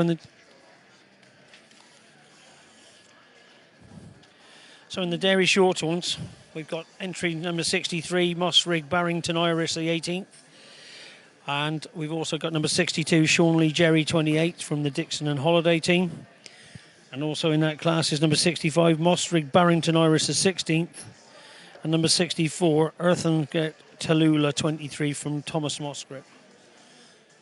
So this is championship time for the dairy shorthorns. What a super lot! 4 super heifers out there from the dairy shorthorns. Real nice cut to them and plenty of width and power, and that's what dairy shorthorns are known for, is that width and power and that true sturdiness to produce milk from grass.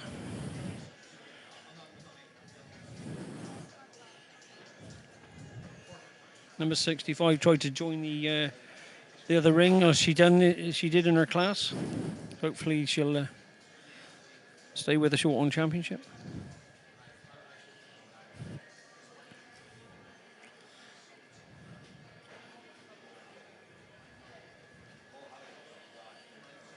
So this is our first championship in the calf classes, the dairy shorthorns.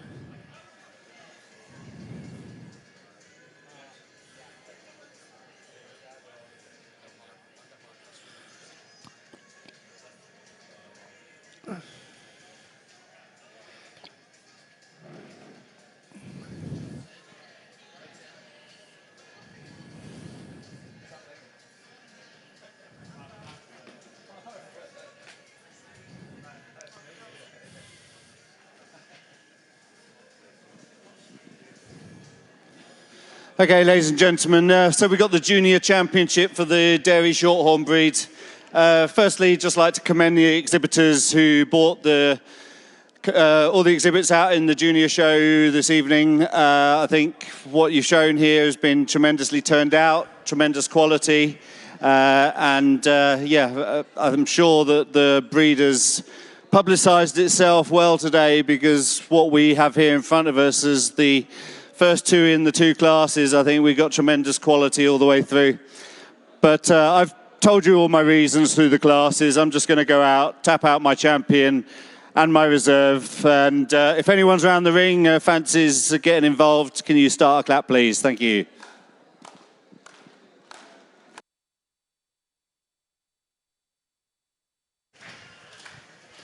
So Duncan Hunter just coming to his championship now in the dairy short, and he's gone with number 63, Mossrig Barrington Iris, the 18th, from the Fishers.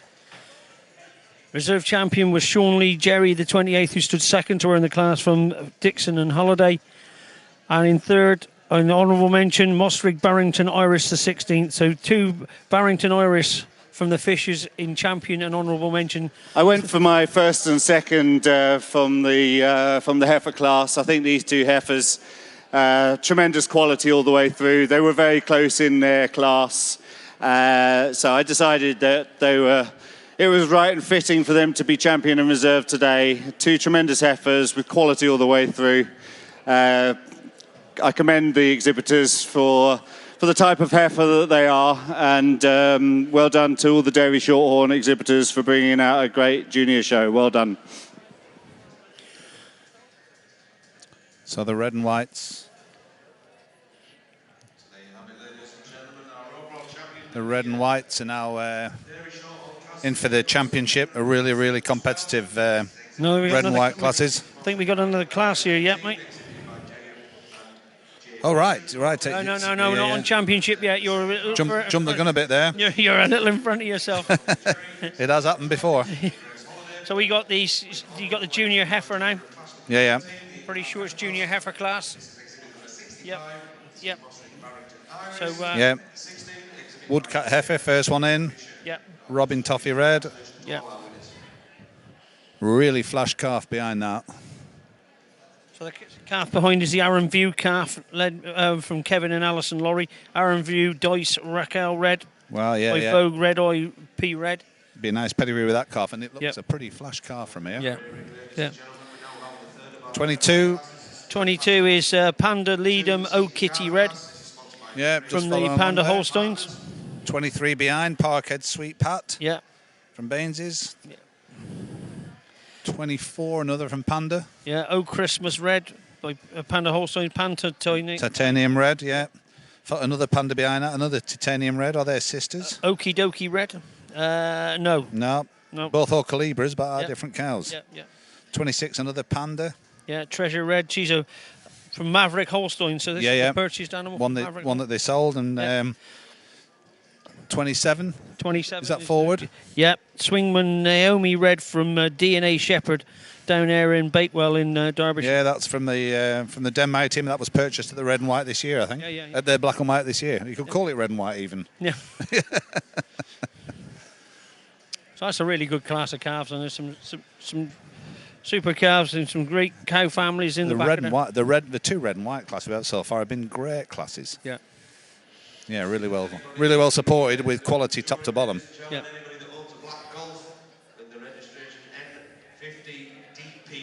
Please go move it immediately. There is a load all on standby to pull it out of the way. We need it moved immediately, so if you can do that, that would be grand. Thank you. That's Dennis O'Neill's. Is it?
So Graham and I, when we were offline, then we actually talked about a calf, and it's just been pulled on the first in the provisional lineup. Stylish calf. We really do like this calf. Alison used it as her handler calf, and this calf is just at one with a handler, but it's a really good balanced calf. Second calf pulled in the provisional lineup. Can you see the number on that? Number 22, Panda Leader Mo Kitty Red from Molly Westwood, Panda Holsteins. Yeah. Third is Molly herself, pulled in. Okie Dokie Red. Yeah, Okie Dokie Red. Fourth one is number 24, again from Panda, is Panda O Christmas Red from Panda Holsteins. Next one, she's got the wrong hat on that girl, I think. Yeah. She's definitely maybe an added entry, but it's 52, which... Is it 52 or 152 on the entry? Could be 152. We're not quite sure who that one is. Yeah, woodcut calf following that. Denmeyer Swingman Red following that, the one that went through the through the black and white this time. And then the last one in the... Is that young Baines? Yeah, it's Parkhead Sweet Pat 5 from Tom Baines on it. Yep. The young lad leading that actually owns that calf. All right. That was his Christmas present. Good lad. From Kev Tinkler. Right. So the breeder actually gave Tom the calf for his Christmas present. So. Ah, nice touch. Yeah.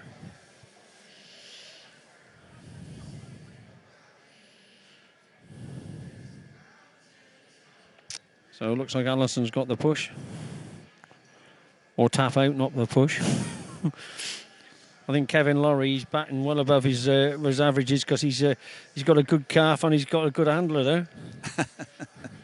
I think he had a cheap wedding. Yeah. Money well spent. No, that's a flash calf. Peyton Robertson doing a really good job showing his calves for Molly. She's really shown those calves really excellently well. She's made a pretty good job of that. Yeah, she's a really good girl, and I think she should be in the running for the sort of like the young member young members award. Yeah. She's one of those grafters. She just keeps working away and doing a great job, Molly been pulled out in third with the Okie Dokie Red.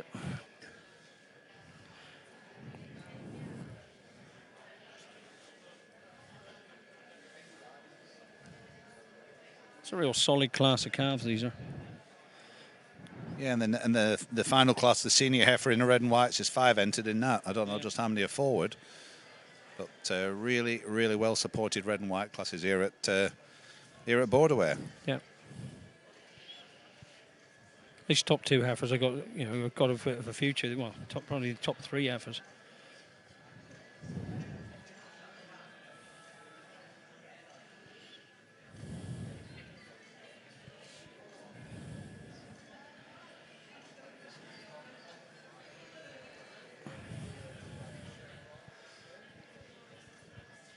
That first heifer's got some real style. When you see her stood in the line up there now on the screen, she really has got some nice lines to her. Got plenty of front end width and power and openness of rib, and balance for her age. We have great views here. We're about 25-30 feet away from the calf itself, and then we're looking at a screen about 3 foot away from us with an even better view of it. So it's We are very fortunate to be where we are. Best seats in the house. Yeah. So this class is born 1st of November 2021 to the 31st of March 2022.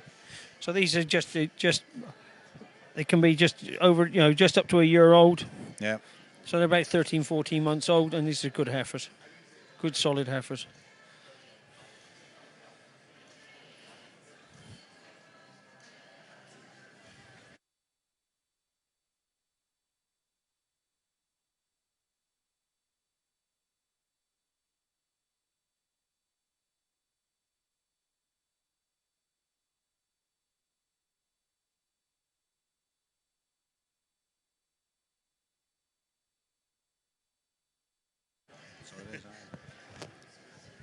So a misprint in the catalogue. Actually, number 21 is Arrow View Red Eye Raquel Red by Vogue Red Eye P Red.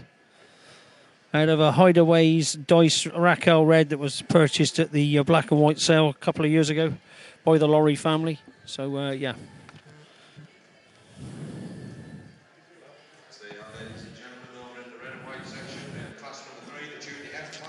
So in the far class, we're just waiting for Jenny to give her reasons, and then over in the far ring, the brown Swiss is just entering in the ring. So we'll just wait for Jenny to give her reasons, and I'll introduce some of the brown Swiss or in the other ring.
Again, let's give these exhibitors in our red and white ring a big loud round of applause here. Outstanding class from end to end.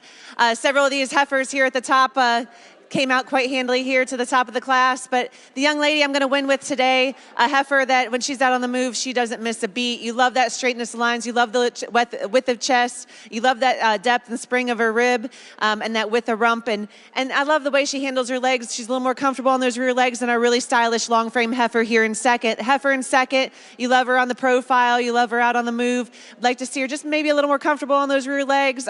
When we stop, she tends to roach up just a touch on her inner top line. But wow, that's being a little nitpicky, a quality heifer, an entry in this class. The heifer in third took me a little longer to find her. She finally settled down in the ring, and when you pick her apart, there's not much to pick apart on her. You love the length of frame, you love the length of neck. I told this young lady, when she gets out there, you really love that balance, that uphill run that she has, and it's that overall way she handles out, particularly on her rear legs today, that gets her over the similar made heifer here in fourth. The heifer in fourth, again, love the openness, sweep to her rib. Just like to see her handle those rear legs a little nicer, a little more correct thorough placement to get her any higher today. The heifer in fifth today, another quality entry. However, the heifer in fourth, I give her the advantage of just having more spring and depth that midsection today over our fifth place heifer. But again, a quality from end to end. Give these exhibitors a big round of applause. Thank you very much, Jenny. And in the Brown Swiss, it's the Brown Swiss Championship, and the four animals forward. First one to the... Nathan's actually going to speak before we get to introduce him. In our Brown Swiss ring here, we just have four heifers to come back for your first selection of your junior champion here. If you would give the breeders and exhibitors of these heifers a nice round of applause.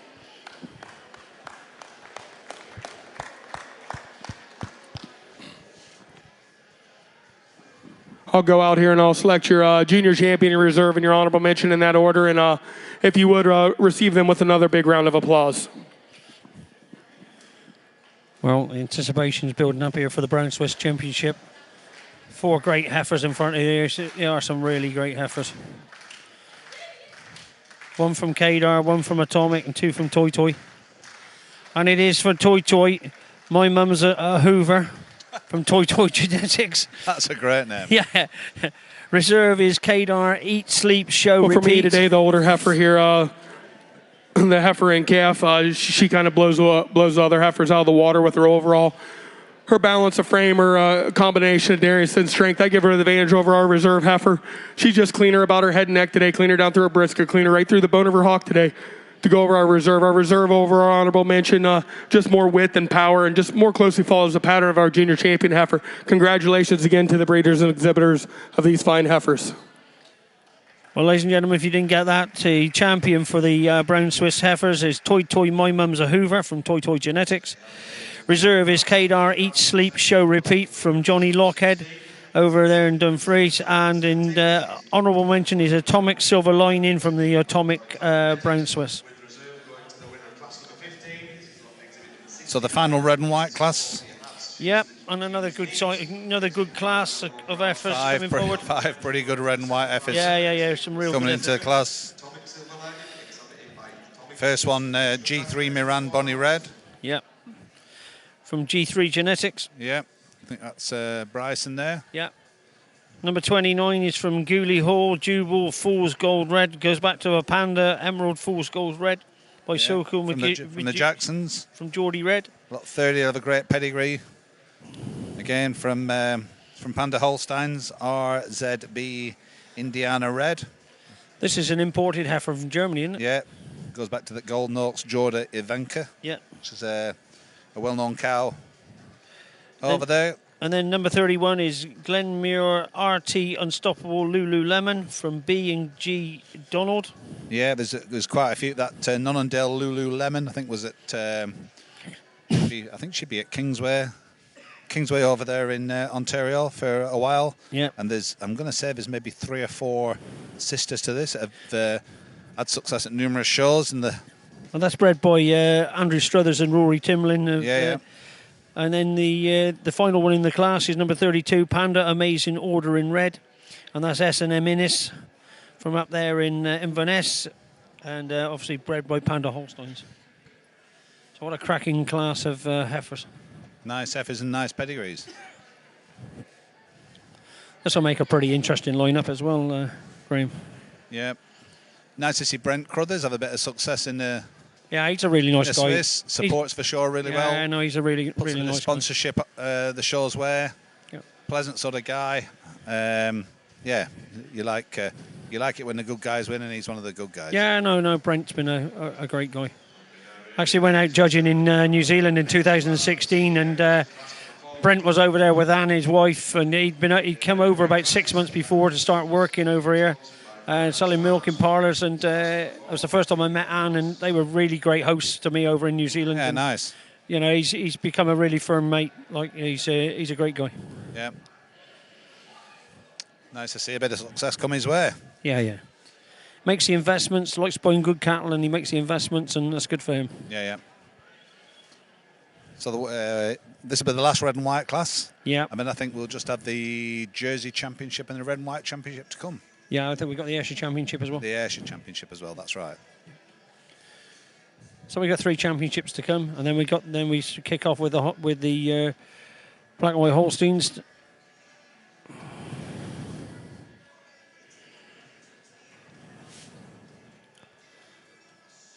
So it looks like number 32 has got the pull.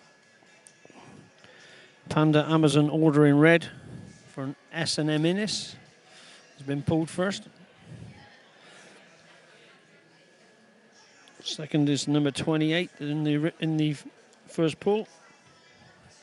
No. Is G3 Miranda Bonnie P Red. No, they snuck one in front of it now. Have they? Yeah.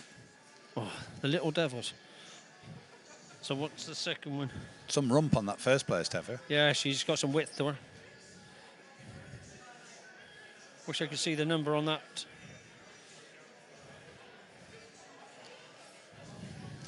Could be that Indiana Red, lot 30, is it? Just process of elimination. Yeah, I think it is. Number 30. I think so. RZB Indiana Red from Yeah. Panda Holsteins. It was the imported heifer from Germany. Yeah, out of that Ivanka. Yeah. So number 28 stood in third at the moment. Looks like it's going to be number 30. He's pulled in second.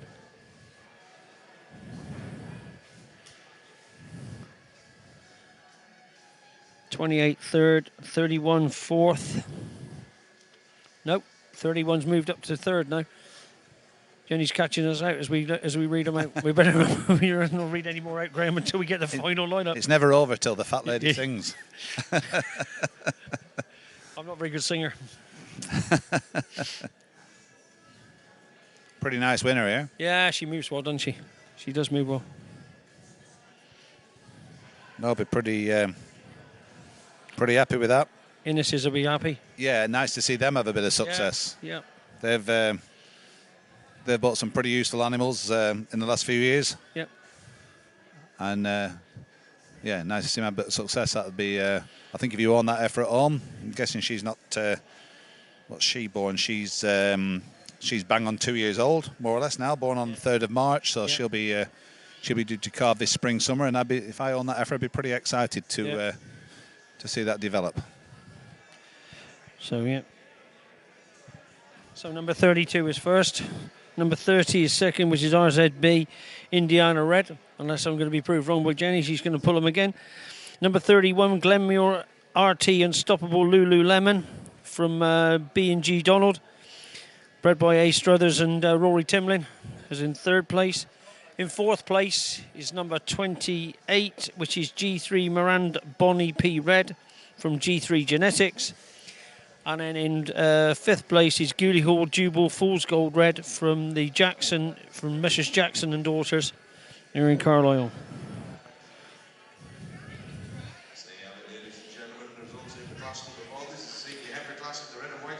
So the class is sponsored by Finance for Farmers, or Finance for Farms. Yeah, never just mentioned too many of the sponsors. No, I've been mentioning them as we're going along, Graham. Yeah. And if you come into the show, please hunt some of these sponsors' trade stands out and go and have a coffee or a beer with them and have a bit of a chat about how they can enhance your business and move your business forward. Yeah.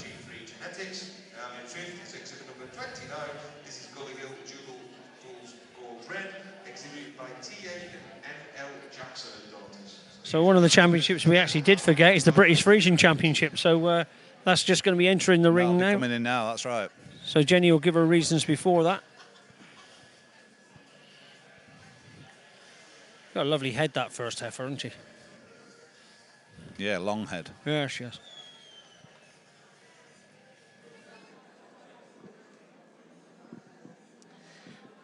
Let's give these exhibitors a round of applause. Another nice class here in our red and white show. The heifer that comes to the top, heifer that follows kind of the pattern of heifers I like. I like a heifer that's got a nice uphill run, heifer that's got a little strength in that front end, and some drop to that rib. And this heifer possesses all three of those things. The heifer in second is the heifer that most followly closest to that pattern of our first place heifer today. Love to see her just maybe drop down those pins just a touch more. That could get her over this first place heifer, but love the length of frame that this second place heifer possesses. And it's that overall length of frame, the cleanliness throughout, especially down through that hock region that gets her over the similar made heifer here in third. Heifer in third, I slid up there towards the end for this young man. A heifer, again, follows that pattern. You like her, she's a little nicer in the rump than this fourth place heifer. Fourth place heifer, you admire the strength, you admire that midsection that she has, just like to change her through the rump and make her a little more narrow in that hock region today to get her any higher. But love that overall spring and depth of that rib that she has. And it's that overall spring and depth and mass that gets her over the nice made heifer here in fifth. But again, another quality class from end to end. Congratulations to these exhibitors.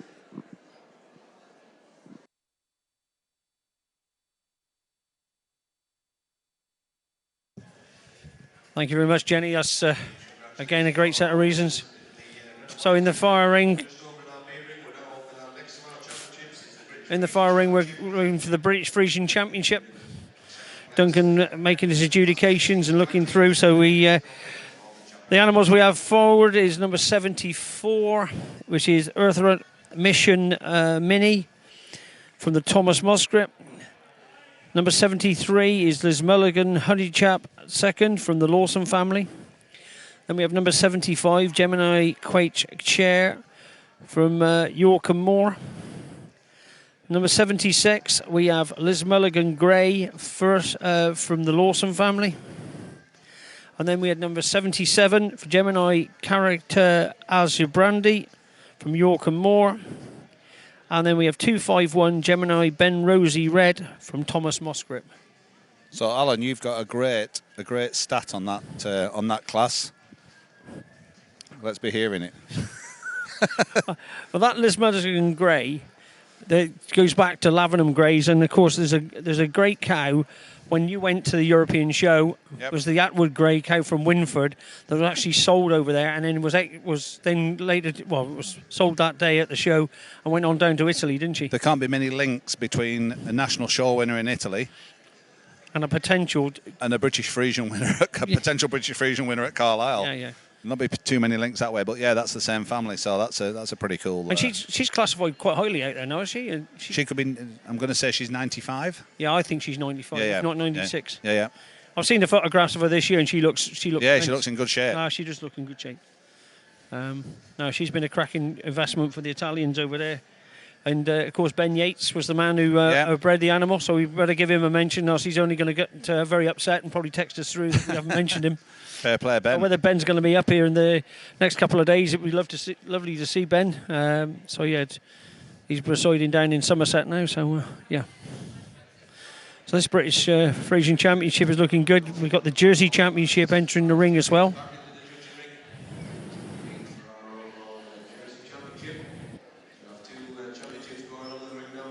So hopefully Duncan will get his British Frisian Championship done, and then we can fully concentrate on the Jersey Championship.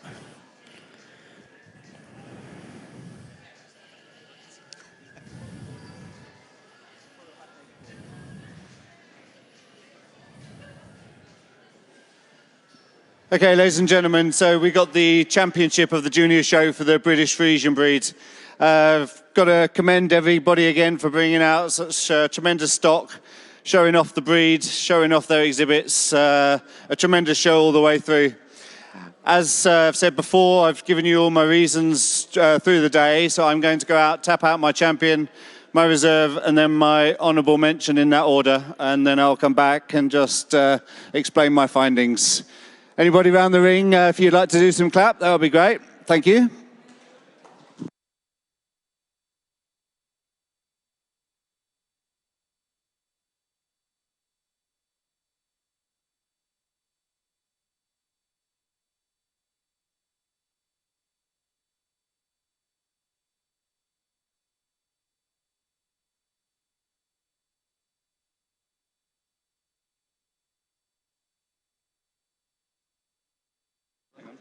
Ladies and gentlemen, I've gone for my in-calf heifer as my champion.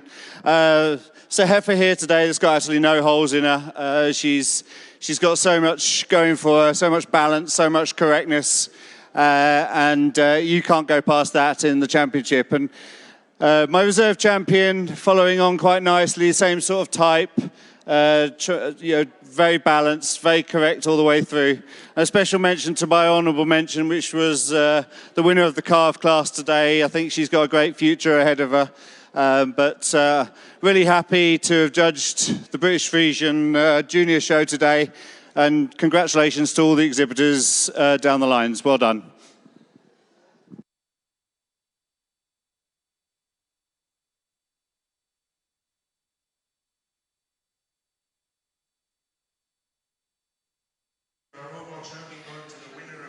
So, ladies and gentlemen, the champion was number 77, Gemini Carrata Azabrandi, York and Moore. Reserve champion was Liz Mulligan Gray from the Lawson family. And honourable mention was Earththought Mission Mini from the Thomas Moscrip. Congratulations to the winners. And what a cracking national British Frisian Junior Show. Yeah, nice show for the Frisians. Jersey Championship just lining up in the ring close to us. 4 good heifers across the ring here. 4 really nice heifers. 4 really nice heifers. Yeah.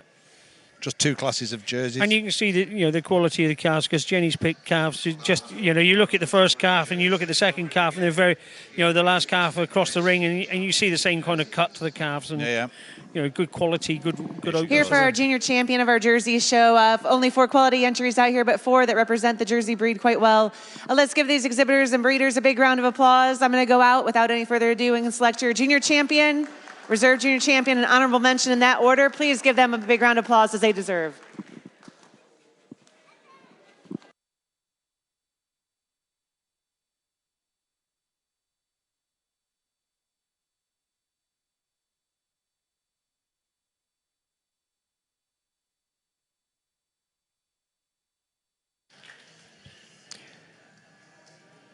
Well, there's no surprise, really. Number 48 is a champion. For me, this pair of heifers came to the top of the class quite handily, and it's hard to separate these 2 heifers. Very similar made. You love the openness, the spring of the rib, the style, the balance. And it's a slight advantage for our reserve over honorable mention, and just the way she walks out on those rear legs today. But again, 3 quality heifers here to represent your Jersey breed and over here at your show. Give these exhibitors a big round of applause.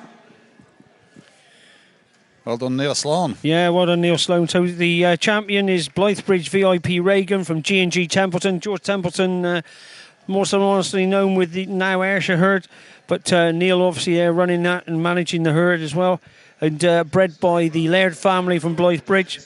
Reserve was Valley Rockwell Lady, number 44 from the RB's put Doc Cotton here.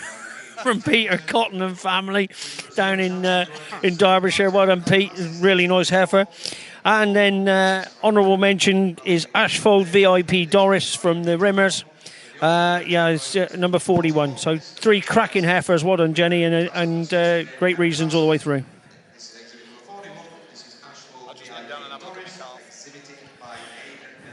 So there's one more championship at the moment to come.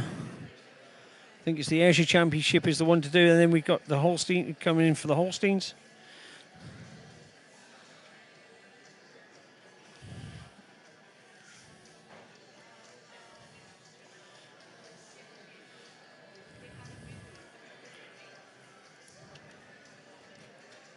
So, RB, is it just the Ayrshire Championship to come now? That's right, Alan, that's right. Good.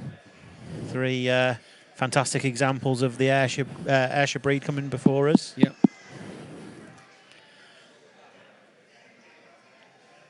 So this heifer coming forward to start with You've got the list of the 3 heifers. Oh, there it is. So the first heifer in the ring will be number 52.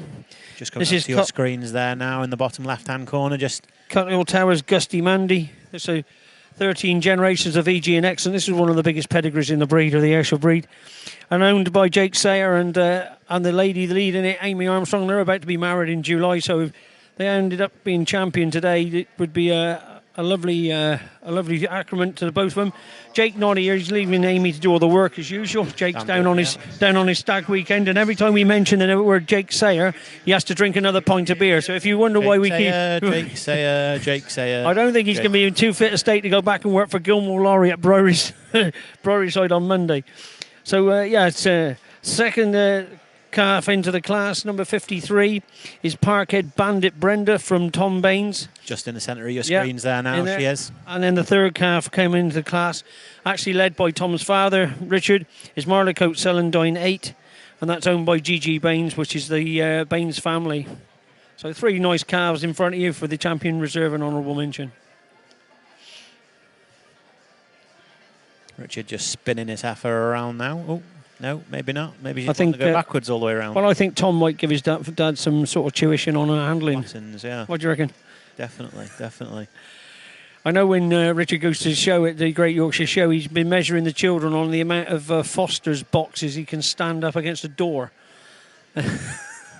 And he's decided if Tom gets much taller, he can have more Fosters because Tom can do more work. Tom's doing a great job of showing that heifer. Yeah, he is. The visual impairment he's almost going to have with the number band slipping over his eyes. I'll tell you, he did a really good job leading that calf in the class. Showed it really well. So, no. Yeah, you can just see on your screens there the first heifer, Gusty Mandy, just being pulled into line by Amy. Impressive heifer that, isn't it, Alan? Really nice, she's loads of Ayrshire character. I've heard a lot about her. She was bought to the black and white sale by Jake and Amy off the Cuttle Towers team of the lorries at Cuttle Towers, and they said it was a good calf. And when you actually saw it yesterday for my first time, I actually saw a video of her early on in the week, and then I actually saw her in the flesh. I think this is a really good calf. It's got all the makings of being a great cow. This says. And you say bought in a black and white sale as well, traded through this very market. Yeah. Bought for 3,000 in the black and white sale. And Jake Baxter's judgment, he had to milk that morning. He drove all the way down from Ayr to Carlisle. And Amy bought the heifer as he was driving back up the road. So I think it was Amy made the decision. And a good decision it's turned out to be. I think she made the decision on the marriage as well, because Jake takes a long time to get himself organised. And boys, if you're listening to it, Jake Sayer. Jake Sayer. Yeah, you can just see the heifer that Tom owns himself there, just in the middle of the screen there now. Yeah. Parkhead Bandit Brenda. So that's bred by the Tinkler family. They're just outside Halifax in Yorkshire. And Kev Tinkler is one of the greatest guys. He's a really hard-working guy. He never shows his own cattle. Richard Baines is a really good friend of his, and Richard goes down and has the pick of the Parkhead cows. And if anybody ever wants to see a great herd of cows, Parkhead's got a great herd of cows, great herd of Ayrshire cows, like so. No, a really flashy heifer that, lovely silky hide to her. You can see loads of spring of rib. Yep. Absolutely cool as a cucumber, like the showman leading it. And she's lovely, chewing her cud. We might be having some decisions. Here's the reasons, I think, from our judge, Jenny Thomas. Over to Jenny.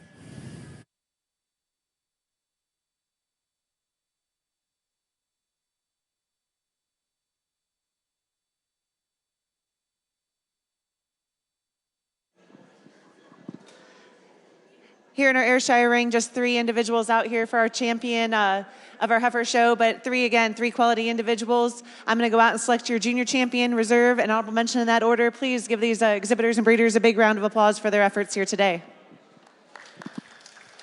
Yeah, I don't envy Jenny's decision here. This is going to be a tight one. But there we go, she's made her decision, and that decision is entry number 52, Cuthill Towers, Gusty Mandy from Jake Sayer. Keep drinking them drinks, Jake. For me, the pair of the younger heifers here over the excuse me, over the yearling heifer today. Just love the squareness of frame, love the length of body, and it's the overall dairiness of our reserve heifer that takes her over honorable mention here today. But again, 3 quality entries to represent your Ayrshire breed here at your show today. A huge congratulations to all the exhibitors. Yeah, and a massive thank you to our sponsor as well, the Ayrshire Cattle Society, and got George Templeton there just bestowing the championship sash, that's a hard phrase to say, upon our champion. And the reserve sash to our reserve Ayrshire Parkhead Bandit Brenda from Tom Baines. Honourable mention, not a surprise, the 3rd of 3 that we've got in the ring today, and that is Marleycoat Celandine 8 from the Baines family. So congratulations to all of our Ayrshire breeders. And at this point in time, I think we will leave you with some adverts.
I don't know how I could forget that. I was going to leave you in the company of the commercial break and completely forgot we haven't had our red and white championship yet.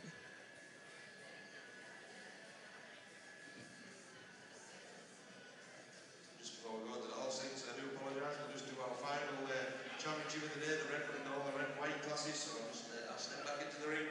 The ring announcer did exactly the same thing I did and made the same mistake, so I feel in good company. But just to remind you of the contenders on the screen there now, we have the winner of the first red and white class, Gilly Hill Lilibet Fool's Gold Red from the Jackson family. That heifer tracing back to that Lexander Fool's Gold of Molly Westwood and her families. Second to her was number 3, Panda Nutella Red. Nice little transition there from some panda breeding in the hands of the Jacksons to a panda itself.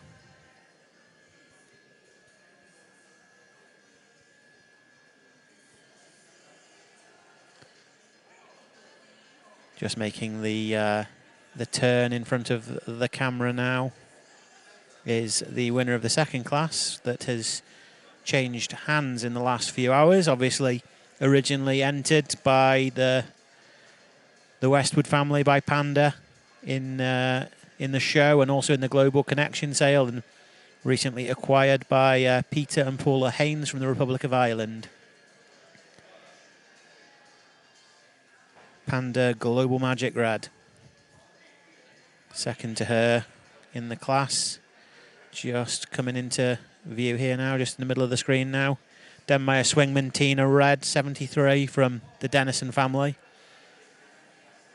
From Tom Dennison on the strap there, just adjusting his calf. And on your screens, just underneath the Borderway UK Dairy Expo banner now, winner of the third class, Aaron View Red Eye Raquel Red from Kevin and Alison Laurie.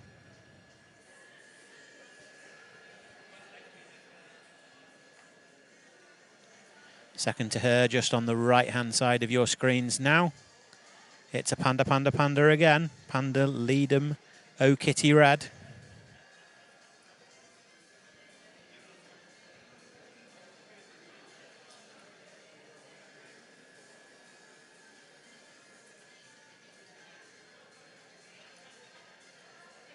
That's Kitty Red just on the right-hand side of your screen there now, Spotty heifer.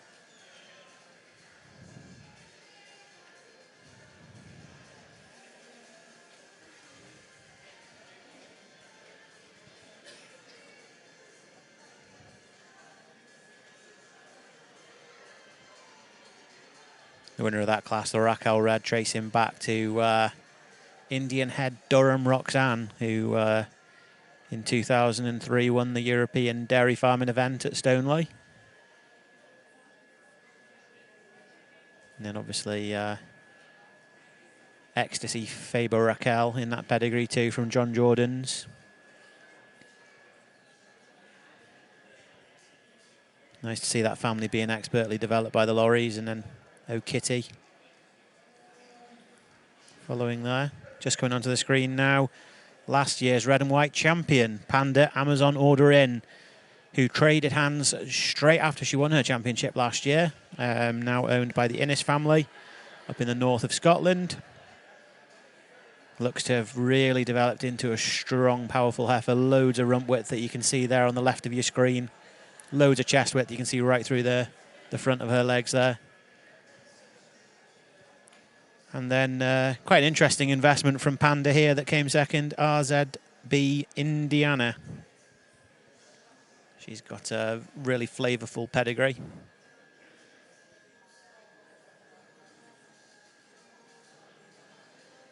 She yeah,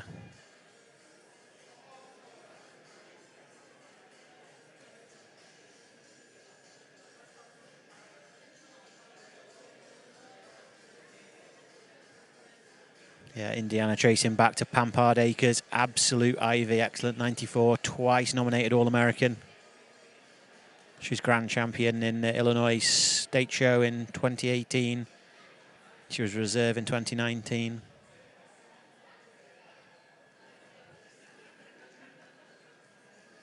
The mother of that heifer is Geordie's sister of Cord Hormons, Golden Oaks, Black Ivy, that has got an absolutely sensational udder, and you'll have seen pictures of her on Facebook and social media.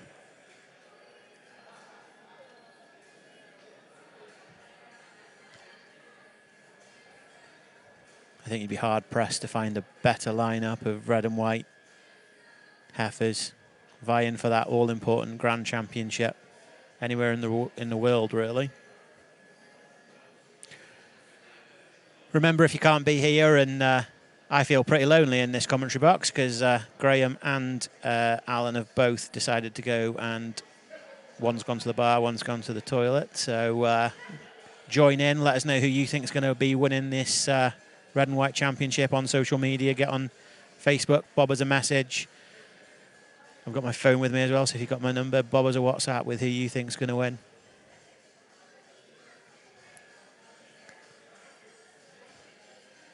Also, let us know if you can see this. I've just had a message saying the live stream is offline.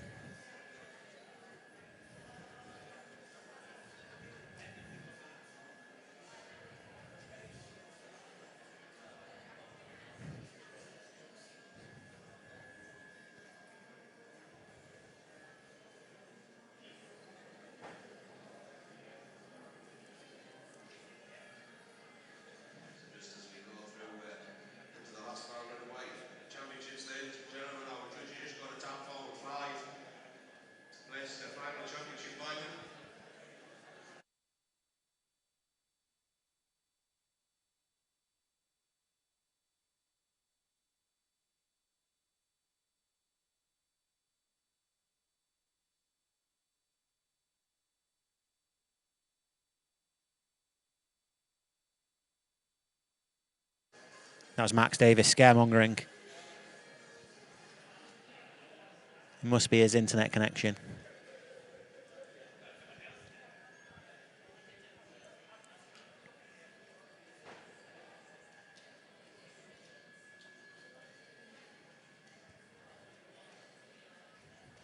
This is getting pretty exciting here now in the red and whites. Our judge, Jenny Thomas, has picked out her contenders for this championship. She's got the new The new heifer flying the flag for the Republic of Ireland from Peter and Paula Haynes.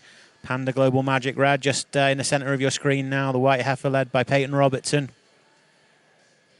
as a contender. The heifer that came second to her now just coming along the bottom side of the other three heifers. Denmeyer Swingman, Tina Red from the Denisons.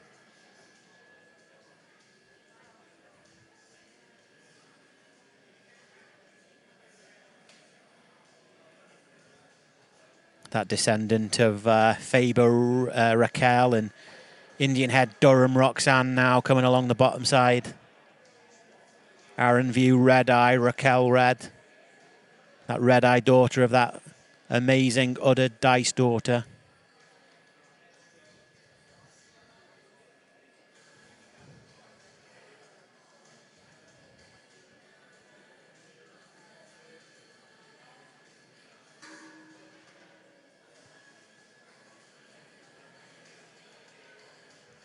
We should thank all our sponsors, particularly our headline sponsors at this point, CIS and Holstein UK, Cars Billington, H&H, HSBC, and I think we're going to get some reasons from our judge, Here to Jenny conclude Thomas. our red and white heifer show today.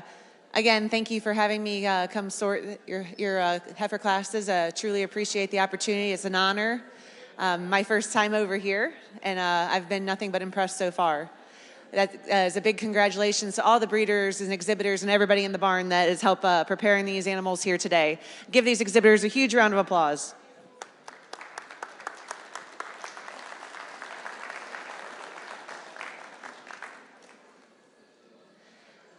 I pulled out 3 heifers here in the center of the ring, taking nothing away from any of the other heifers that are sorted to the side, but these 3 heifers for me came to the top of their classes. They were correct, they were balanced, they had some strength, some width, and straightness of lines, as well as style to go along with it. I'm gonna go out and congratulate your junior champion, junior champion reserve, and honorable mention in that order. Please recognize these exhibitors with a big round of applause. Well, she's, Jenny Thomas has got 3 slots. How is she gonna fill them?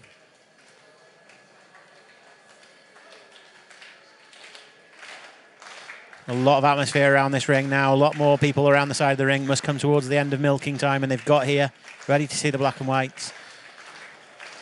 And congratulations to the Laurie family, to Kevin and Alison.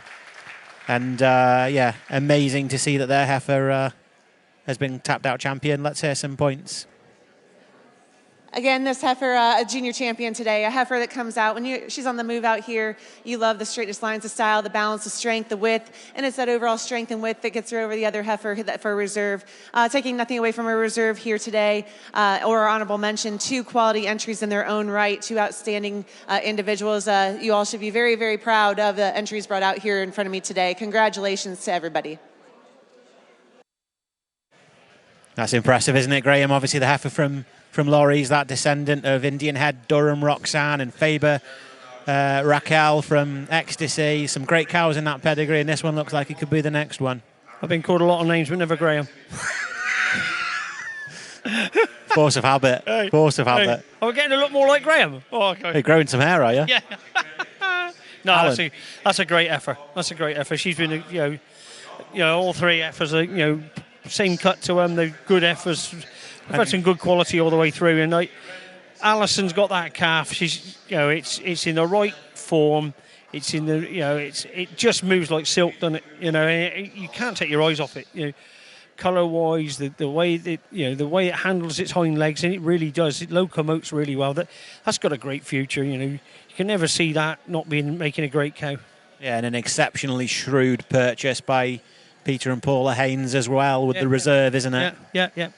Like it's a cracking calf, and that's what you always want to do. You want to buy a calf, and it goes on and does well. And I don't think they ever thought that sort of like three hours or 4 hours after they purchased a calf like that, you're going to get reserve champion at Expo, and none of the work. Yeah, none of the work. I don't know whether they're here. It's a shame if they're not here, but yeah. She is entered in the black and whites tomorrow, though, so they could still get that last-minute flight and get over here and see it strut its stuff on the orange rust-coloured shavings. at UK Dairy Expo, the place where the dairy industry meets. And at this point, we will go to some commercials.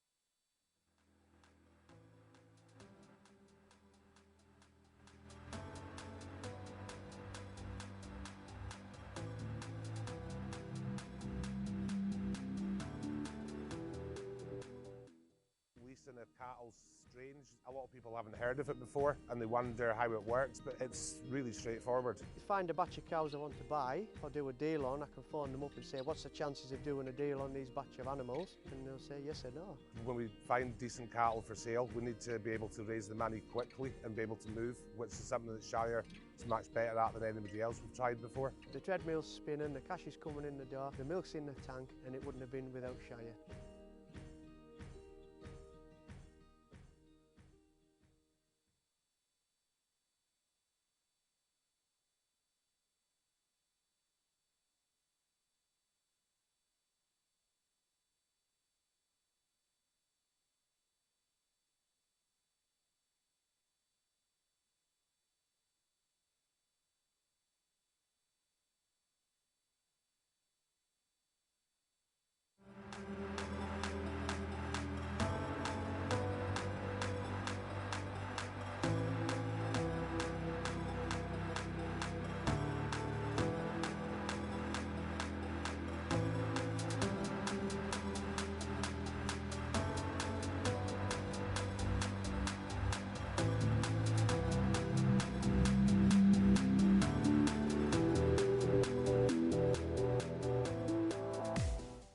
The whole leasing of cattle's strange. A lot of people haven't heard of it before and they wonder how it works, but it's really straightforward. You find a batch of cows I want to buy or do a deal on, I can phone them up and say, what's the chances of doing a deal on these batch of animals? And they'll say yes or no. Anything that I've asked, or requested and spoken to Shire about has been dealt in a, quickly in a professional manner, and it's either a yes or a no. What makes finance for farms different to mainstream funders and banks is speed and efficiency. A farmer can call us today, say he's looking to go to market tomorrow, and the finance will be in place for him to go the following day and purchase the animals he requires.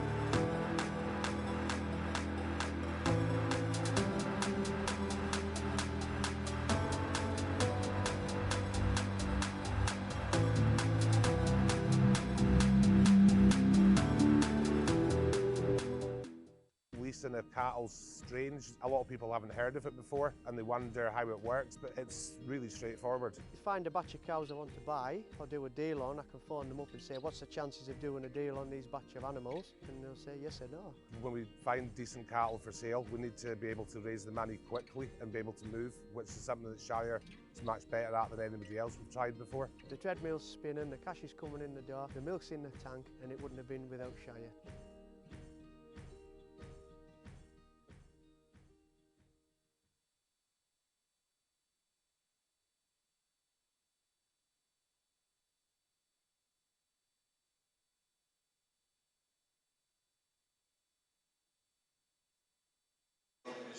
So our first black and white class coming onto your screens now.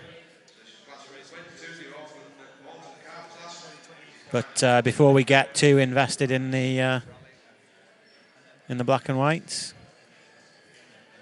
we're just lining up a bit of a special guest speaker for us.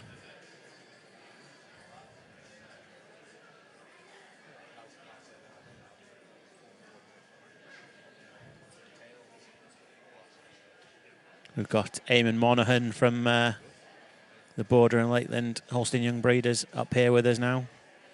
So Mr. Graham Kirby's going to be interviewing him. So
I had a calf in this class. Have you?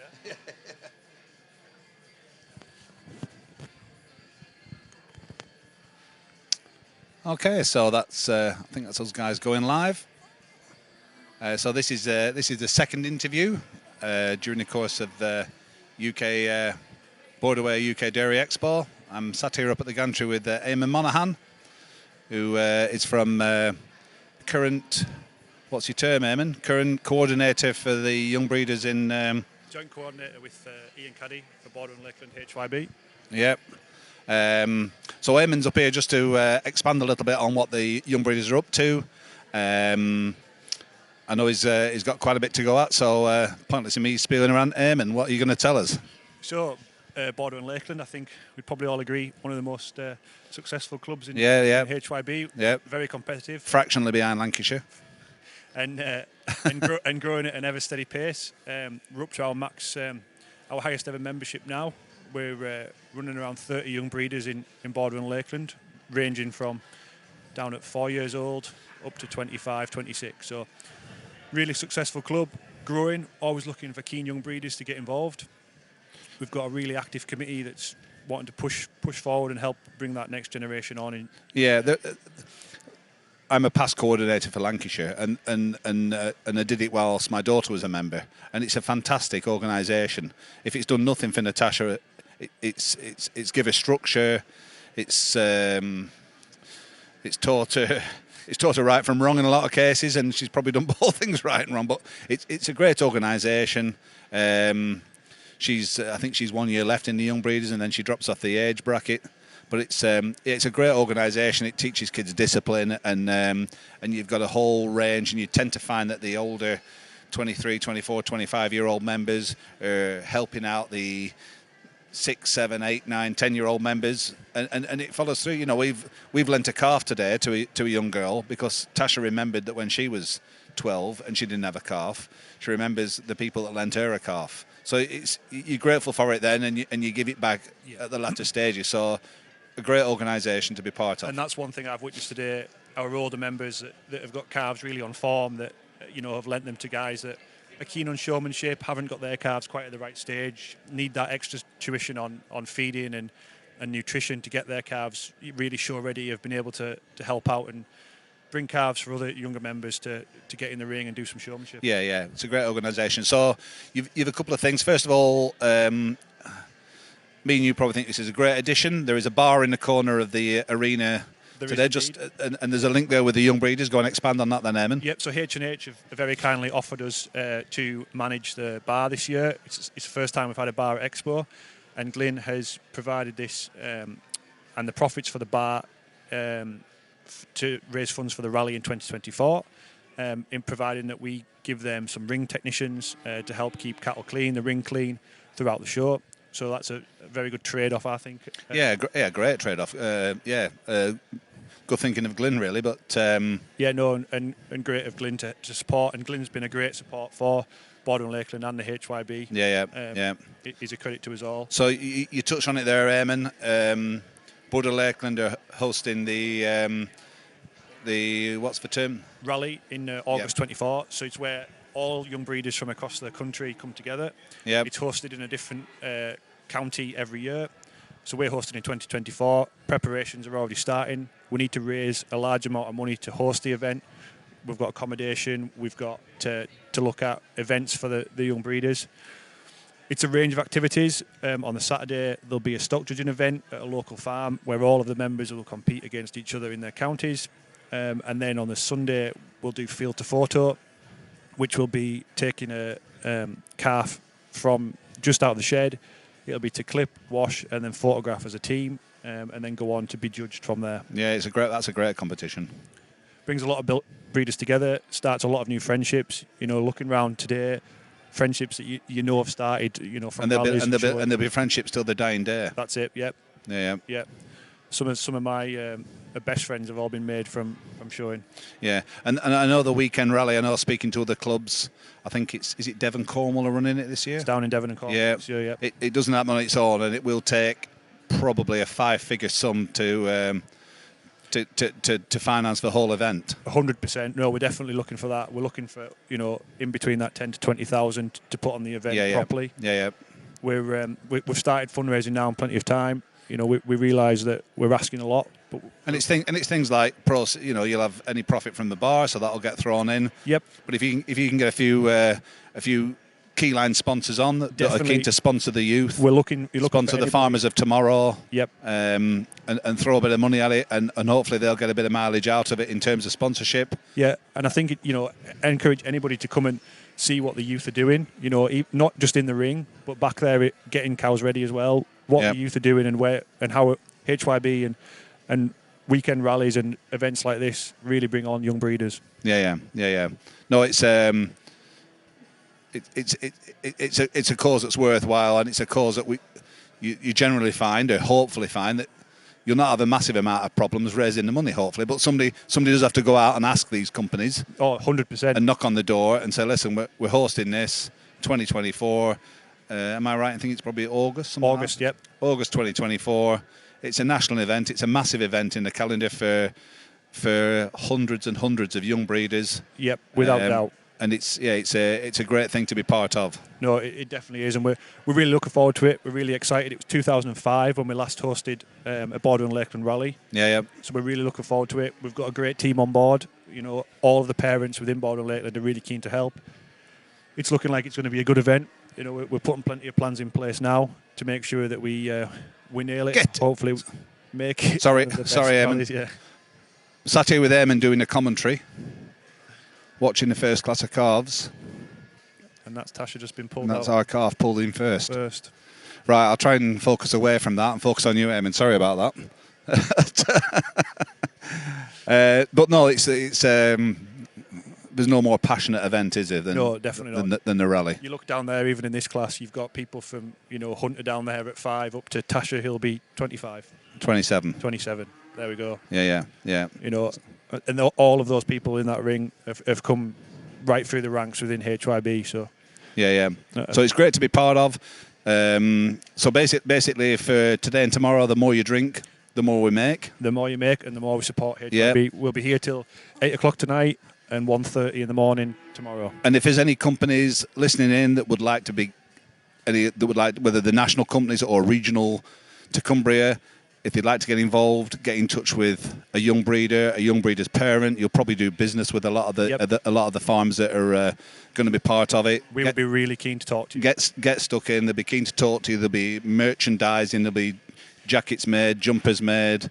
We're open to any suggestion. Yeah. No matter how wild and wacky. Yeah. Let's give it a go. And it's a more than a worthwhile cause to get involved in. So thank you very much, Eamon. Thank you, Kirby. And get supping. Get supping. Cheers, Eamon. Thank you very much.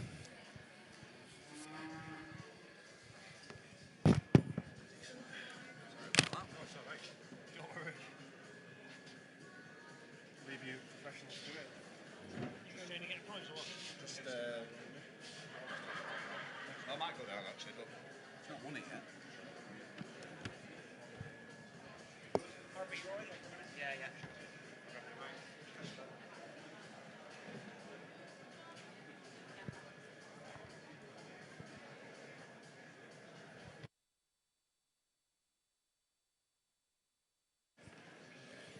Okay, back to the job in hand. First class in the ring. Be pretty chilled about that, will you, Graham? Well, I nearly made a mess of the interview with Eamon Hernan then.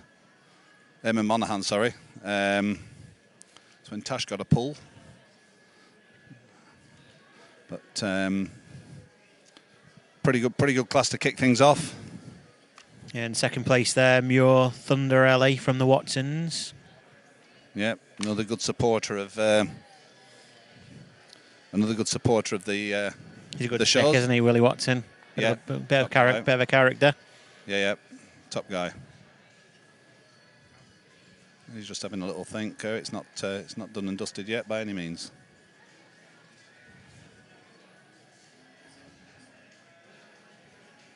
And then in third place, a late entry. Number 511. Greyridge Emilio Delia from Davy Gray.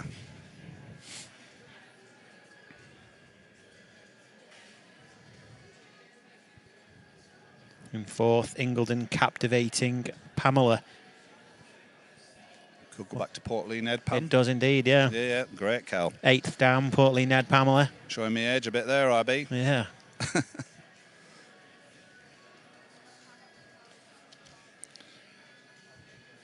You think of some of the pedigrees, some of these.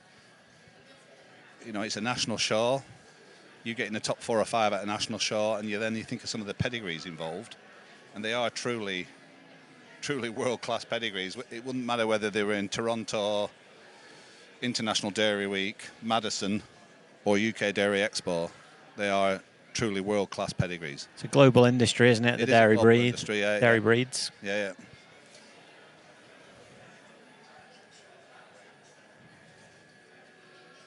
Tell us a little bit about the pedigree behind your heifer then, Graham. The heifer itself is a Avant-Garde Summerfest. I think he's a King Doc. I think I flogged you that semen, didn't I? RB, I think you did sell me that semen. I think you did, yeah. It's so it's a Avant-Garde Summerfest daughter. The dam is a 90-point Goldwyn, third calf, real good cow at home. Behind that is a 90-point Dorman, which I think at the moment is at Ewan Morgan's in South Wales. Yeah. Pretty good cow. Nantabula. And then behind that, a cow with a lot of global appeal, Kingsway Sanchez Orangutan. I think she's 95 points at the Macmillans at Kingsway in Ontario. I don't know if any of them guys are listening or watching in, but. Then former Canadian Cow of the Year, Terrace and Alley. Terrace and Alley, the Alley stamp, that's right. You can see that family in that cut of that calf on your screens now. There she goes. Get in. Do not make a mess of it now, Tash. Then the Thunderstorm from Watson's in second from up in Ayrshire. And the Emilio from Greyridge following in third. Ethan and Morgan at Kingsway. They have a sale every year. They're not afraid to sell the best. I think the sale could be this next week, but there will be numerous show winners come out of that sale every year. I'm not saying this has come out of the sale, but I would buy the eggs from them guys. They're not scared to let the good ones go, are they? No. They like to see other people doing well with their breeding. Yeah. Just want Tash just to get this over the line. Got old, the young Murray Reisner, slowing her down a bit. Channeling his inner Martin Kipfer from Swiss Expo. Good old Ross Murray, the ring steward. Yeah. Doing a pretty good job. In fact, doing a very good job.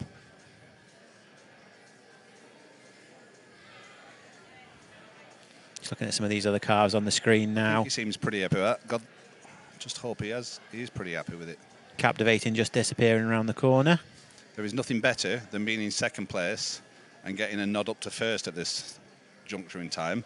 But there is nothing worse than being in first place and getting dropped to second.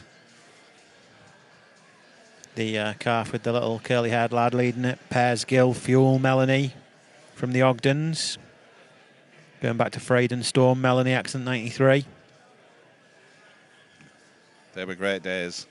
Same family as Dale's End Storm Maud. Yeah. Frank Donkers just had a sale last year. Did manage to get a few embryos away in his sale. One of the nicest men, one of the nicest guys you'll meet in Canada. Absolute top guy. Listen, RB, I'm going to bob down because I think our calf's done it here. So Yeah, no worries. You go and get your shirt and tie on ready for your photograph. No, shirt and tie won't be needed, but that's a great start. See you in a couple of minutes. Yeah, no worries.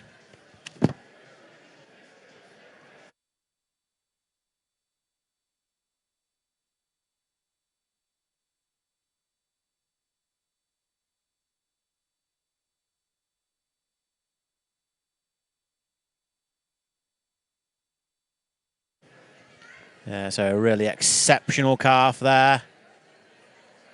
Summerfest. He can make the show winners, and we can see it now with the heifer that we've got winning the class.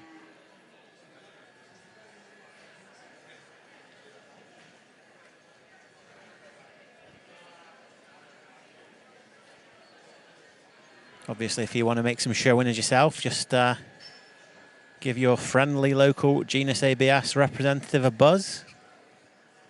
Shameless plug there.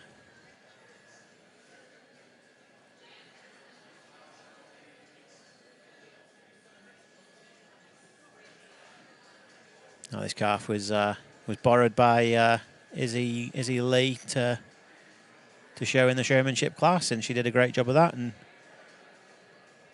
Natasha Kirby doing an equally good job now in the open class. Our judge Nathan Thomas just offering some final comments to the competitors, and can't wait to hear his thoughts on the class, to be honest.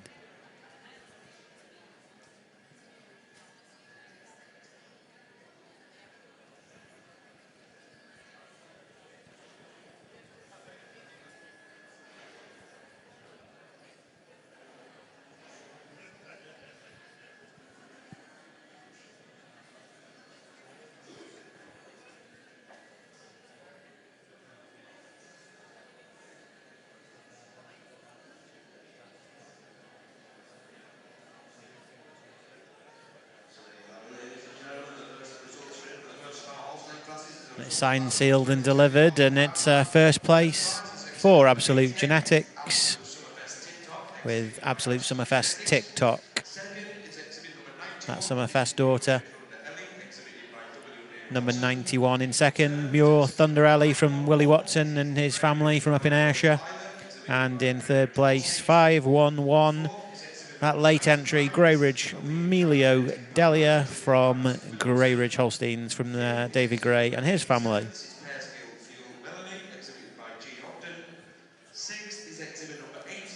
Absolute world class right down this line. We're indebted to our sponsors of this class.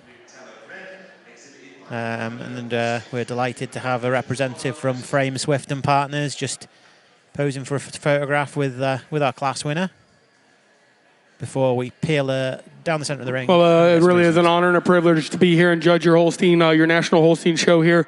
An exceptional class of calves here to start off our class today. And I think there were 3 heifers that jumped out at me. And with that being said, a calf that wins the class quite handily for me today. A calf, not the biggest calf of the class, but for me, she's the most balanced. She has the most width about her front end today. She carries herself the nicest over her top line today. Not taking nothing away from this second calf. The second calf follows the pattern of our first calf and that overall balance. A calf that I'd like to see seal in a day when she's not roaching quite as much as she is to push this first calf. But she used her overall depth and dairiness and quality all the way through to go over the big tall heifer here in third. The heifer in third over the heifer in fourth. I just prefer her up through her crops today. She's nicer right up at the point of her shoulder today to go over the long frame dairy calf coming out here in fourth. The heifer in fourth over the heifer in fifth. It is on that overall length of frame today, that overall style when you see her move around the ring. And she's a heifer that also walks just a little square on her feet and legs today to go over our fifth place heifer. The heifer in fifth over the heifer in sixth. When you see him on the move, she's just longer and leaner about her neck today. She shows a little more dairiness and quality all the way through to go over the white calf coming out here in second. Congratulations to the breeders and exhibitors.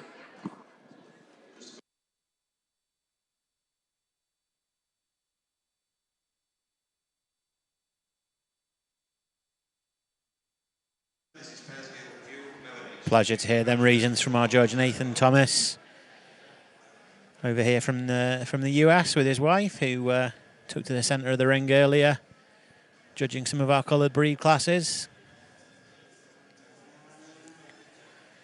We're just going to watch these heifers lead out as we move into our next class of heifers. This time sponsored by the Digital Dairy Chain.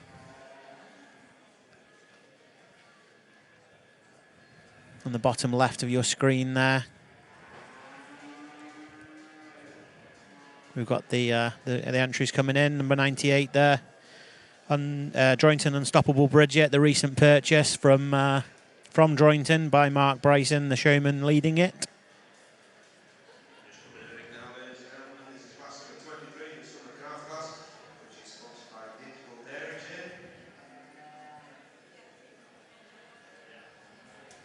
Coming around the corner there now, Holben Ruby Ray Red, who made the massive track up from Maidstone in Kent. She's got really impressive genomic evaluations, actually, with 2.56 UDC on her US evaluation. She's a Coupon Shield daughter of Holben King Boy Ray, excellent 92.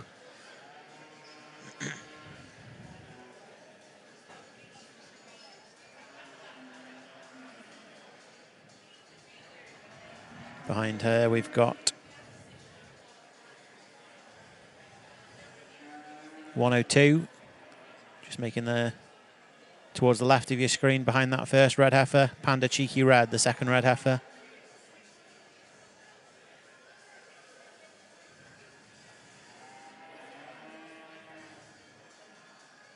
We saw her already in the red and white section. There she is, getting a bit more of a closer look on her. Number 102, Panda Cheeky Red. She's that lucky, awesome daughter from Panda Unique Cheerio. Behind that, Blondin Unstoppable Cheers. And then obviously behind her, Unique Dempsey Cheers, excellent 95. Number 104 just coming onto the screen now from number 103 actually, he's just making a late arrival. Alison had to nip back and grab her, obviously. And that's Balemore BHC Mirand Apple from the Coates family. A Mirand, daughter of Orkansala Adels Dorman Ava, excellent 90. Granddaughter of Apple herself, actually. And then the Carl Danton heifer, Rager Mahogany Red. Her fourth down will be the Scientific Mahogany Red. Traces back through the rays to the Roxy.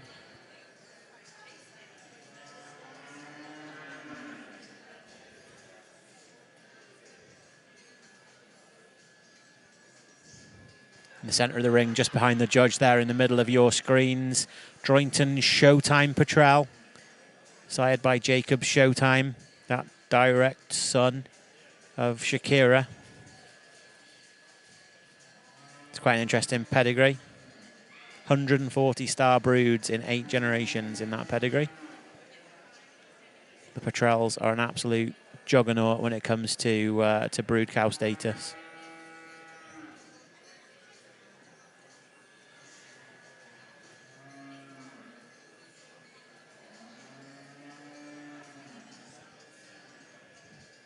Just coming in front of the British Frisian banner there now, just to the left of it.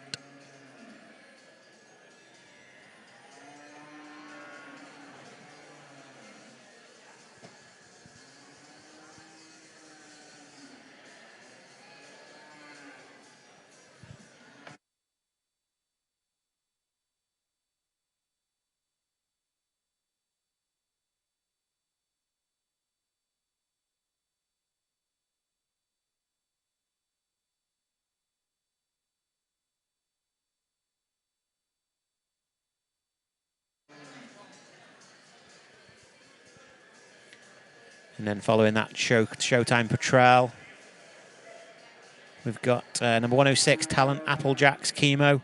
Seagull Bay, MJ Applejack's daughter. Goes back to their Chemo family. Through Painley at the Barlow's herd and through Primsland back to Calbret. Number 109 coming on screen now from the Batty family.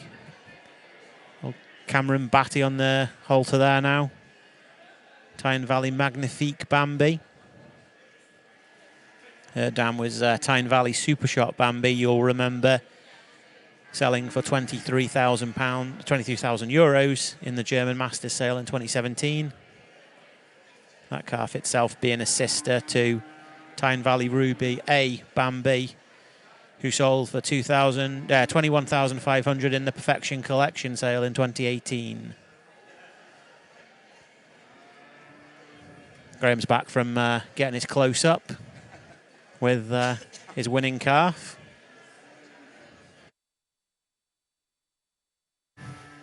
Wrong one, Graham.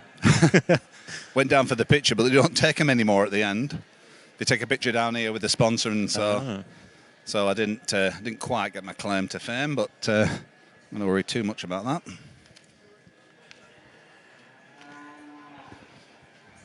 So this is the big class of the day.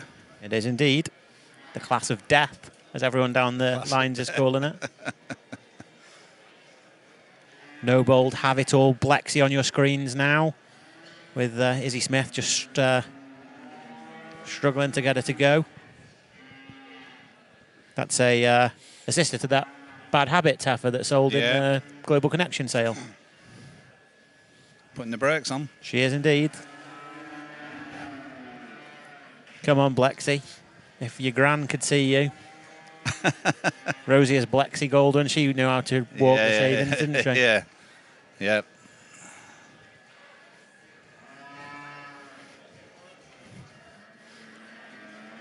One of the greats of recent times, I would think, in the shoring, Blexy. Oh, unbelievable. Unbelievable. Mr. Dennison still wearing his handling hat number, which makes it very confusing. It doesn't help.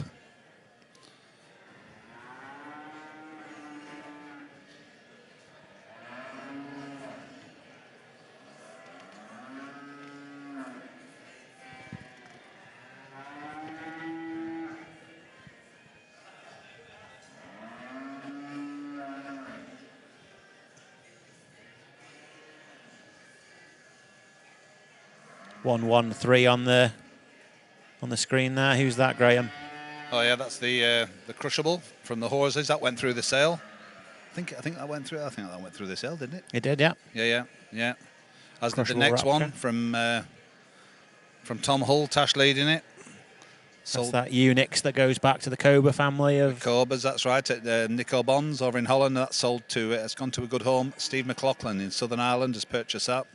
She's a Unix sister to Cobra 219, that law authority that represented the Netherlands at Colmar. Fantastic cow. That was a great show, wasn't it, Graham? Colmar was, yeah, that was a great day. We drank a fair bit of whiskey that day, didn't we? More than our fair share, I'm going to say. But yeah, it's a pretty nice, and it's maybe not a big time show calf, that, but what a great herd cow that'll make, width and power, and we know it's going to have a great udder because it's a Cobra. Unixes come with pretty good udders by and large. Yeah, no, it's a pretty good calf. He seems pretty happy with it, so that's a happy vendor and a happy purchaser. Sounds like a nice deal. Following her, 116, woman be Hanley Lily. Family that's been developed by the Hodgson family since the early 90s. Calf of Crossfell alongside Noel. That's a cool family, isn't it? Different branch of the same family that Apple came from. Yeah.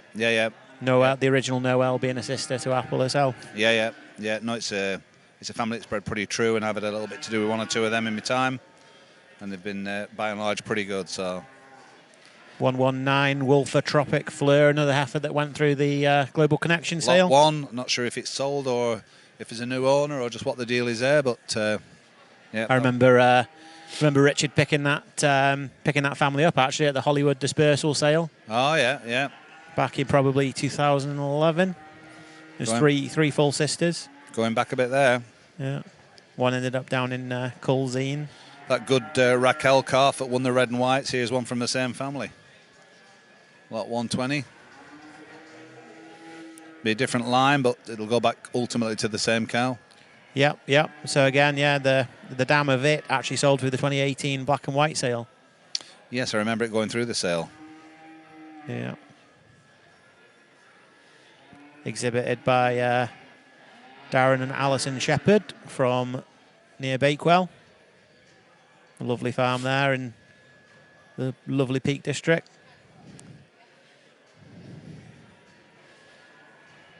Decent heifer following it. What's Hattie leading now? That 1-2-1, is it? From the Aries? Yes, it could be, yeah. Yeah. Picked up by the Aries in the Willsborough sale last year. That'll go back to Windy Knoll View Pledge and Pammy. Yeah. That'd be a great family behind that. The Promises and yeah. ALH Polly, cow that I owned with Belly. That's right, same family, yeah. Same family, yeah. Good family of cows out. From the Budettes at Windy Knoll View. Chasmar Rubles Anne following her. A black and white Rubles this time. Yeah. From the Cotton family, the Cotton Traders.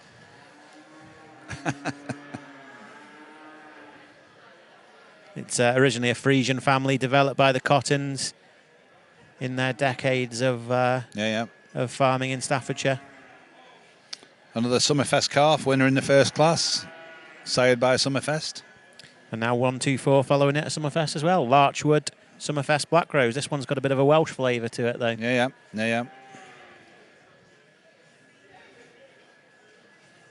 The Jones family at Storefield Farm in Monmouthshire, investing in this family at the Kea Mylin dispersal sale in Whitland.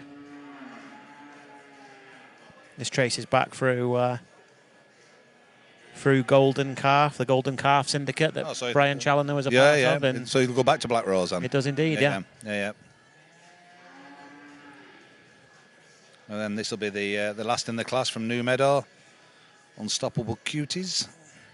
That'll go back. They'd buy the dam of this in the black and white, I think, as an in-calf effort. Yeah. I think that was a one. This is a pretty good family of cows. Probably made famous at the Steeples herd. Yeah, the dam is wrongly reported in the catalogue. The dam of this is actually Cramar Sparkling Fever Cutes.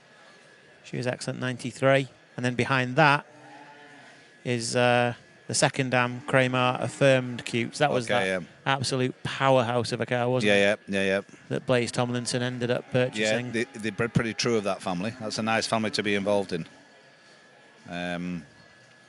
He's had a little bit of success in the red and whites earlier on. So they're good investors, aren't they, in some of these pedigrees? You appreciate them sorts of guys, and they're brave and they put the money on the line and get stuck in, and they're the guys, you like to see them have a bit of success.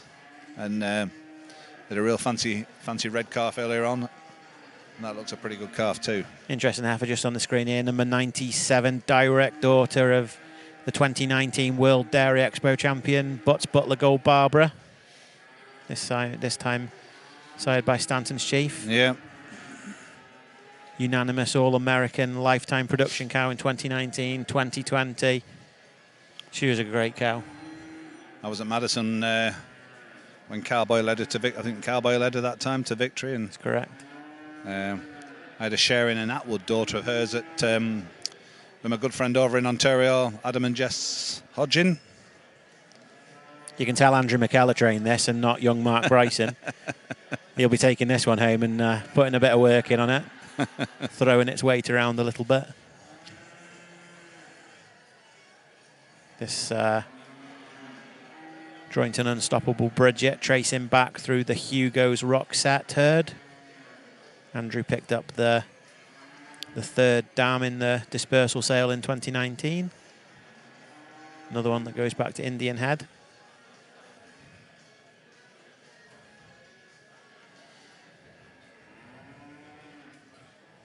Panda Cheeky Cheeky on the left. Just behind that heifer from down in Kent.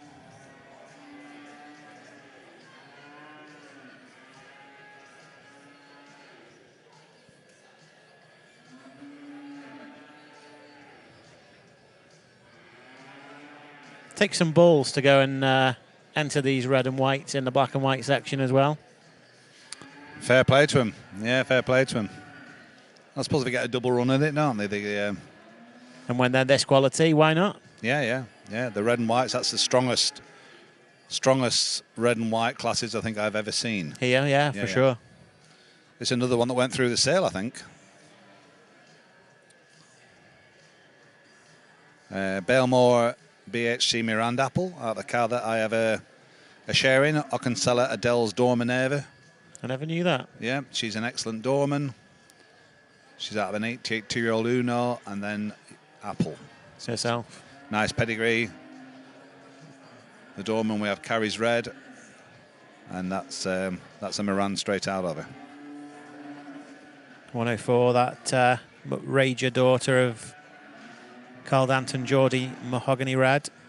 4th Danby and Scientific Mahogany Red. Yeah. It's bred well for Auntie Grimshaw, that family. And just while you were downstairs, Graham, I actually talked about this heifer that's coming on the screen here now, led by Peter Cotton, one of the cotton traders. It's a really interesting pedigree, the Petrel cow family. 140 star brood in 8 generations. I was into this family. What's the herd we went to in Quebec when I first saw the family? It goes back to a cow called... La Presentation, correct. But prior to that, it goes back to a cow called Nakina Black Star Jenny, which I would see... Oh, good God, that is a long time since we were there. But that cow made an impression on me. When Black Star was all the rage, that was one of Black Star's best daughters. A cow I never forgot. And then La Presentation worked the family really well. And I managed to buy into it at Kenny and David Boyd's. Okay, yeah, Glasslough. Yeah, we bought a September Storm from them guys. Yeah, they had Miss Petra, Glasslough Miss Petra. There was 2 sisters at the sale. Pat Frawley bought the Goldwyn, and I bought the September Storm. And they both bred pretty well. So I've had a couple of Petrels in my time as well, and I got them through the same home as this one from Droyington, and yeah, just absolutely, it is the family for star broods. Yeah. I was just saying as well, the number 109 on the left-hand side of the screen now, Tyne Valley Magnifique Bambi. Dam sold for 23k in the 2017 German Masters. Yeah. Sister sold for 21,500 in the Perfection collection. And it'll ultimately go back to the same family as Goldwyn. That's correct, yeah. Baylor Twines. It's a family that Cameron thinks a lot of. He's put a lot of effort into developing. Yeah, Cameron's worked pretty hard with that family, hasn't he? And Brewmasters from that same family as well. Yeah, at Len Viss's place. Enjoyed my many trips there.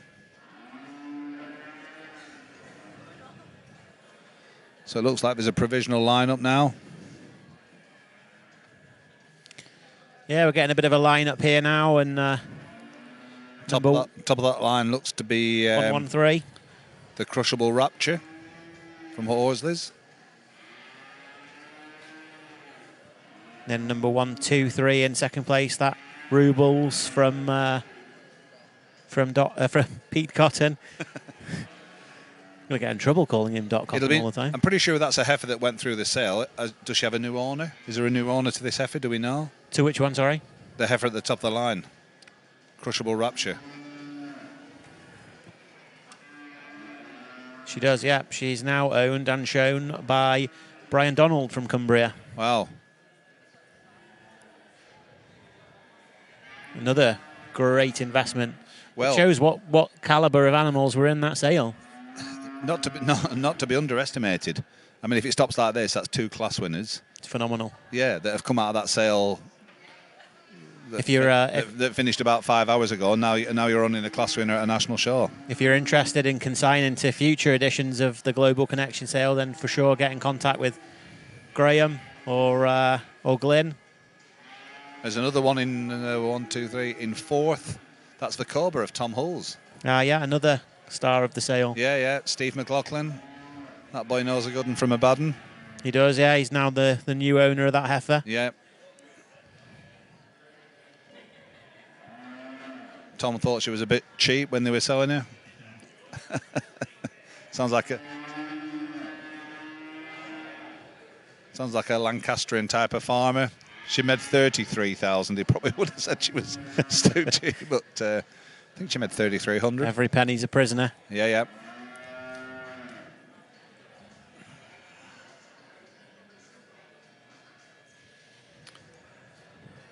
Crossfell, John Metcalf, John and Heidi there in third place. Sat there in third place at the moment. Again, that John and Heidi have put so much time and effort into the cattle for the show. It would be great if some of that paid off. Definitely. Yeah, definitely. Good supporters of the show and just great people as well. Aren't they? Nice to anyone. Nice folks, and they've got a real nice string down there. It's a big class. I do not envy the judge. It's making him work.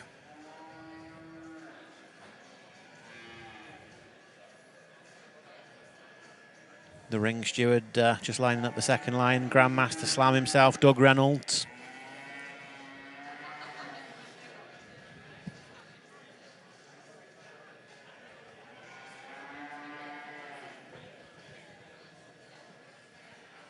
Quality again from the first place to the last placed animal in this ring right now.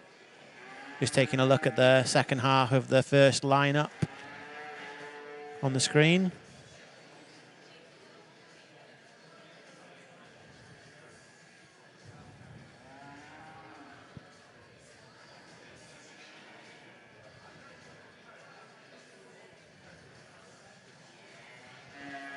What's the calf in fifth, NRB? The red one, the highest place red. That's the one from Denison's. It's a Swingman. Oh, yes. Swingman red. Tina. Yeah. She was second place in the red and whites? Yeah, I think she was early on, yeah. She's number 8 in the red and white catalogue.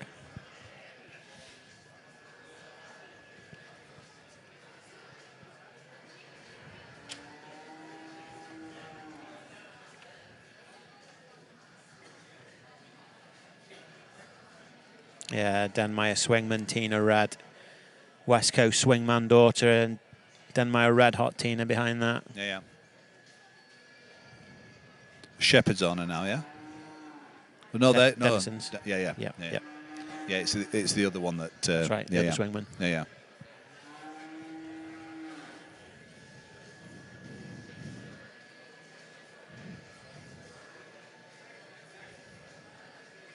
Nathan just taking one last look down the second line he has down the centre of this ring, of this world-class ring on the Goldie shavings. On the coloured shavings. Depends what camera we're looking at these shavings. The view at the moment looks gold, and other times they look fairly orange. How many whiskies have you had? When they start looking green, I'll start to worry.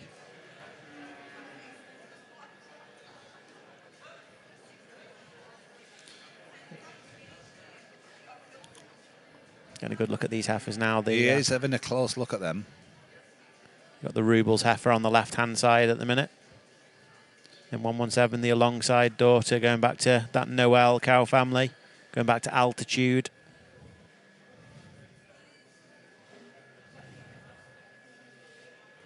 Two great branches of the apple tree. Yeah.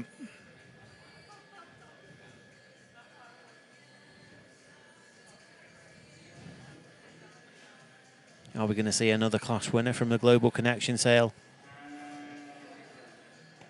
I know Mr. Brian Donald and his family will be hoping so. The new owners of that heifer, Woodcat Crushable Rapture.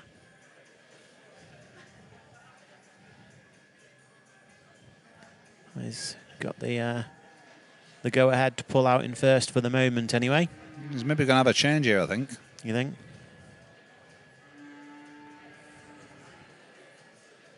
Given the go-ahead for the Rubles in second. He's really studying these first two heifers, isn't he? There you go. There's your change. What's the Showtime, is it? There's a Summerfest.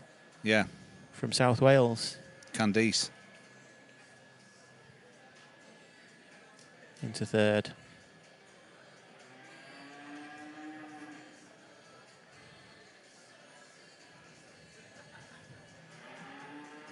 The Black Rose, not Candice. Candice is the pet name for the handler. Oh. It's a long story. You had to be there. I wasn't there. Good old Candice. All right. Strutting her stuff. Tasha's getting bombed here a little bit. There she goes. So she's dropped a couple of spots there. Swingman just nipped in front of it, did it? Yeah.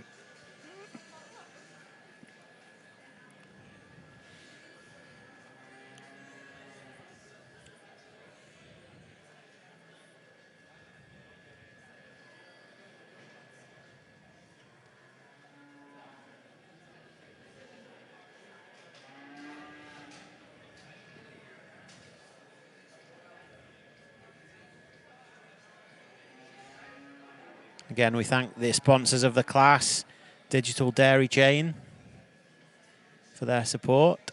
We'll welcome a member of their team to the ring a little later to hand out the rosettes.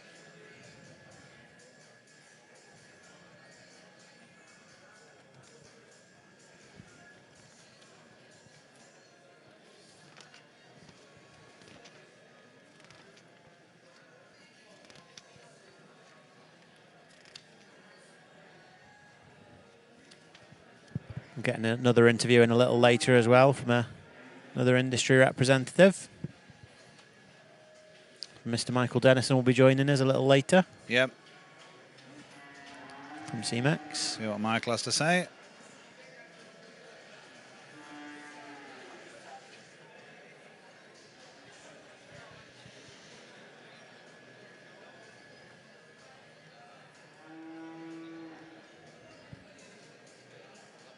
Nathan's just coming around the back of the first lineup, checking these heifers out,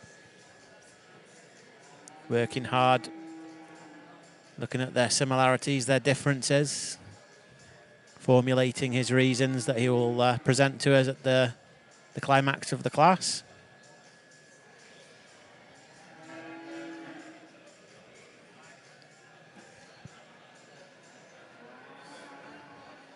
He's really developed some sensational cows in the past, Nathan Thomas, hasn't he? Yeah, he's a sort of franchiser, and he's obviously boards Vieira's jerseys, which must be an absolute delight to board cattle of that quality. Yep. He'll probably always stick in my mind. I'm pretty sure he bred Black Velvet, but led her to I think she were honourable mention and maybe exhibitor bred champion this time. I think she was honourable mention 2 years ago at Madison, and exhibitor bred and on this time. Great cow in her own right. And she was a contender right to the end of right to the very death. Yeah. No, she was still she was in there when they got down to 4 or 5 right at the very death. Right. So just a phenomenal cow. Lucky enough to own a granddaughter of her that went through the black and white sale this time. Topped the sale at 14 or 15, somewhere about there. You can't mention Nathan Thomas without mentioning Absolute Fanny. Yeah, phenomenal cow. And obviously the great Page family. Yep. 94s, 95s, right through the family. It's a family that he'll be synonymous with. There's a lot of them Triple T, P named animals that trace back to that cow family. Yeah. Petunia, Party Time. And there's been a few that have sold through the black and white. Pretty sure Tim Fitzmaurice had a pretty nice member of that family that came through the black and white a couple of years back. And yeah, there's been a few. And no, it's a top family globally. Consigned a load of embryos to the Perfection collection in 2018 from the cow family that sold really well up into to Scotland. So yeah, to Ewan Corbett.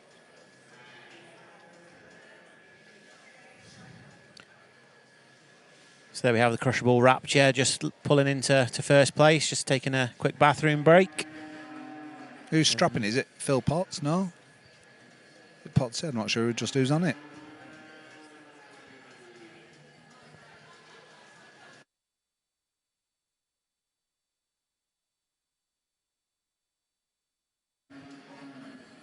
Then in second place, Chasmar Rubles, Anne, 380.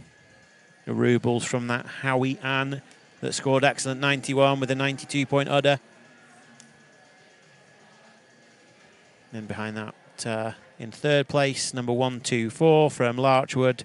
Larchwood Summerfest Black Rose, tracing all the way back through Kem Island and Golden Calf to Stookie Elm Park Black Rose. It could be Tom Horsley on this. On the strap of the first. Yes, I think it is. Yeah.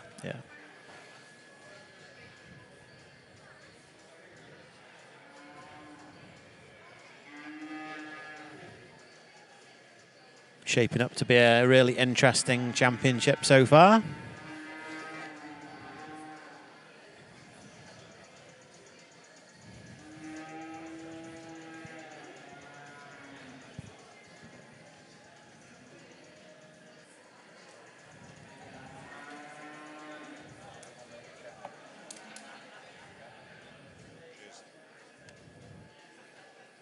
Just making a quick super sub. Subbing out Mr. Graham Kirby for Mr. Alan Timbrell. Not as knowledgeable as Graham. We've been down the lines, Alan. Yeah, I just had a quick scoot down there, see who's about, and powder me nose. Anything taking your fancy down there at the moment? And they're starting to bag up and... Yeah, obviously, you know, people are milking, people are getting the cows down there. There's plenty of fill on them. You know, got some good rib on them, and I'm sure they'll come out well tomorrow. Really like this calf at the top. She's handy. Another one that traded through the Global Connection sale. Who purchased that one then? Mr. Brian Donald from Cumbria. Yeah, Carlisle. Mm-hmm.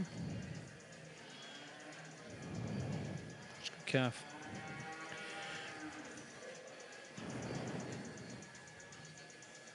Quite interesting that some of the reds have come up quite high in this class. You know, they've already been shown out there and come back in and competing right at the top end of this class. That Swingman from the Denisons. That fifth one was sold in the Global Connection sale. That's the one that Steve McLaughlin. Yeah, that's the Cobra there. That's the Cobra. Oh yeah, sixth. yeah. That redhead Tom Holbred goes back to the that Cobra family from Holland. Holland. Yeah, some good calves there. It's really good for Pete Cotton, and is he, you know, coming in second there in that strong class like. And Keris Jones come all the way up from Wales with that calf there. Yeah, and she moved from 6th place to third, so proves it's not over until it's over. Yeah.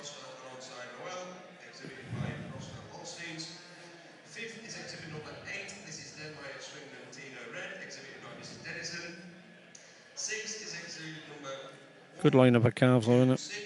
Sensational. Yeah. Good lineup of calves. And there's some really good cows down at the end of the line. Like, you know, there's quality right away down through that class. That's probably one of the strongest classes of that age class.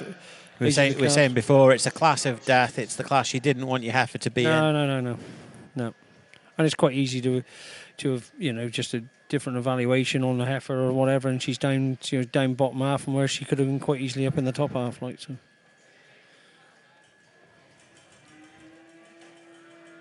But that's what you lived for, to be a judge and go and judge those kind of classes. A strong class like that, it's always more, you know, more interesting to judge a class. Here's our judge. If you would give these exhibitors in this large summer calf class a nice round of applause. A lot of nice quality calves all the way down the line today. Kind of have all different shapes and sizes. But for me, this first calf doesn't always handle the best. But when she does, I think she wins the class quite handily. A heifer that's extremely balanced from end to end. She's got that style and ring presence you like to see moving around the ring today. I give her the advantage over the heifer in second. She's just a little nicer right back to her rump today. The second calf's won the roads just a bit today. and that's what's going to keep her out of the top spot today. I do admire the width and balance and the cow cut that this second heifer has. The heifer in second over the heifer in third, it is on that overall width and power all the way through. She's wider about her muzzle, wider down through her chest, shows me a little more openness and spring to her midsection today to go over to the third place heifer. I did move this third heifer up a ways today. When you get her in line, you analyze her, the heifer that's got a lot of the right parts today. I give her the advantage over the heifer in fourth. She's nicer right up through her chine. She's got a little more height to chine, a little more natural right up through her front end today, and also a little longer and leaner and cleaner about her head and neck today to go over our fourth prize heifer. The heifer in fourth over the heifer in fifth. She's just got a little more to her, a little more extra length all the way through. She's also a heifer that when you view her from the front, she stands a little squarer for me today on her front legs to go over our fifth place heifer. The heifer in fifth over the heifer in sixth. It is on her height to chine or length and neck for me today. Heifer that's just a little more balanced all the way through to go over the big long dairy heifer coming out here in sixth. Congratulations.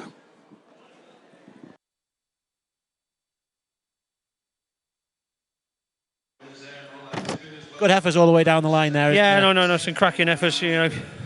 There's some good efforts. And you see that top six across the ring. There's quality right the way through there. Yeah. And Stevie McLaughlin, who's bought the sixth prize heifer, that Cobra heifer in the Global Connection sale, another great calf sold in that sale. I'm sure that the purchases in that sale are going to go from strength to strength. Just as this next class comes into the ring, I think we need to just mention our sponsors. And before we do the class sponsor, just remind everyone that UK Borderway Dairy Expo is sponsored by Holstein UK CIS, Cars Billington, HSBC, and Harrison and Hetherington, our hosts. The class that's leading into the ring at the moment, Holstein Spring Calf, born between the 1st of March 2022 and the 31st of May 2022. And sponsored by the generous Mr. Brent Crothers and Anne Crothers and Howard, at Toy Genetics. He's a great, passionate man about showing and he's good guy. The dairy industry. Yeah, he's a good guy. He's a good guy.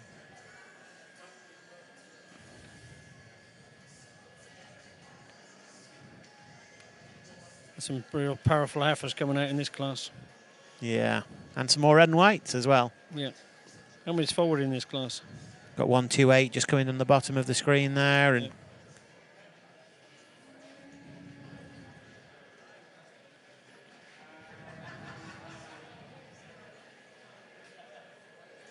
134 just to the right of your screens. Holben Awesome Africa Red, second place at Suffolk Show 2022. She's nominated All Britain, actually. We'll find out tomorrow night whether she is successful in that endeavour. Yeah. In the red and white junior heifer class. Following her, Panda Leadham Winning Glory Red, another heifer that was in the Global Connection sale.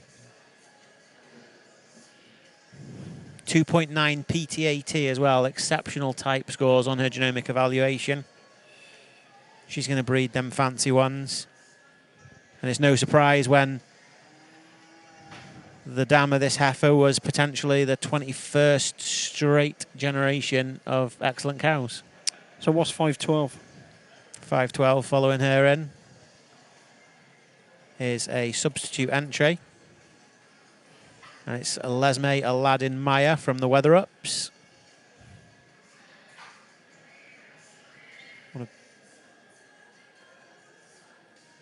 One of Brian and Jill's nieces, I believe, showing her.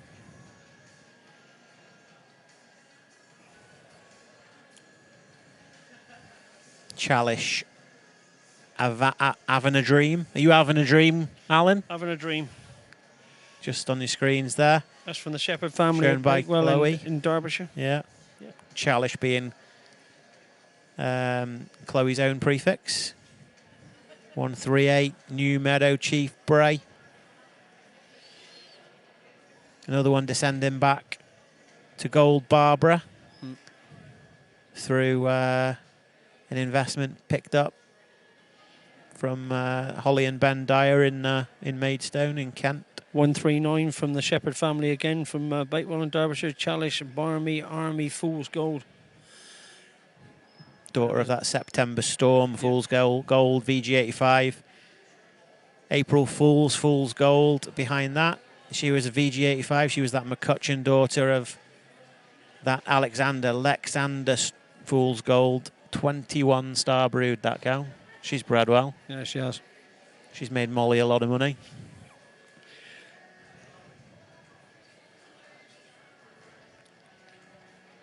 Talking of Holly and Ben Dyer from down in Kent. Yeah, his Holbein sidekick bunny. Another direct daughter of Butler Gold Barbara. Yeah. Excellent 96, 2019 World Dairy Expo champion. Unanimous All-American production cow in 2019, 2020. All world.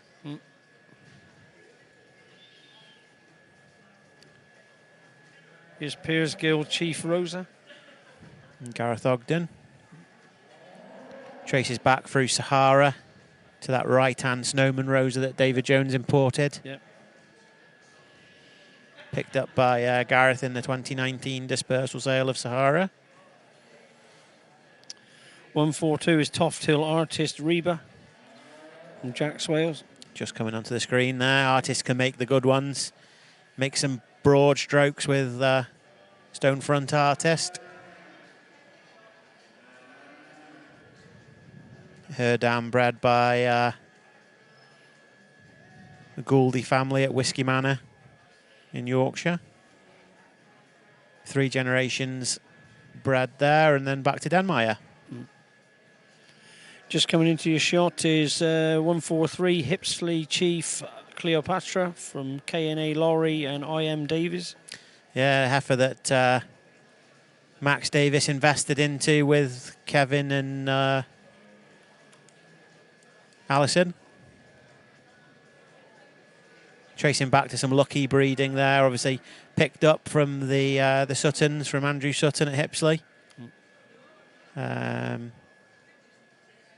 Chief sired, and then the dice down behind that. She was scored VG86. Going back to Lucky Guthrie Cleopatra, same family as the Kiwis that were developed by Delandy and Cotton End. Brian Challen had a lot to do with bringing them embryos over from the US to get them into them 2 great herds in Shropshire.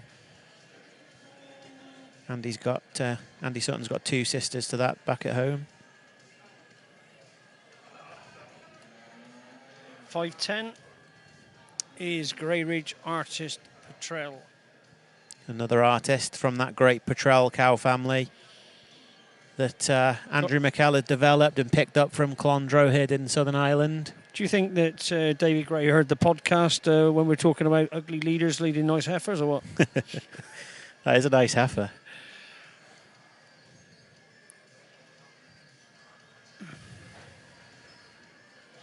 Davey obviously joined us in the commentary box this time last year.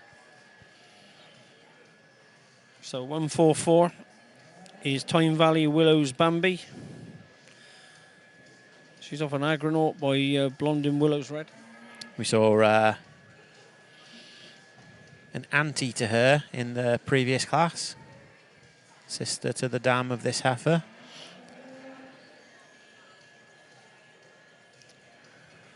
.145 sneaking behind the 144 is New Meadows Chief O'Kissy from S&M Innis.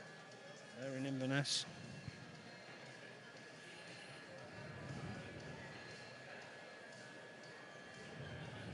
Tracing back to that GS Alliance, O Cassandra, and then behind that, the very much admired O Calibra herself. Yeah. So 146 is Dam Dorman Hasbala. Absolutely fantastic pedigree. Yeah. Picked up by the Ayrshire Clipping Services Syndicate in the Summer Sizzler sale, I think, last year from Dam Holsteins. Nice to see that Neil's got a bigger shirt on this. He's not got his spray painted black No, one he on. hasn't got his spray painted black one on. Behind that, Hodgkin, Byway, Heather, VG88, St Jacobs, Goldwyn, Hazel, and then obviously DeBow, Dundee, Hezbollah herself. Third down to that heifer. 148 following her in. Yeah, Woodcat, adorable raptor. Same family as the heifer that just won the last class. Yeah. It's been a good family, that raptors, haven't they? Yeah, obviously tracing back through Woodcat to Willsborough to Mark Knutsford's Riverdane and Top Mark herds, and then obviously back all the way to Pinehurst. Yeah. So 149 Panda Global Magic Red is in your shot now. Another heifer that traded earlier today. Saw her earlier in the day. Was she reserve in the in the Reds? She was indeed. Yeah. Obviously, with the new ownership now as well. Yeah. With the Haynes family, and they did send us a message, and that reminds me to remind everyone watching that if you can't be here in person, join in with the conversation. Send myself, Alan, Graham, your comments, your thoughts, jokes, cakes, beer, pizza. Sandwiches, anything's gratefully received up here in the rostral. We accept everything. Apart from criticism. No. We don't take that very easily. So 151's in your shot now. That's Henniker's Atwood Sky Hope for May Warren. May's leading it herself. Moved up, obviously. That family moved up with Trevor Warren from Dover all the way to just down the road from me in Alsager in Cheshire. Obviously developed initially by Dingleburn.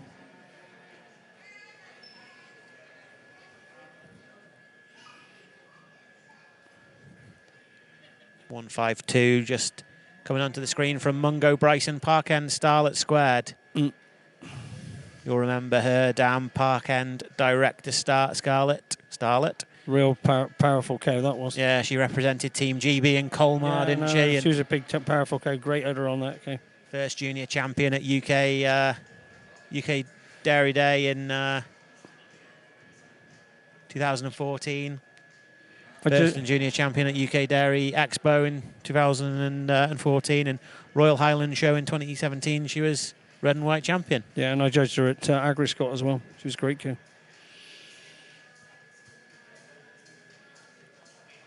519.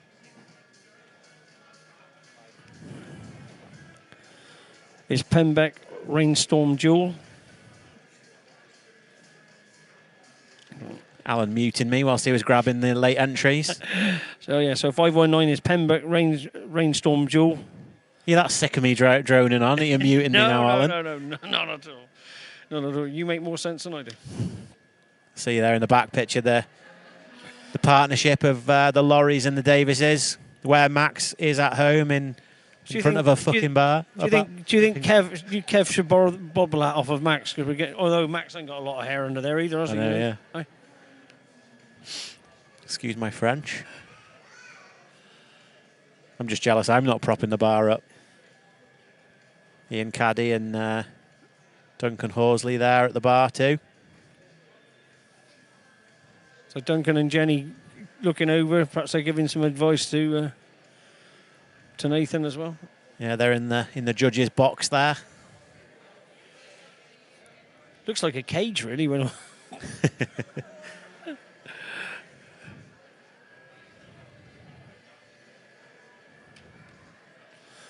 So back round to the start now, are we again? Mm-hmm.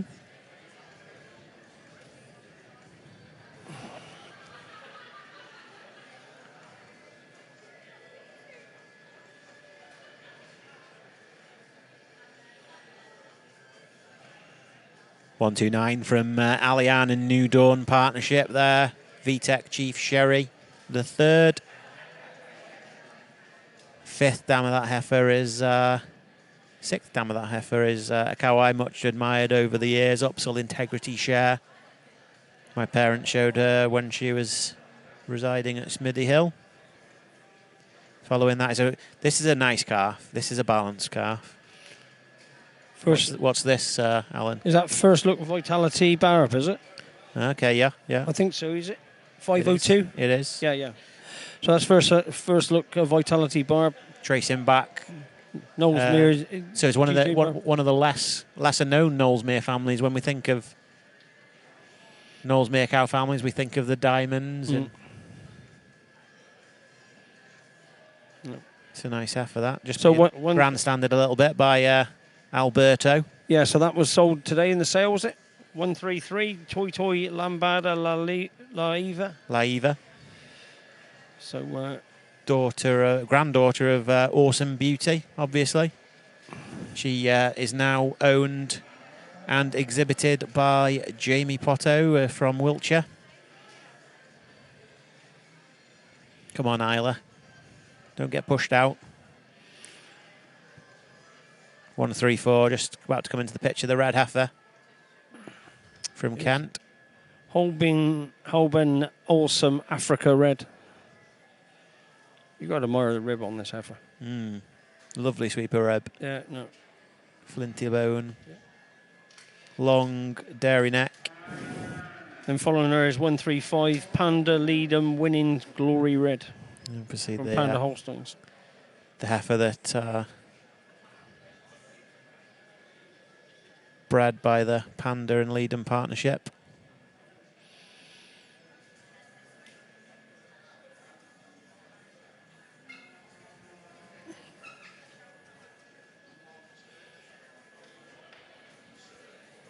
Great to see a lot of people around the ring now, isn't there, Alan?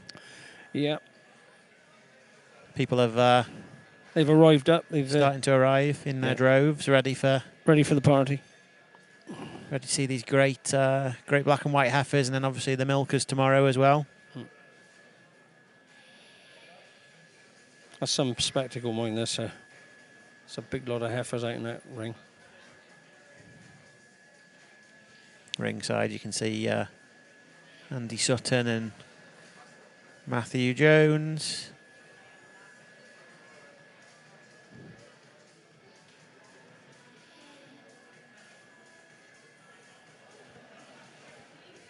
Glenn Lucas having a bit of a chat there ringside with Robert Morley.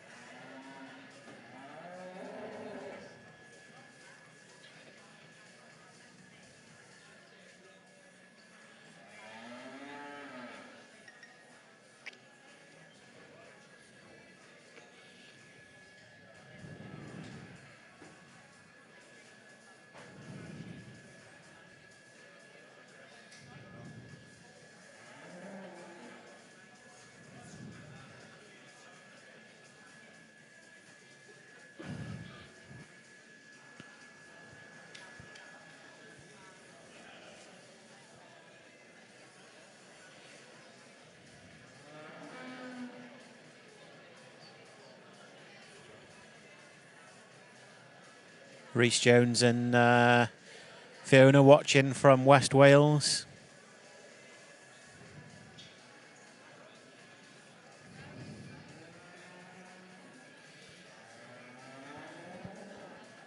Chris Evans watching from the other side of the ring, messaging me.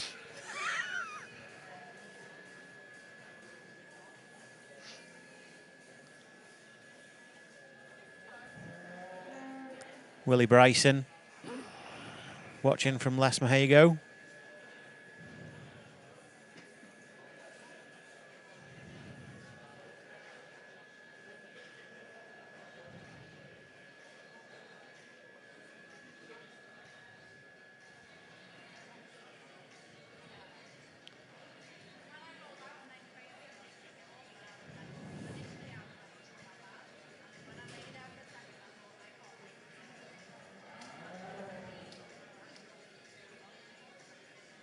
He's really thinking about this, isn't he, Alan? Well, it's making him think, because there's some great heifers out there. You catch your eye on a heifer, and then next thing is you catch another eye of another heifer, and yeah, there's some great heifers out there, some really outstanding heifers. I know we've been saying that all day, but this class, the last class was tough, but I think this class is even tougher. You know, there's some really sort of like there's a couple of red and white heifers out there. They're looking really bob on. There's a number of good black and white heifers out there. It's just, you know, just catching the eye of the judge at the right time. Red and white's equally as good as some of the black and whites out there as well. They're holding their own. Yeah. And we've got a first pull here coming in now. And it's the reserve champion from the red and whites has been pulled forward. That was a nice segue from saying that the red and whites are equally as good as the black and whites, and then we've got a red and white winning the show so far. That young lady leading that calf, I got a real soft spot for that young lady. She's only been showing calves for 4 years, and she's just one of those real hard-working girls. She's a cracking young lady. Then Peyton Robertson. 145, the Chief O'Kissy from the Innises, following in second. Yeah, it looks like the clipping crew are in third. With the Hezbollah heifer. Yeah. The Dorman. And then you've got Alberto pulling in there in fourth. Remind me what he's on. He's on the Toy one that was sold in the sale today. Oh, yeah. Toy Lambda Lever. Yeah. Who now calls Wiltshire home. So I think Jamie will be quite happy to be up in that. You know, this is a great class and be up in the top 5 at the moment, and hopefully he stays there. He'd be really. The Holborn heifer's come up through there as well. She's in 5th at the moment. To be honest, if I was in 10th right now and saw them heifers above me, I'd be pretty happy with where I was standing. There's some cracking heifers there in that top. There are some cracking heifers. That is his top 10 pulled out there now.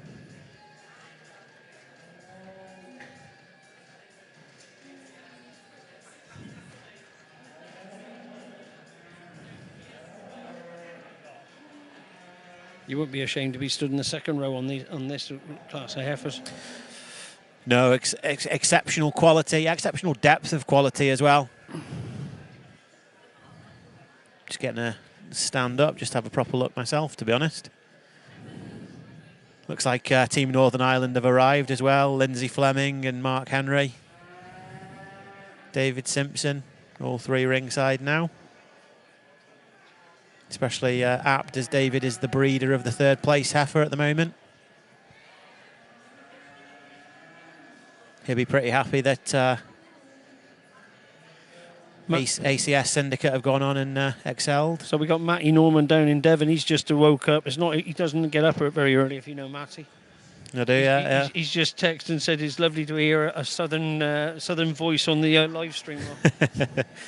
We'd hear it a bit better if you held your microphone next to your chin as well, oh, sorry, Alan. So no, it's what a cracking line of a heifers.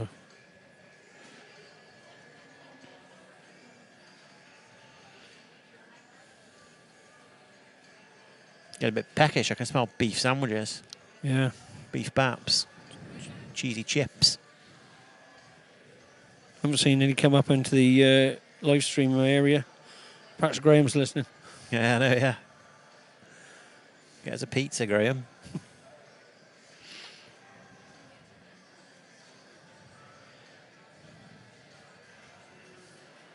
Just pulling these final ones into place now. Richard Hodgson is up here using the vantage point. Is he? He's not led down again. No, he's stood up. He's up here with us. Not like him. It's way past his bedtime, I would have thought, was it? You must have had a lie-in this morning to make up for it. He probably did.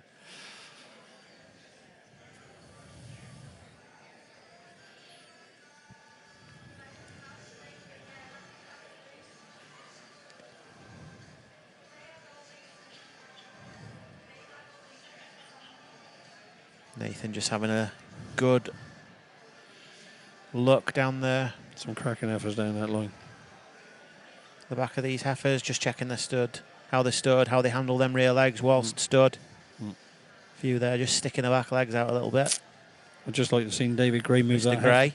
I'd just like to see him move that heifer's leg up just a bit. Bit of a stretch on. Just walking down the second line up here now, just casting his eye over the the quality in this second lineup. Just moving a few up into different positions. That heifer just hasn't been very, hasn't really gone well for Holly today. He's a really nice heifer. That is very dairy heifer, very refined heifer, isn't she? She's just got beautiful lines to her. She's just not. I've seen this heifer before. Like, she's just not just flowing as well as she can do. She's that sidekick from Butts Butler Gold Barbara, just slotting into the bottom of that top lineup. Hasn't actually moved a place, but he just wants to see that heifer in the top lineup, just to compare her against some of the other competitors in the class. She could just do with settling herself and just putting her hind legs in under her a little bit. Davey has his heifer set up a little bit nicer now, a little bit sweeter. He must have listened to us. Yeah, he must have an earphone in.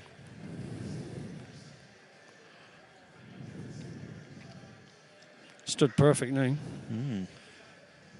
Might be, could perhaps to do with a bit of width in the front. Serious cage on her. Yeah, she has. I saw right side. I thought she was a real. Just to the right of your screen, just disappearing off screens now.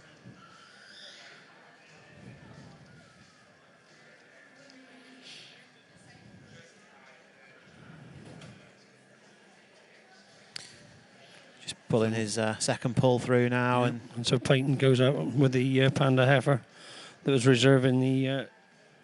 Panda Global Magic Red, now residing in the Republic of Ireland, flying the... She's not quite got there yet. Flying the tricolour flag. Ah. And, 133, another heifer that traded through the sales. That's 1 and 2 now. Lambada Lever.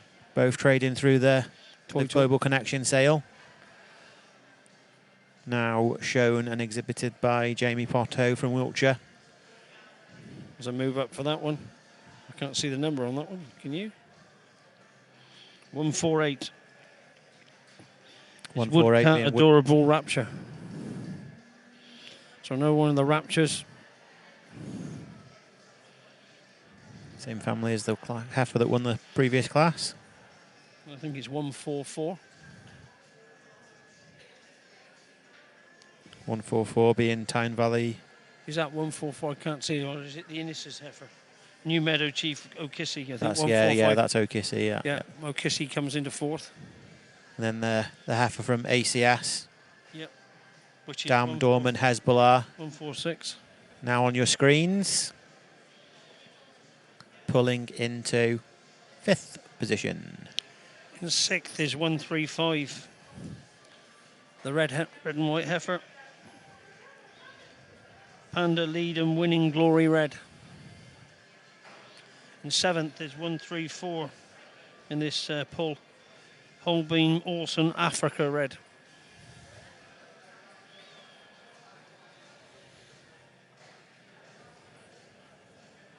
Just a reminder, Absolute Summerfest TikTok won our first class, the autumn calf class. So this is an interesting one because Holbein's just moved up next to another Holbein. So Holly's been moved forward now. I'm not quite sure what the number is on that.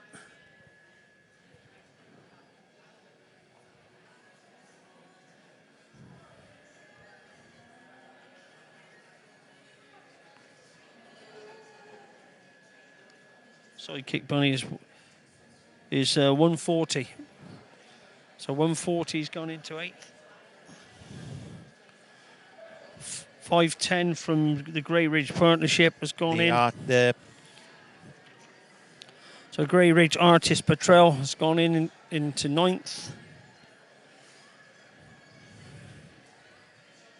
You can just see the sort of heifer that Nathan Thomas is looking for in his past 2 class winners, and now at the top end of this line as well. It's nice to see that Toy heifer move up that little bit into 2nd place.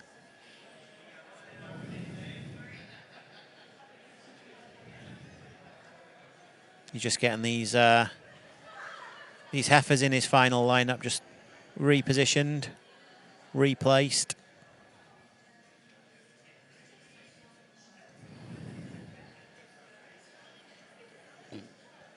If you're watching down in the lines, you're missing something pretty special up here with this class, aren't they, Alan? Yeah, no, it's a cracking class of cows, cracking class of heifers, really, right the way down through. Like, even the second line there's strong calves in that second lineup, but take nothing away. I think Nathan's done a really good job of pulling those heifers up.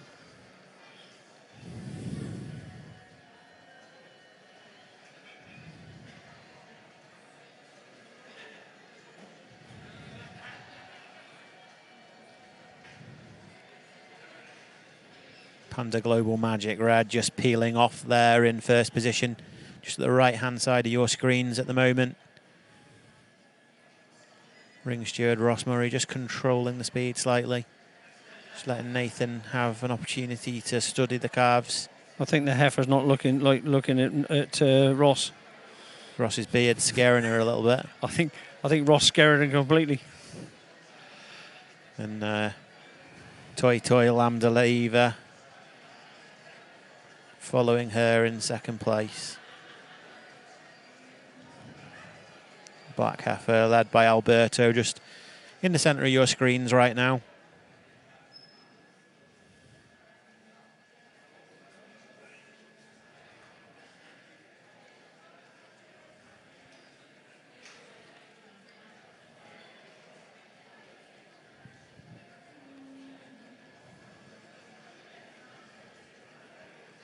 That's the Raptor heifer in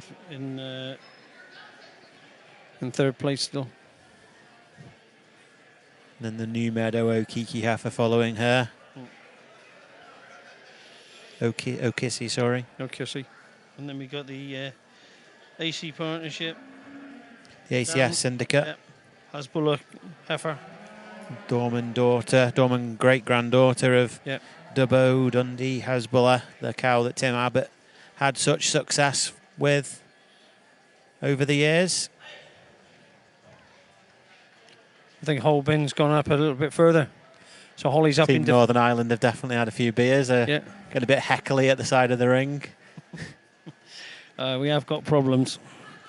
You can see them. Yeah, we've got problems. The centre of your screens in the corner there.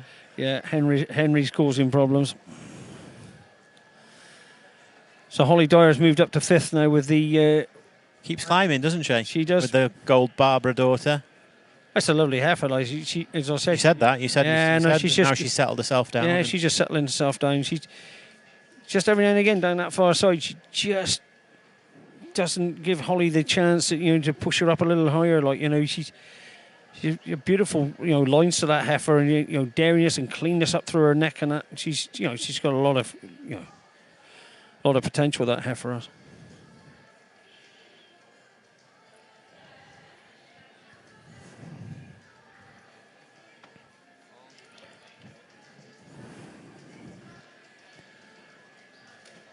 So he's just getting his final lineup in, and RB's getting a little cooled off.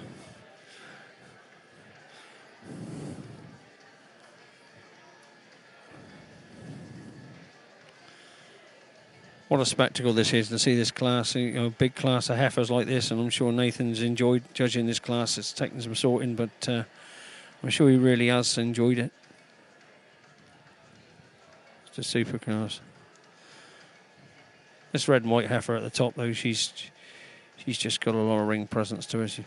Beautiful lines to her, and I'm sure the new owners are going to fall in love with this heifer when they see her in real life. She deserves that win. She just flowed round the ring, and Alberto's done a good job. I see Brent was just passing a comment to Alberto that the pay will be in the post. So no, it's Payton's done a super job on that heifer.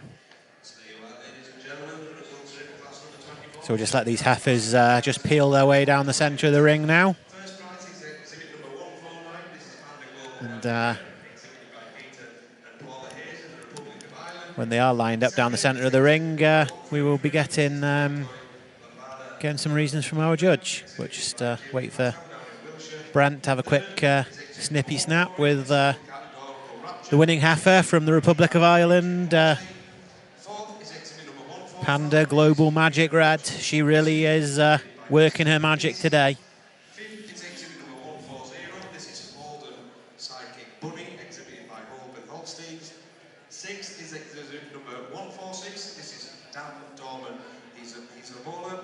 She's just heading down the centre of the ring now, just behind Nathan. Toy Toy Lambda Laver will follow her through. Alberto loves to follow through. And we'll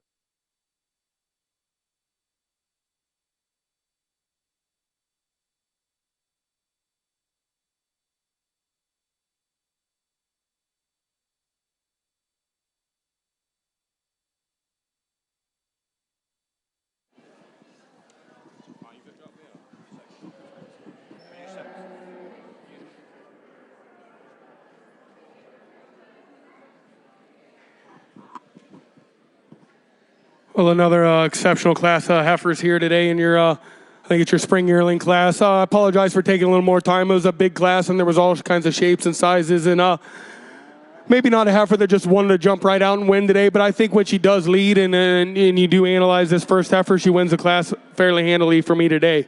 She's a heifer that's extremely balanced in her parts today. She's a heifer that's tremendously wide through her rump structure, carries that width through her front end today. Heifer that doesn't always handle her best out in the ring today, but a heifer that when she does, you really admire. I give her the advantage over one of the youngest heifers in the class here, heifer born the end of May. She's just more heifer all the way through, has a little more width, has a little more power all the way through to go over the extremely dairy calf here in second. The heifer in second over the heifer in third. I just prefer her in her bone through her leg today. I prefer the way she sets her foot down to go over the really wide, massive heifer here in third. The heifer in third over the heifer in fourth. She's got a little more dairy character right up through her head and neck today, a little more breed character about her head, a little more height to chine for me today to go over the really wide heifer here in fourth. The heifer in fourth over the heifer in fifth. It is on her overall width and mass all the way through her midsection today, with the front end, with the chest, and also the way she handles herself on her hind feet and legs to go over our fifth place heifer. The heifer in fifth over the heifer in sixth. It's on her overall dairiness, her quality, her height, her openness of rib, length, and cleanliness about her head and neck that carries her over a sixth prize heifer. Congratulations. Thank you, Nathan. That's a great set of reasons. Lovely set of heifers as well. Sound like you're scoffing on a cookie, Alan. I am. Wonderful cookie made by RB's better half. She's definitely a keeper, RB. Yeah, Laura's a very good baker, to be fair to her.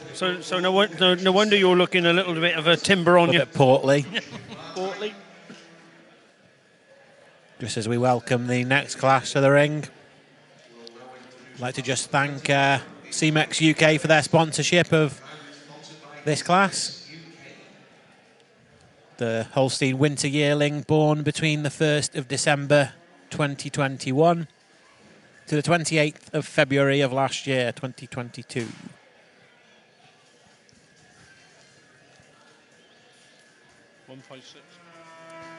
We've got just spinning around there. Alberto's had a strap swap. Facing in the wrong direction. 156. First look, Chief Ashlyn the second. Is it 156? I can't see. It is. The 156, yeah. She's Stanton's chief from Riverdane Tattoos, Ashlyn, who showed here last year. She's now VG87, really developing on well. Then behind that, VG81 Jacoby. VG89 Jacoby, VG81. What planet am I on? She did extremely well as a calf. She was second at the All Britain in 2018.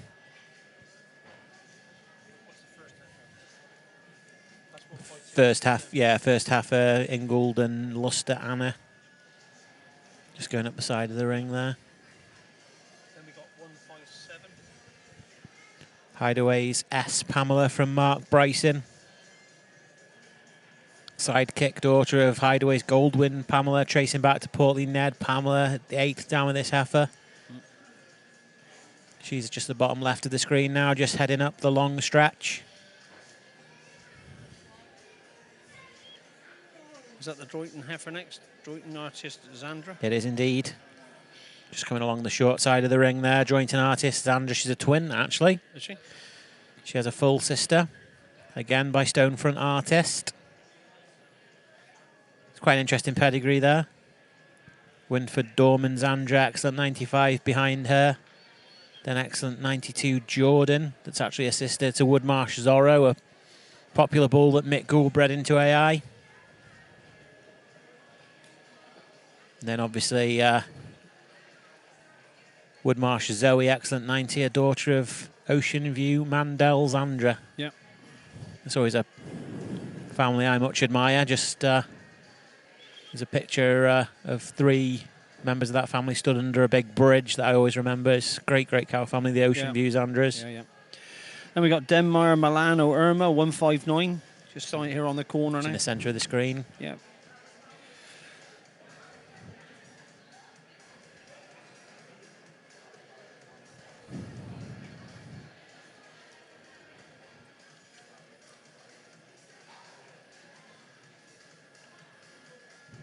$160 there, just in the bottom corner of the screen of the ring now. Yeah, Willsborough King Royal Pammy. Shown from the Newsham family, bred by Will's brothers down in Cornwall. Then we got 161, which is Newcroft Artisan Pamela. Another one tracing back to Ned Pamela herself. Yeah. From the this time from the Airy family. Then we got 162, I think it is. It's Winchat Legend Shula. That's a serious cow family, isn't it? Yeah. A family that brought us the great Pixton Shottle. Millionaire sire. Then we got 164, Willsborough King Royal Ghost. From the Hewkin family, again, picked up last year in the Willsborough sale. Behind her an Abbott, they scoring 88 points. Then a Reflex, then an Aftershock. Tracing back to Storm Ghost, Ridgefield Storm Ghost, that you may remember back at home. Yeah. And then we got 165, which is Panda Oh Christmas Red from Panda Holsteins. 2.68 PTAT, 2.2 UDC. It looks good. Yep. It's got the genomic indexes as well. Then we got 166, Beauclair Delta Lambert Elegance 2. Just in the black heifer following the red heifer there.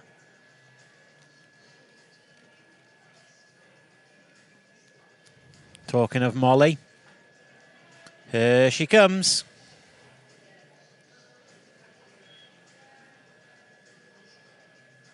So Panda Okie Dokie Red.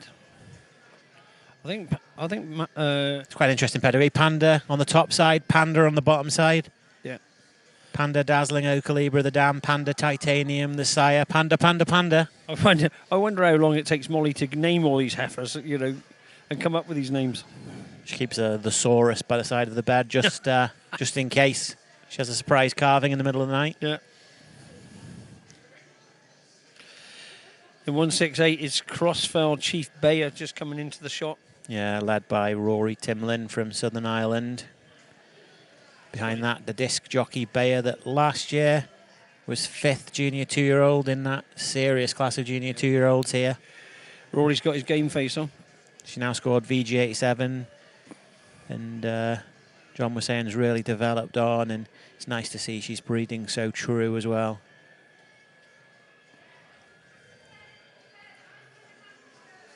Behind her, number 170, Ingledon Luster Roxy from the Williamsons. Yep. Cherry Lily Zip Luster daughter, just on your screen now with the spots on her shoulder. Behind her, and Ingledon Mesdor Roxy scored VG88. Texel Beauty Cosmo daughter that scored VG88 as a Grandam.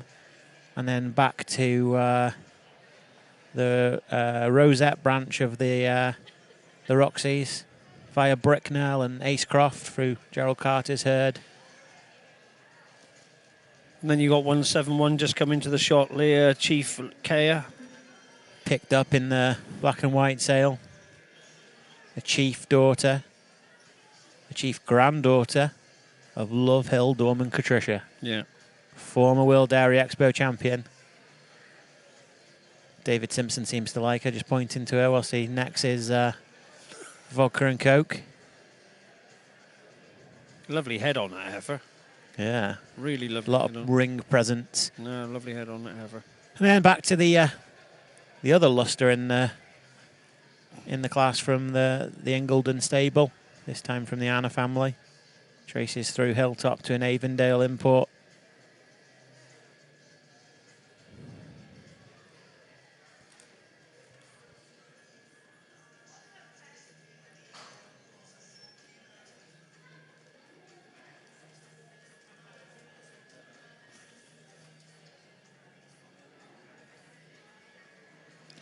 Here comes Alberto again.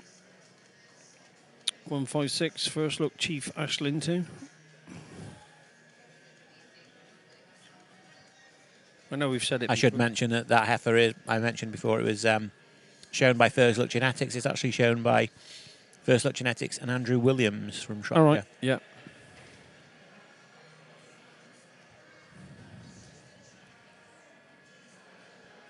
There's Mark Bryson. Was that the calf he's purchased today off of... no, it's a different heifer. That's Hideaway's S. Pamela, the sidekick. All right. Mark's father, Willie, watching from home. Really keen now, Mark, in showing and working with dairy cattle. There he is, Nasty Nick Cotton. Strapping jointing artist, Zandra, the twin that we mentioned earlier.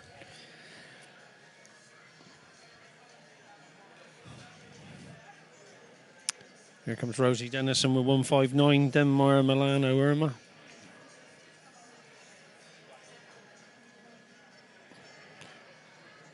So where are those Irmas? Have you got that? Striking rump on her, isn't she? Yeah, she has. Do those Irmas go back to the Avondale Irmas? Or? Through Avondale. Yeah. Bo Batty. Yeah. And then ended up at Ryco in Canada. Yeah.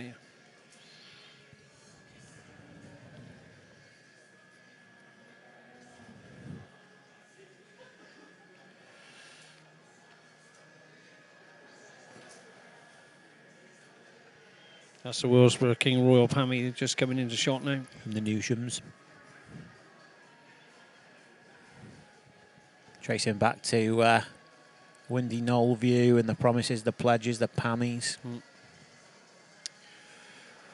161 just coming into your shot. Newcroft Artisan Pamela from the Airy family.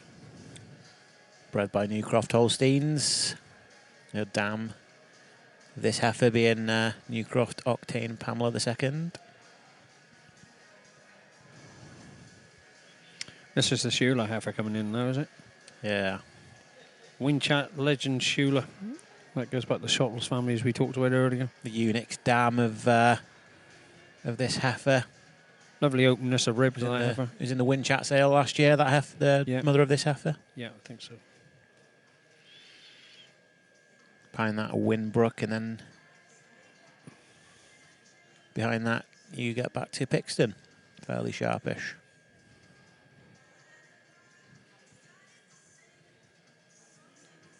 Is that 164 there? Yeah, 164, I'm pretty sure, is Willsborough King Royal Ghost. That's correct. I actually can remember Richard Bown, who's going to be showing, he's got no heifers out today, but he's got plenty of milkers out tomorrow, actually buying the Leamington Sky Chief Ghost here many years ago at the Black and White sale. Okay, yeah. There's some legends of the breed that have traded underneath this roof, haven't there? Yeah. Without a doubt. Borderway Market. Under the sale instruction of Harrison and Hetherington. So 165 just in the corner of the shot now is Panda O Christmas Red. Getting a first pull by the looks of this here now. Yeah. And Alberto towards the top end of the class again, this time on number 156 from First Look and Williams. And then Rory. First Look Chief Ashland the second. Rory Timley pulled in second. On the buyer heifer, the daughter of the heifer that graced the coloured shavings this time last year. Crossfell Chief Bayer. Daughter of Stanton's Chief from the Crossfell disc jockey Bayer VG87. 170 is third. That's Ingledon Leicester Roxy.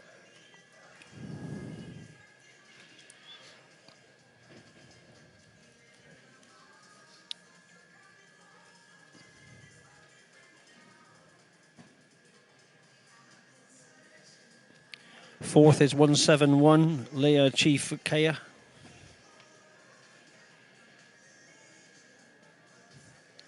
Molly's in fifth with the Panda Okie Dokie Red. Panda's sixth at the moment in the provisional poll with 165, Panda O Christmas Red.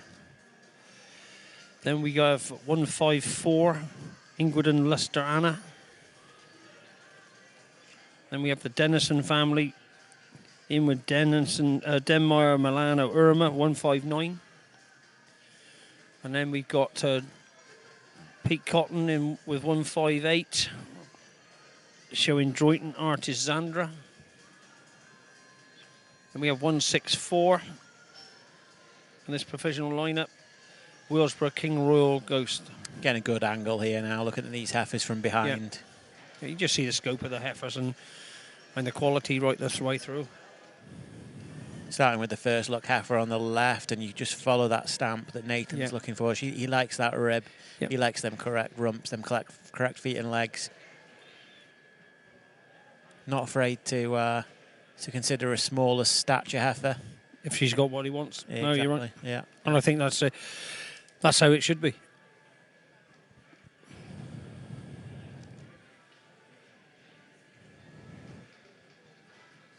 The fourth heifer stands in real well there on that shot, didn't she?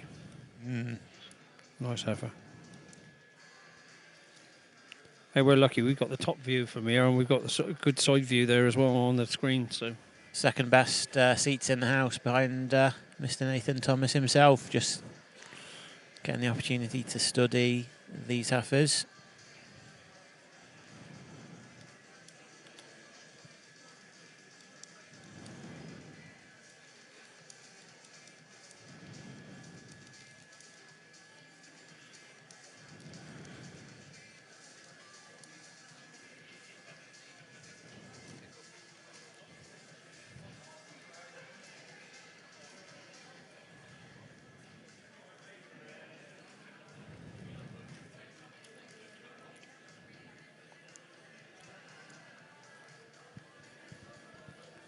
So how many more classes have we after this one, RB?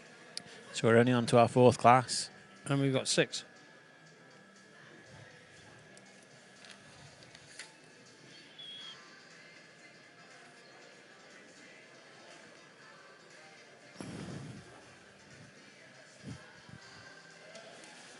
Perhaps I'll answer my own question. Yeah. Sorry, I was asleep there. I thought it was rhetorical. Yeah, no. It's 2 more classes after this one.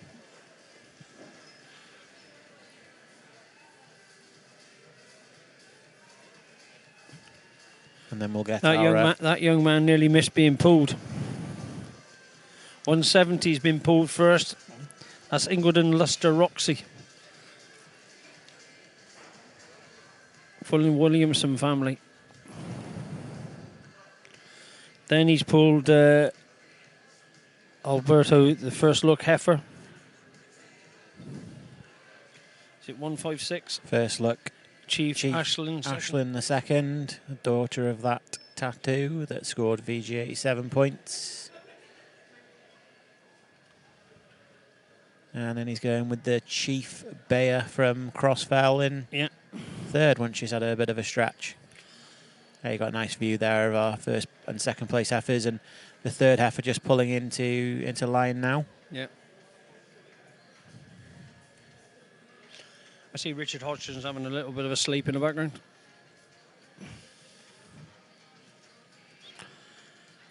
And then he's pulled up the Leia Chief Kea heifer into fourth. Molly's been tapped forward fifth with the fifth and sixth with the 2 Panda heifers. Okie Dokie and Christmas Red. Then we have 154 coming forward. Ingrid and Luster Anna, stablemate to the second prize heifer, first prize heifer.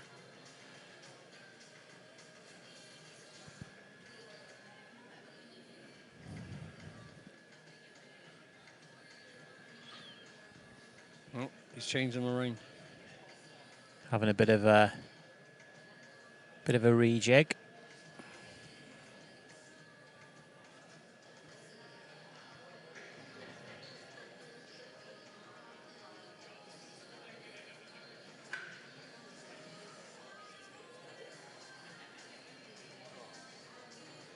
Just waiting for Nathan now to just have one final look at this second lineup now and just confirm in his mind that he is happy with his placings and start to formulate his reasons, start to compare them, start to contrast them. Just making the final few changes as well. He swapped them around again. He swapped them and put the first look heifer to win it. He's knocked her out. And then he's gone the Ingleton heifer. Like musical chairs, moving these heifers around. In like the hokey cokey. In and out and in and out, shake it all about. You want to watch that RB at your age? It's a good job Graham's not mic'd up for that one. These first 4 heifers, though, you know, there's the same cut. There's reasons you could have actually put them a different way around. There's some judges out there and some people watching this live stream. You know, that 4th heifer, you've got to admire the rib and the openness of that 4th heifer. And the 3rd heifer's, you know, got some real style to her. Those first 4 heifers, whoever owns those 4 heifers, one of them's going to be, you know, one's real happy and 3 are disappointed that they're not standing at the top of the class. You know, they've all got strengths, they've all got weaknesses, and it's like you say, Alan, it's splitting hairs at this level. Hey, up here in this commentary team, we've all judged shows before, and you get quality of heifers like that. It's just, you know, it's just individual preferences really, and it's wonderful to see the quality of these heifers. Just watching these heifers now, just come down that far side of the ring. Heading towards the final stretch now. Now we're back in the ring and we can see them. Same level that Nathan can. Just got a code brown there with the first look heifer. Alberto just peeling her around now into first position. Alberto looks like he's got his running shoes on. Special Spanish showing shoes. Ah, right. Special Spanish showing shoes. Say that after you've had a few few more whiskies, Alan.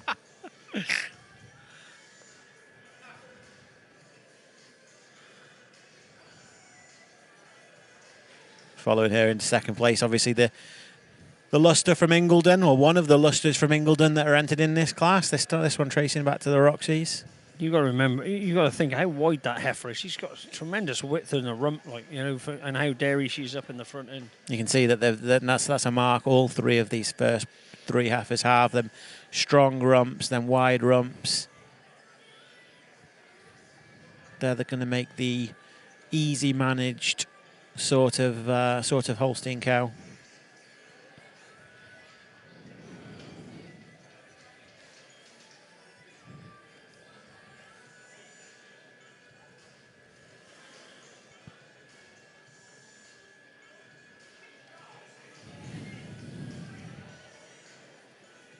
There's the all-girl team of first look at the ring entrance. Steph Doherty, Laura Cornthwaite, Jane Arrell.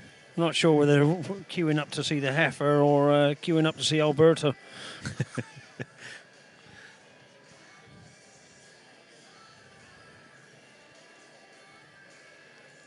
Team first look have got a few apprentices working with them at the show as well.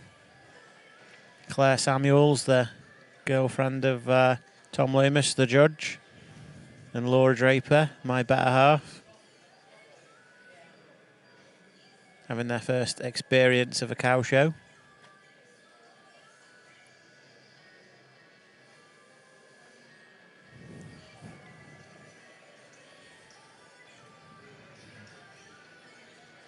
Nathan just Brad Sales from Canada just giving us a bit of a pleasing comment, just saying that some great feedback. A former judge of this show, is he, Graham? Brad Sales, yeah, I'm not...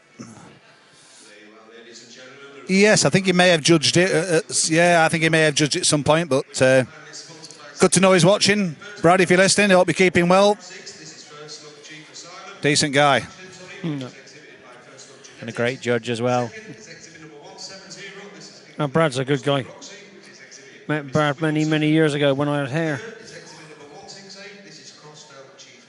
So obviously just pulling this winning heifer out now.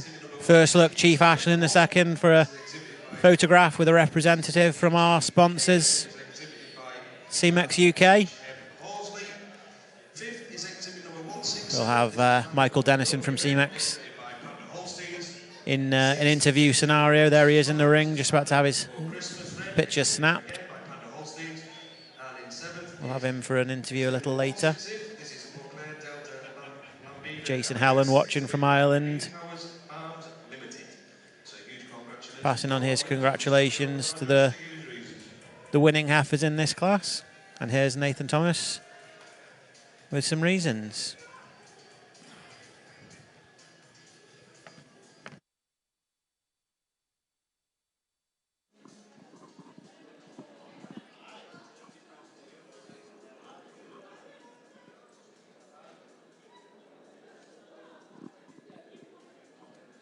Well, another exceptional class of heifers here, and I think 3 heifers that sorted themselves at the top of the class for me quite handily today. And you can do a few things here, and I tried a couple different things. But this first heifer, when she does get out and move, I think she is the winner in the class today. A heifer that's extremely angular from end to end, a heifer that's got a wide rump, and an heifer that's got a tremendous amount of width up through her front end. I give her the advantage over the heifer in second. She's just cleaner all the way through. She's cleaner about her head and neck, cleaner about her hide today, a little cleaner down through her bone and her leg today to go over our second prize heifer. The heifer in second over the really pretty stylish heifer here in third. For me, she's just got more width and power all the way through. She's got more width up through her muzzle, more width down through her chest. It carries more width right through her pins and between her hocks when she moves today to go over the extremely pretty heifer here in third. The heifer in third over the heifer in fourth. I just prefer her right up through her chine. She's a little wedgier right up through her front end today. For me, a little cleaner about her bone down through her hock to go over our fourth prize heifer. The heifer in fourth over the heifer in fifth. It's on the way she moves on her feet and legs. She flexes up through her thorough and down through her hock for me today. Nicer than our fifth place heifer. Close placing here between fifth and sixth. But I believe the fifth heifer just has a little more of that added width and strength and power that I'm looking for all the way through. Congratulations.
Okay.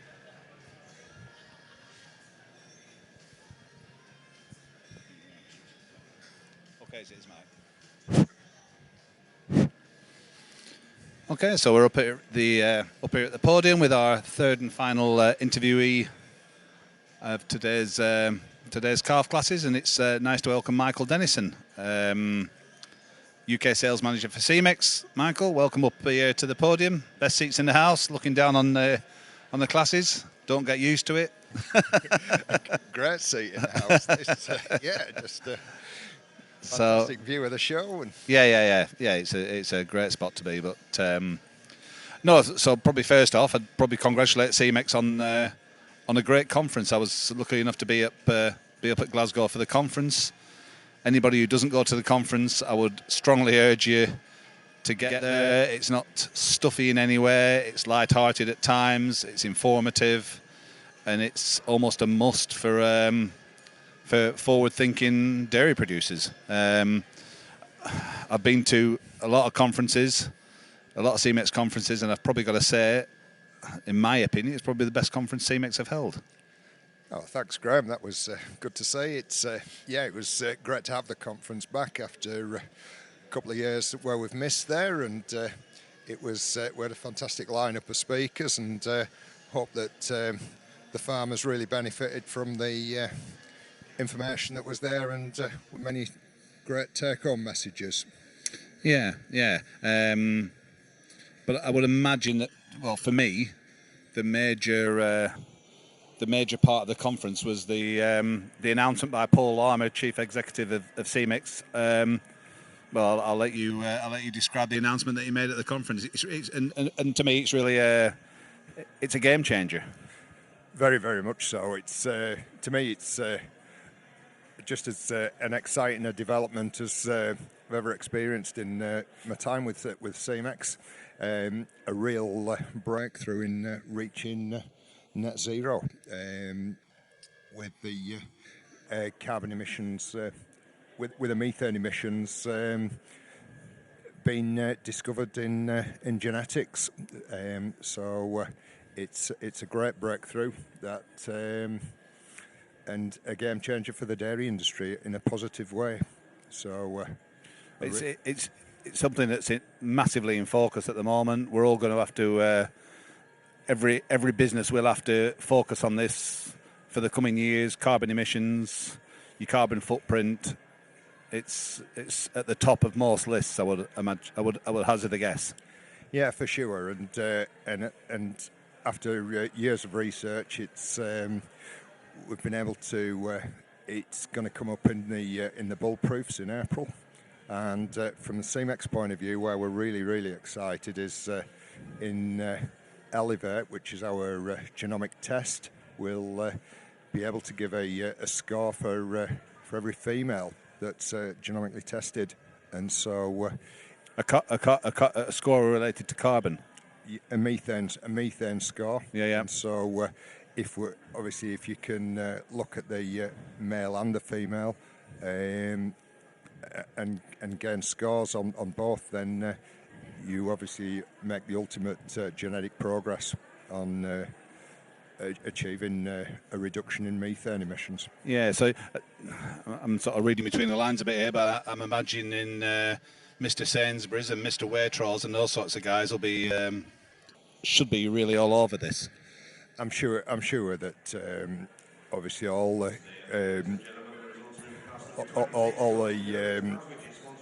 consumers. It's vitally important going forward for the image of the dairy industry, and so it's our way of contributing in a very positive manner. So, and this will come on stream when then, Mike? This will be for every animal that's genomically tested via our programme of Elevate in April. So not so far away. Right, so we're right on it next month. Yeah, for sure. Next month you'll be able to produce figures for methane for each animal tested. For each animal genomically tested, we'll get a score for methane. So we'll be able to measure the progress and use that. In our fall yearling class, not as many heifers here. But for me today, this first heifer, she runs away with the class today. A heifer that you admire for that dairiness, dairy strength she has. She's a heifer that's wide throughout. She's got that tremendous openness to her rib structure. She's a heifer that moves on an exceptional set of feet and legs today. I give her the advantage over the heifer in sex because she's just a little cleaner about her hide today. She moves a little cleaner about her, cleaner right down through her brisket, right through her head and neck today to go over a very similar made heifer coming out here in second. The heifer in second over the end of November heifer coming out here in third. She just got more width and strength and mass all the way through than our heifer here in third. The heifer in third over the heifer in fourth. She's got more style, more eye appeal. She's got a little more run to her chine, a little more length and cleanliness about her head and neck today to go over our heifer here in fourth. The heifer in fourth over the heifer in fifth. She's just a little straighter in her lines all the way through. The heifer in fifth over the heifer in sixth. Just shows me a little more power and width and spring to her midsection today. Congratulations to the breeders and exhibitors. Okay, Mike. Yeah, back to the question in hand. So yeah, so that sounds like that is a game changer. It's a massive breakthrough, really. For sure, and in conjunction with immunity, I think that it very much puts CMEX at the forefront for health in genetics. So we're very proud of that at CMEX. Two great breakthroughs, really, that we thank our researchers for. Yeah, no, sounds good. I think the conference this year was just right through, start to finish. I've never known as many guys that attended the conference came to me afterwards and thought it was well put on. It's high end sort of production. The social, the Burns supper, it all complemented one another. The speakers were good. There were speakers from every part of the globe. And it is truly an international event. So it was, I think, to me, the best conference that we've ever held, probably. No, that's good of you to say, and I would totally agree with you. And I've been to all of the conferences, in fact, and I think that we keep trying to raise the bar in every year, and it's. I think that this year we would be proud that I think that we maybe raise the bar again. And having a cross section of speakers from around the globe absolutely adds value to it. That everyone takes different things out of the conference, and hopefully there's plenty of things that the farmers can take with them to assist in their own business. And also, as you said, it's the same as the Burns supper. It's a tremendous social of which I would think that everyone does enjoy. Yeah, no, it was a fantastic event, and maybe just on a lighter note, as a Liverpool supporter, well, it's the recent Manchester United game. Have you any comments? Well, I think that it would be rude not to mention Mr. Glenn Lucas and Mark Knutsford at this stage, and I'd also throw Martin Bristol into the pot. Well, we should maybe mention 7 people, should we? Well, and I believe they'll all be getting a courtesy can of 7-Up from you. Well, that would be good. And, I'm sure it'll be returned at some stage. But it's nice when we're on a 7-Up. So happy days. So. Right, Michael. Thank you very much for your attendance, and enjoy the rest of the show. Well, thanks, Graham. And I'm sure it'll be a great show for all involved. Cheers, Mike.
So a smashing interview there with Michael Dennison from CMEX and Graham.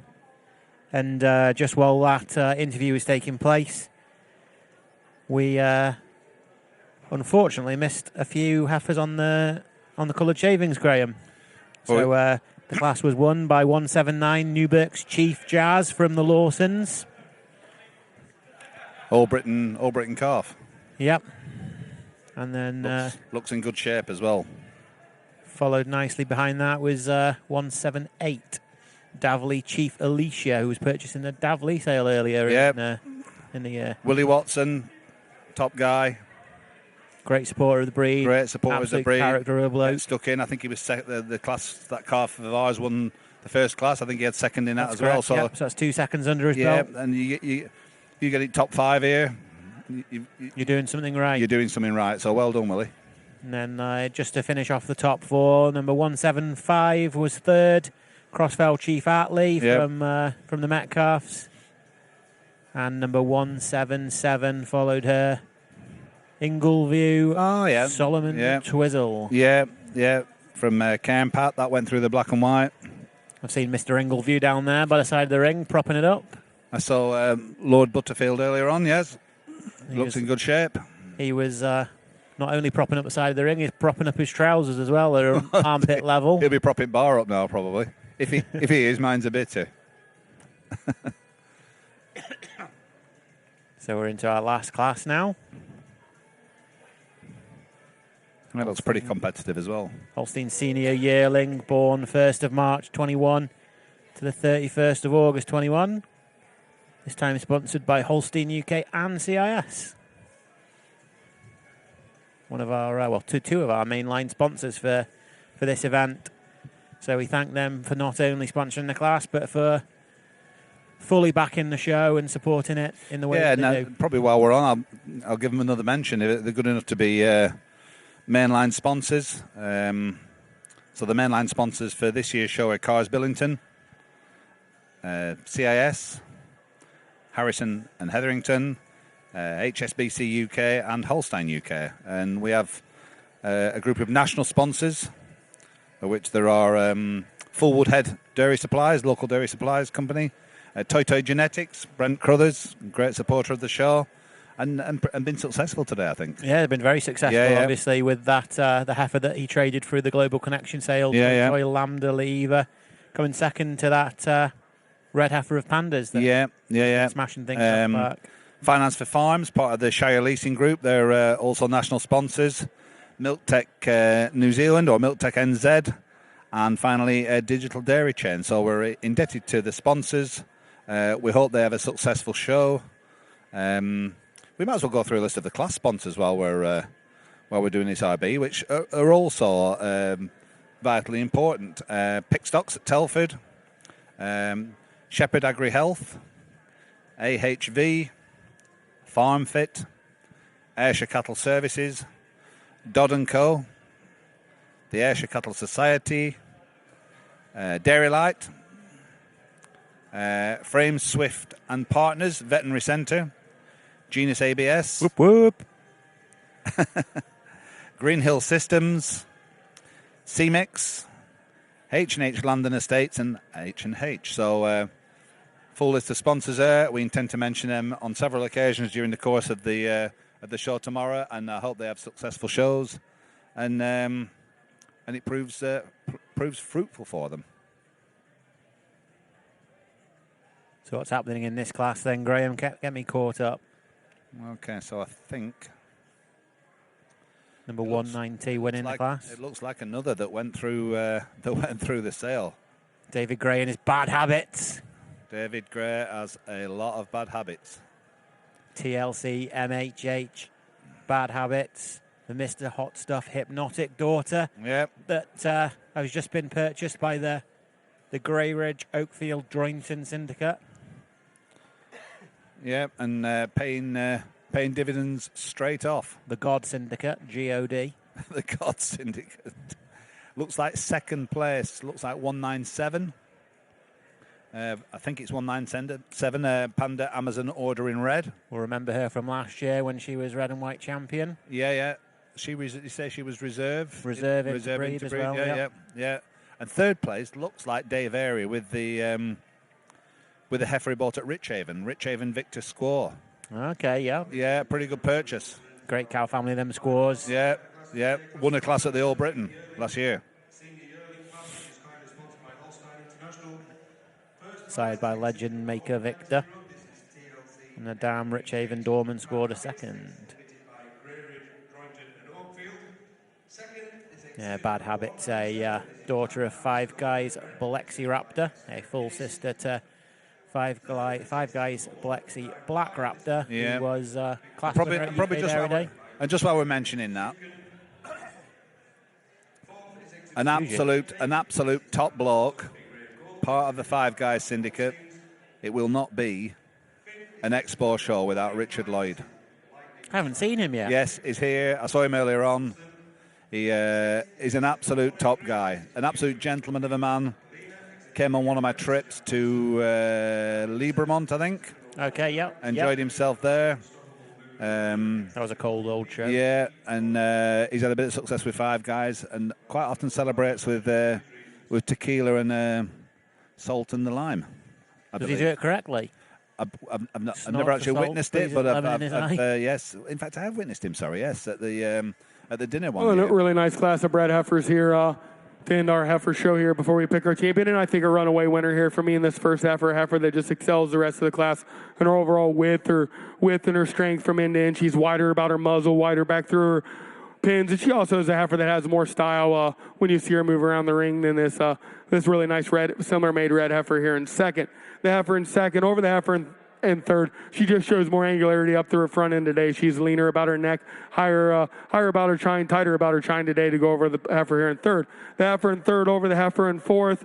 She just has more width and capacity all the way through. She's a heifer that's bulked up a little more for me today than our fourth and than some of the heifers that they're bred heavy down the line here. For me, can stand to put a little more weight on today. But the heifer in fourth over the heifer in fifth. I just prefer the way she moves on her hind legs today. She's nicer about the way she sets her foot down today than the heifer here in fifth. Congratulations.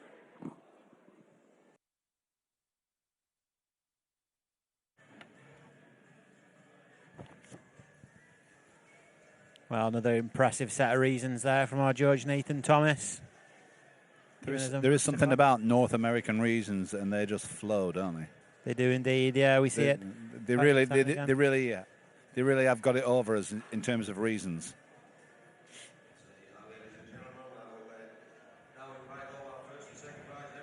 Yeah, we'll be welcoming the first and second place heifers back to the ring. 12 heifers in all.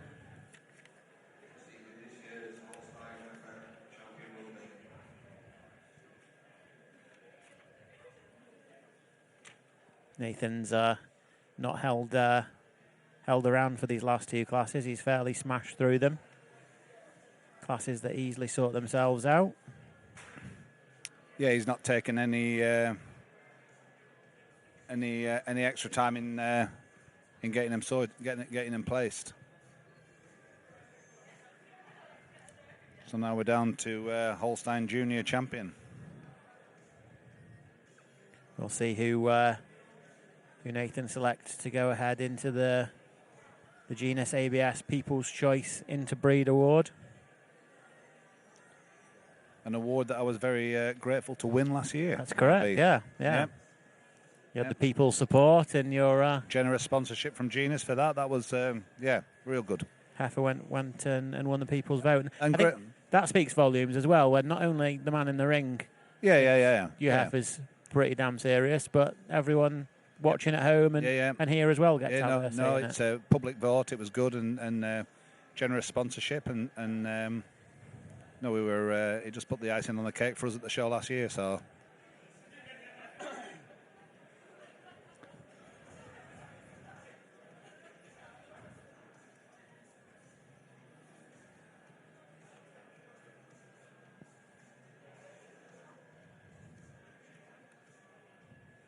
you got all the first and seconds, RB? I have. I've got them all written down here. Can maybe go through them as they come into the ring. Yeah, that'll be good. Another first one. Tick-tock, don't stop. And here she comes now. She's just they'll just be gathering them behind the scenes. Just coming to the mouth of the ring now. Tash just having a chin wag with Dave Hodgson and Steve McLaughlin. Here she comes, tick-tock, don't stop. First one in, absolute Summerfest tick-tock. Back to the alleys at Kingsway. From Absolute Genetics. While it comes in, I will just mention Gord McMillan. There is no wonder that Ethan and Morgan are so successful with an old man like Gord. Absolute star man. Great guy. And yeah, them boys are probably where they are because of the father who had driven them on. So hope you're listening, Gord. Hope you're keeping well. We both work in the genetics industry. It's one of them traits that's very heritable, isn't it? Is that work ethic and second calf in that class, Muir Thunder Ellie from Willie Watson. Yeah. Thunderstruck daughter goes back to that duplex Eliza that Willie used to show back in the day. So next winner of the next class will be one that went through the cell. This is the second place to it, just coming in. Woodcut Crushable Rapture and Chasmar Rubles Ann would be second to that in the class. The heifer on your screen is that Rubles' daughter. We're just waiting the arrival of. They maybe just come out of order. Rapture. Yeah, they maybe just come out of order a little bit there. In the same way that the second place heifer in the next class is now the heifer on screen. Toy Toy Lambda La Eva, now owned by Jamie Potter in Wiltshire. Bred by Brent Crothers and Anne Howard at Toy Toy Genetics. I was lucky enough to be at Toronto when Gary Awesome Beauty was a 2-year-old. That'll be the grandmother of that. Grandmother, that's correct. Yep. What a sensational cow. Here he is with his special Spanish showing shoes on. Mr. Alberto Medina on the strap of First Look Chief Ashlyn II. Shown by First Look and there's a woodcut heifer just coming across the screen there. Take her correct place in the championship lineup.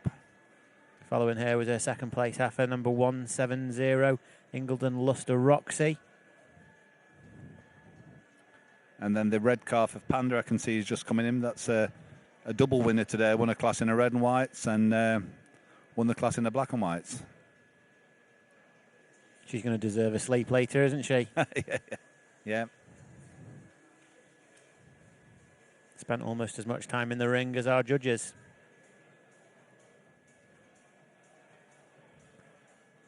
And just coming across the top of the screen now, that jet black heifer that we all know, we all love. We've seen her at the All Britain Calf Show. Newburgh's Chief Jazz. Super heifer. Awesome cow family there, bred and developed by the Lawsons. Over 2,000 registered jazzes now. Jazzes, wow. In Holstein Herd Book. Yeah. And probably a herd made famous. Sorry, a family made famous by Robert Butterfield. Yep. Mr. Trousers himself. Yeah.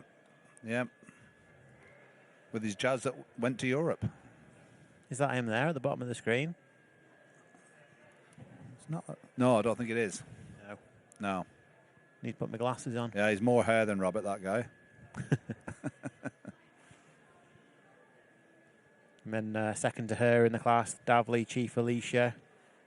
Same family as the another from UK, Willie Watson's. Yep. Same family as the former UK Dairy Day champion. Go back to Showmore Alicia. Yep. There is no getting away from these deep cow families that just bring them back again and again. Get into a deep cow family, spread some good semen about. It's a recipe for success. Probably one of the safest investments you can make, isn't it? Well, don't mess around with unknowns. Go for the sure bets. Yeah. Talking of sure bets, there's David Gray on the strap of TLC MHH Bad Habits. Just message me to give this guy a shout out. I hope he's still listening. Gerrit Cursis in Holland. 50 last Friday, I think, a week ago. So he'll be 50. I'm surprised he's not here. 50, 50 and 1 week old. So yeah, good to hear from you, Gerrit. Hope you're keeping well in Holland there. The comment you've made on my phone, I was probably agree with you. He's gone for his selection. He is picking his final heifers now that are going to vie for the coveted award of Junior Champion of the Black and White Show.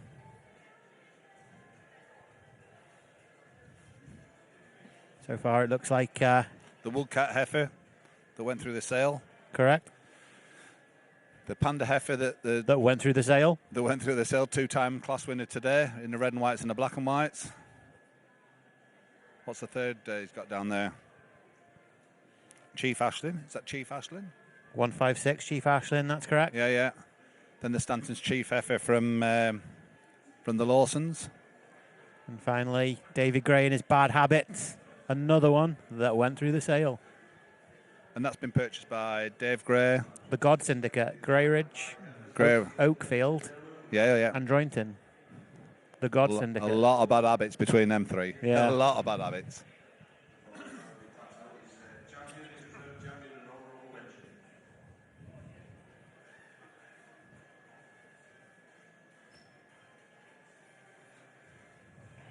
Five exceptional heifers there, 3 under new ownership. Yeah. Entered in one name and exhibited in another now, as a thanks to the Global Connection sale. If anybody was in any doubt as to the quality of the sale, speaks volumes. You get down to the final 5, and 3 of them went through the sale.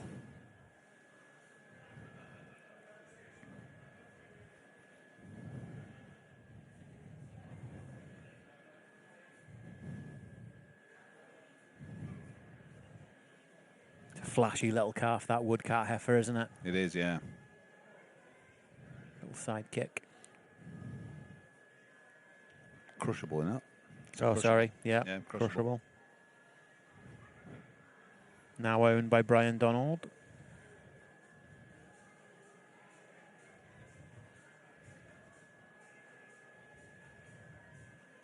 These heifers are having a little bit of a change of view, and they're going to be facing towards the commentary point now rather than away from it.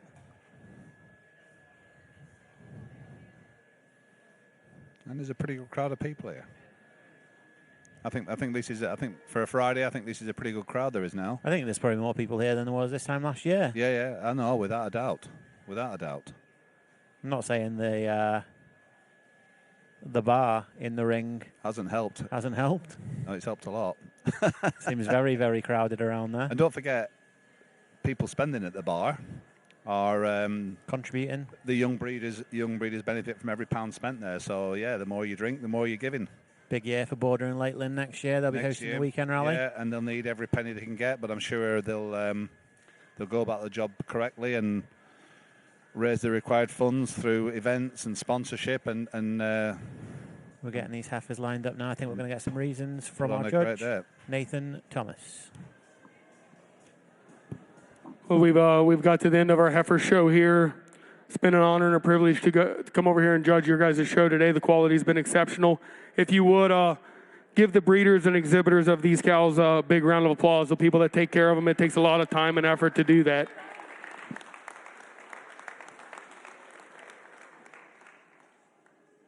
I've pulled out the 5 that are the most my style heifers. I believe it's a summer calf here. This first calf, a calf that commands a lot of attention. The calf is extremely stylish and correct all the way through.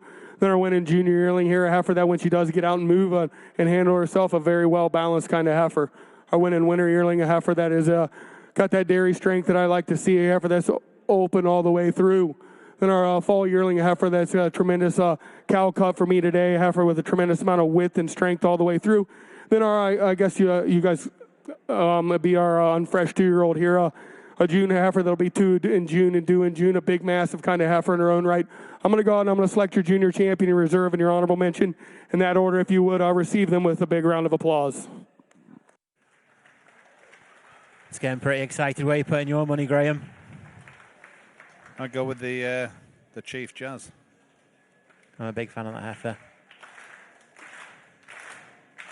Ringside, it's getting pumping. It's. Who are you going with, RB? I'm a big fan of that Blexy. But I think if I was putting my money where my mouth is, I think I'd agree with you, you know.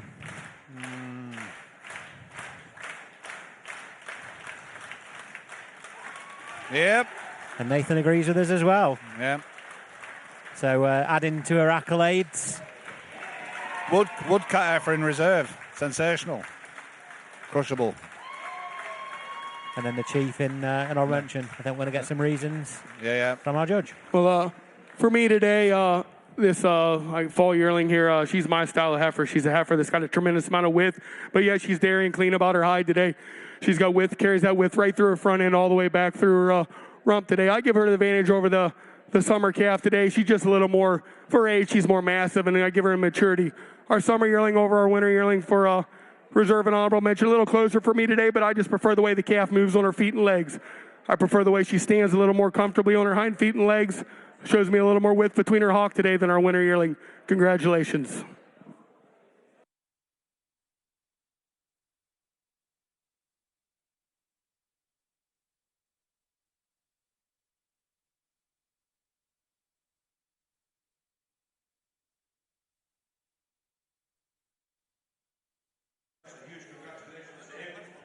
An exceptional display there from the final 5 and ultimately the final 3 great heifers.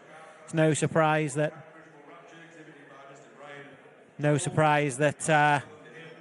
Nathan's gone and rubber stamped the what we knew in October back at the All Britain Calf Show. Smartest man around must be Brian Donald. I agree. But didn't own that heifer today. Didn't own it when he woke up. Owned it just after lunchtime. He didn't own it 9 hours ago.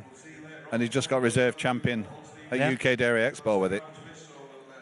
Can't say I know the guy, but well done, Mr. Donald. Congratulations. And it just speaks volumes that if you're interested in trading these heifers, there's no better place to go than Borderway. And entrusting your investments with what is on offer through H&H at Borderway Market.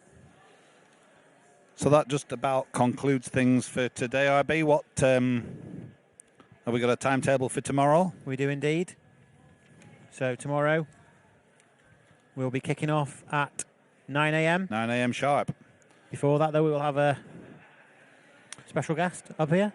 Yeah, we'll have a couple of interviews prior to that. So if you're kicking your heels after milking tomorrow morning and any time from 8:45, tune in. 8:30, 8:45. From then onwards, join us. We've got a few guests to come and join us on the podium. Colour breed kick the show off with the colour breeds, and then there'll be a lunch break. And after lunch, approximately 12:30, will be the milking yearling for the black and whites, right down to mature cow at approximately 3:10, and the grand champion announced approximately at 4 o'clock. So jam-packed. Should be an exciting day. For sure. Should be an exciting day. If you can get down here, come early. It's going to be busy. If you can't get down here, tune in. Join us on the live feed. And contribute throughout the day through our social media platforms. And send a few questions over. For sure. So from me, RB and Alan, draws things to a conclusion today. It's been a pleasure. See you tomorrow. Looking forward. See you tomorrow, Alan. See you, RB. See you later. Don't be late.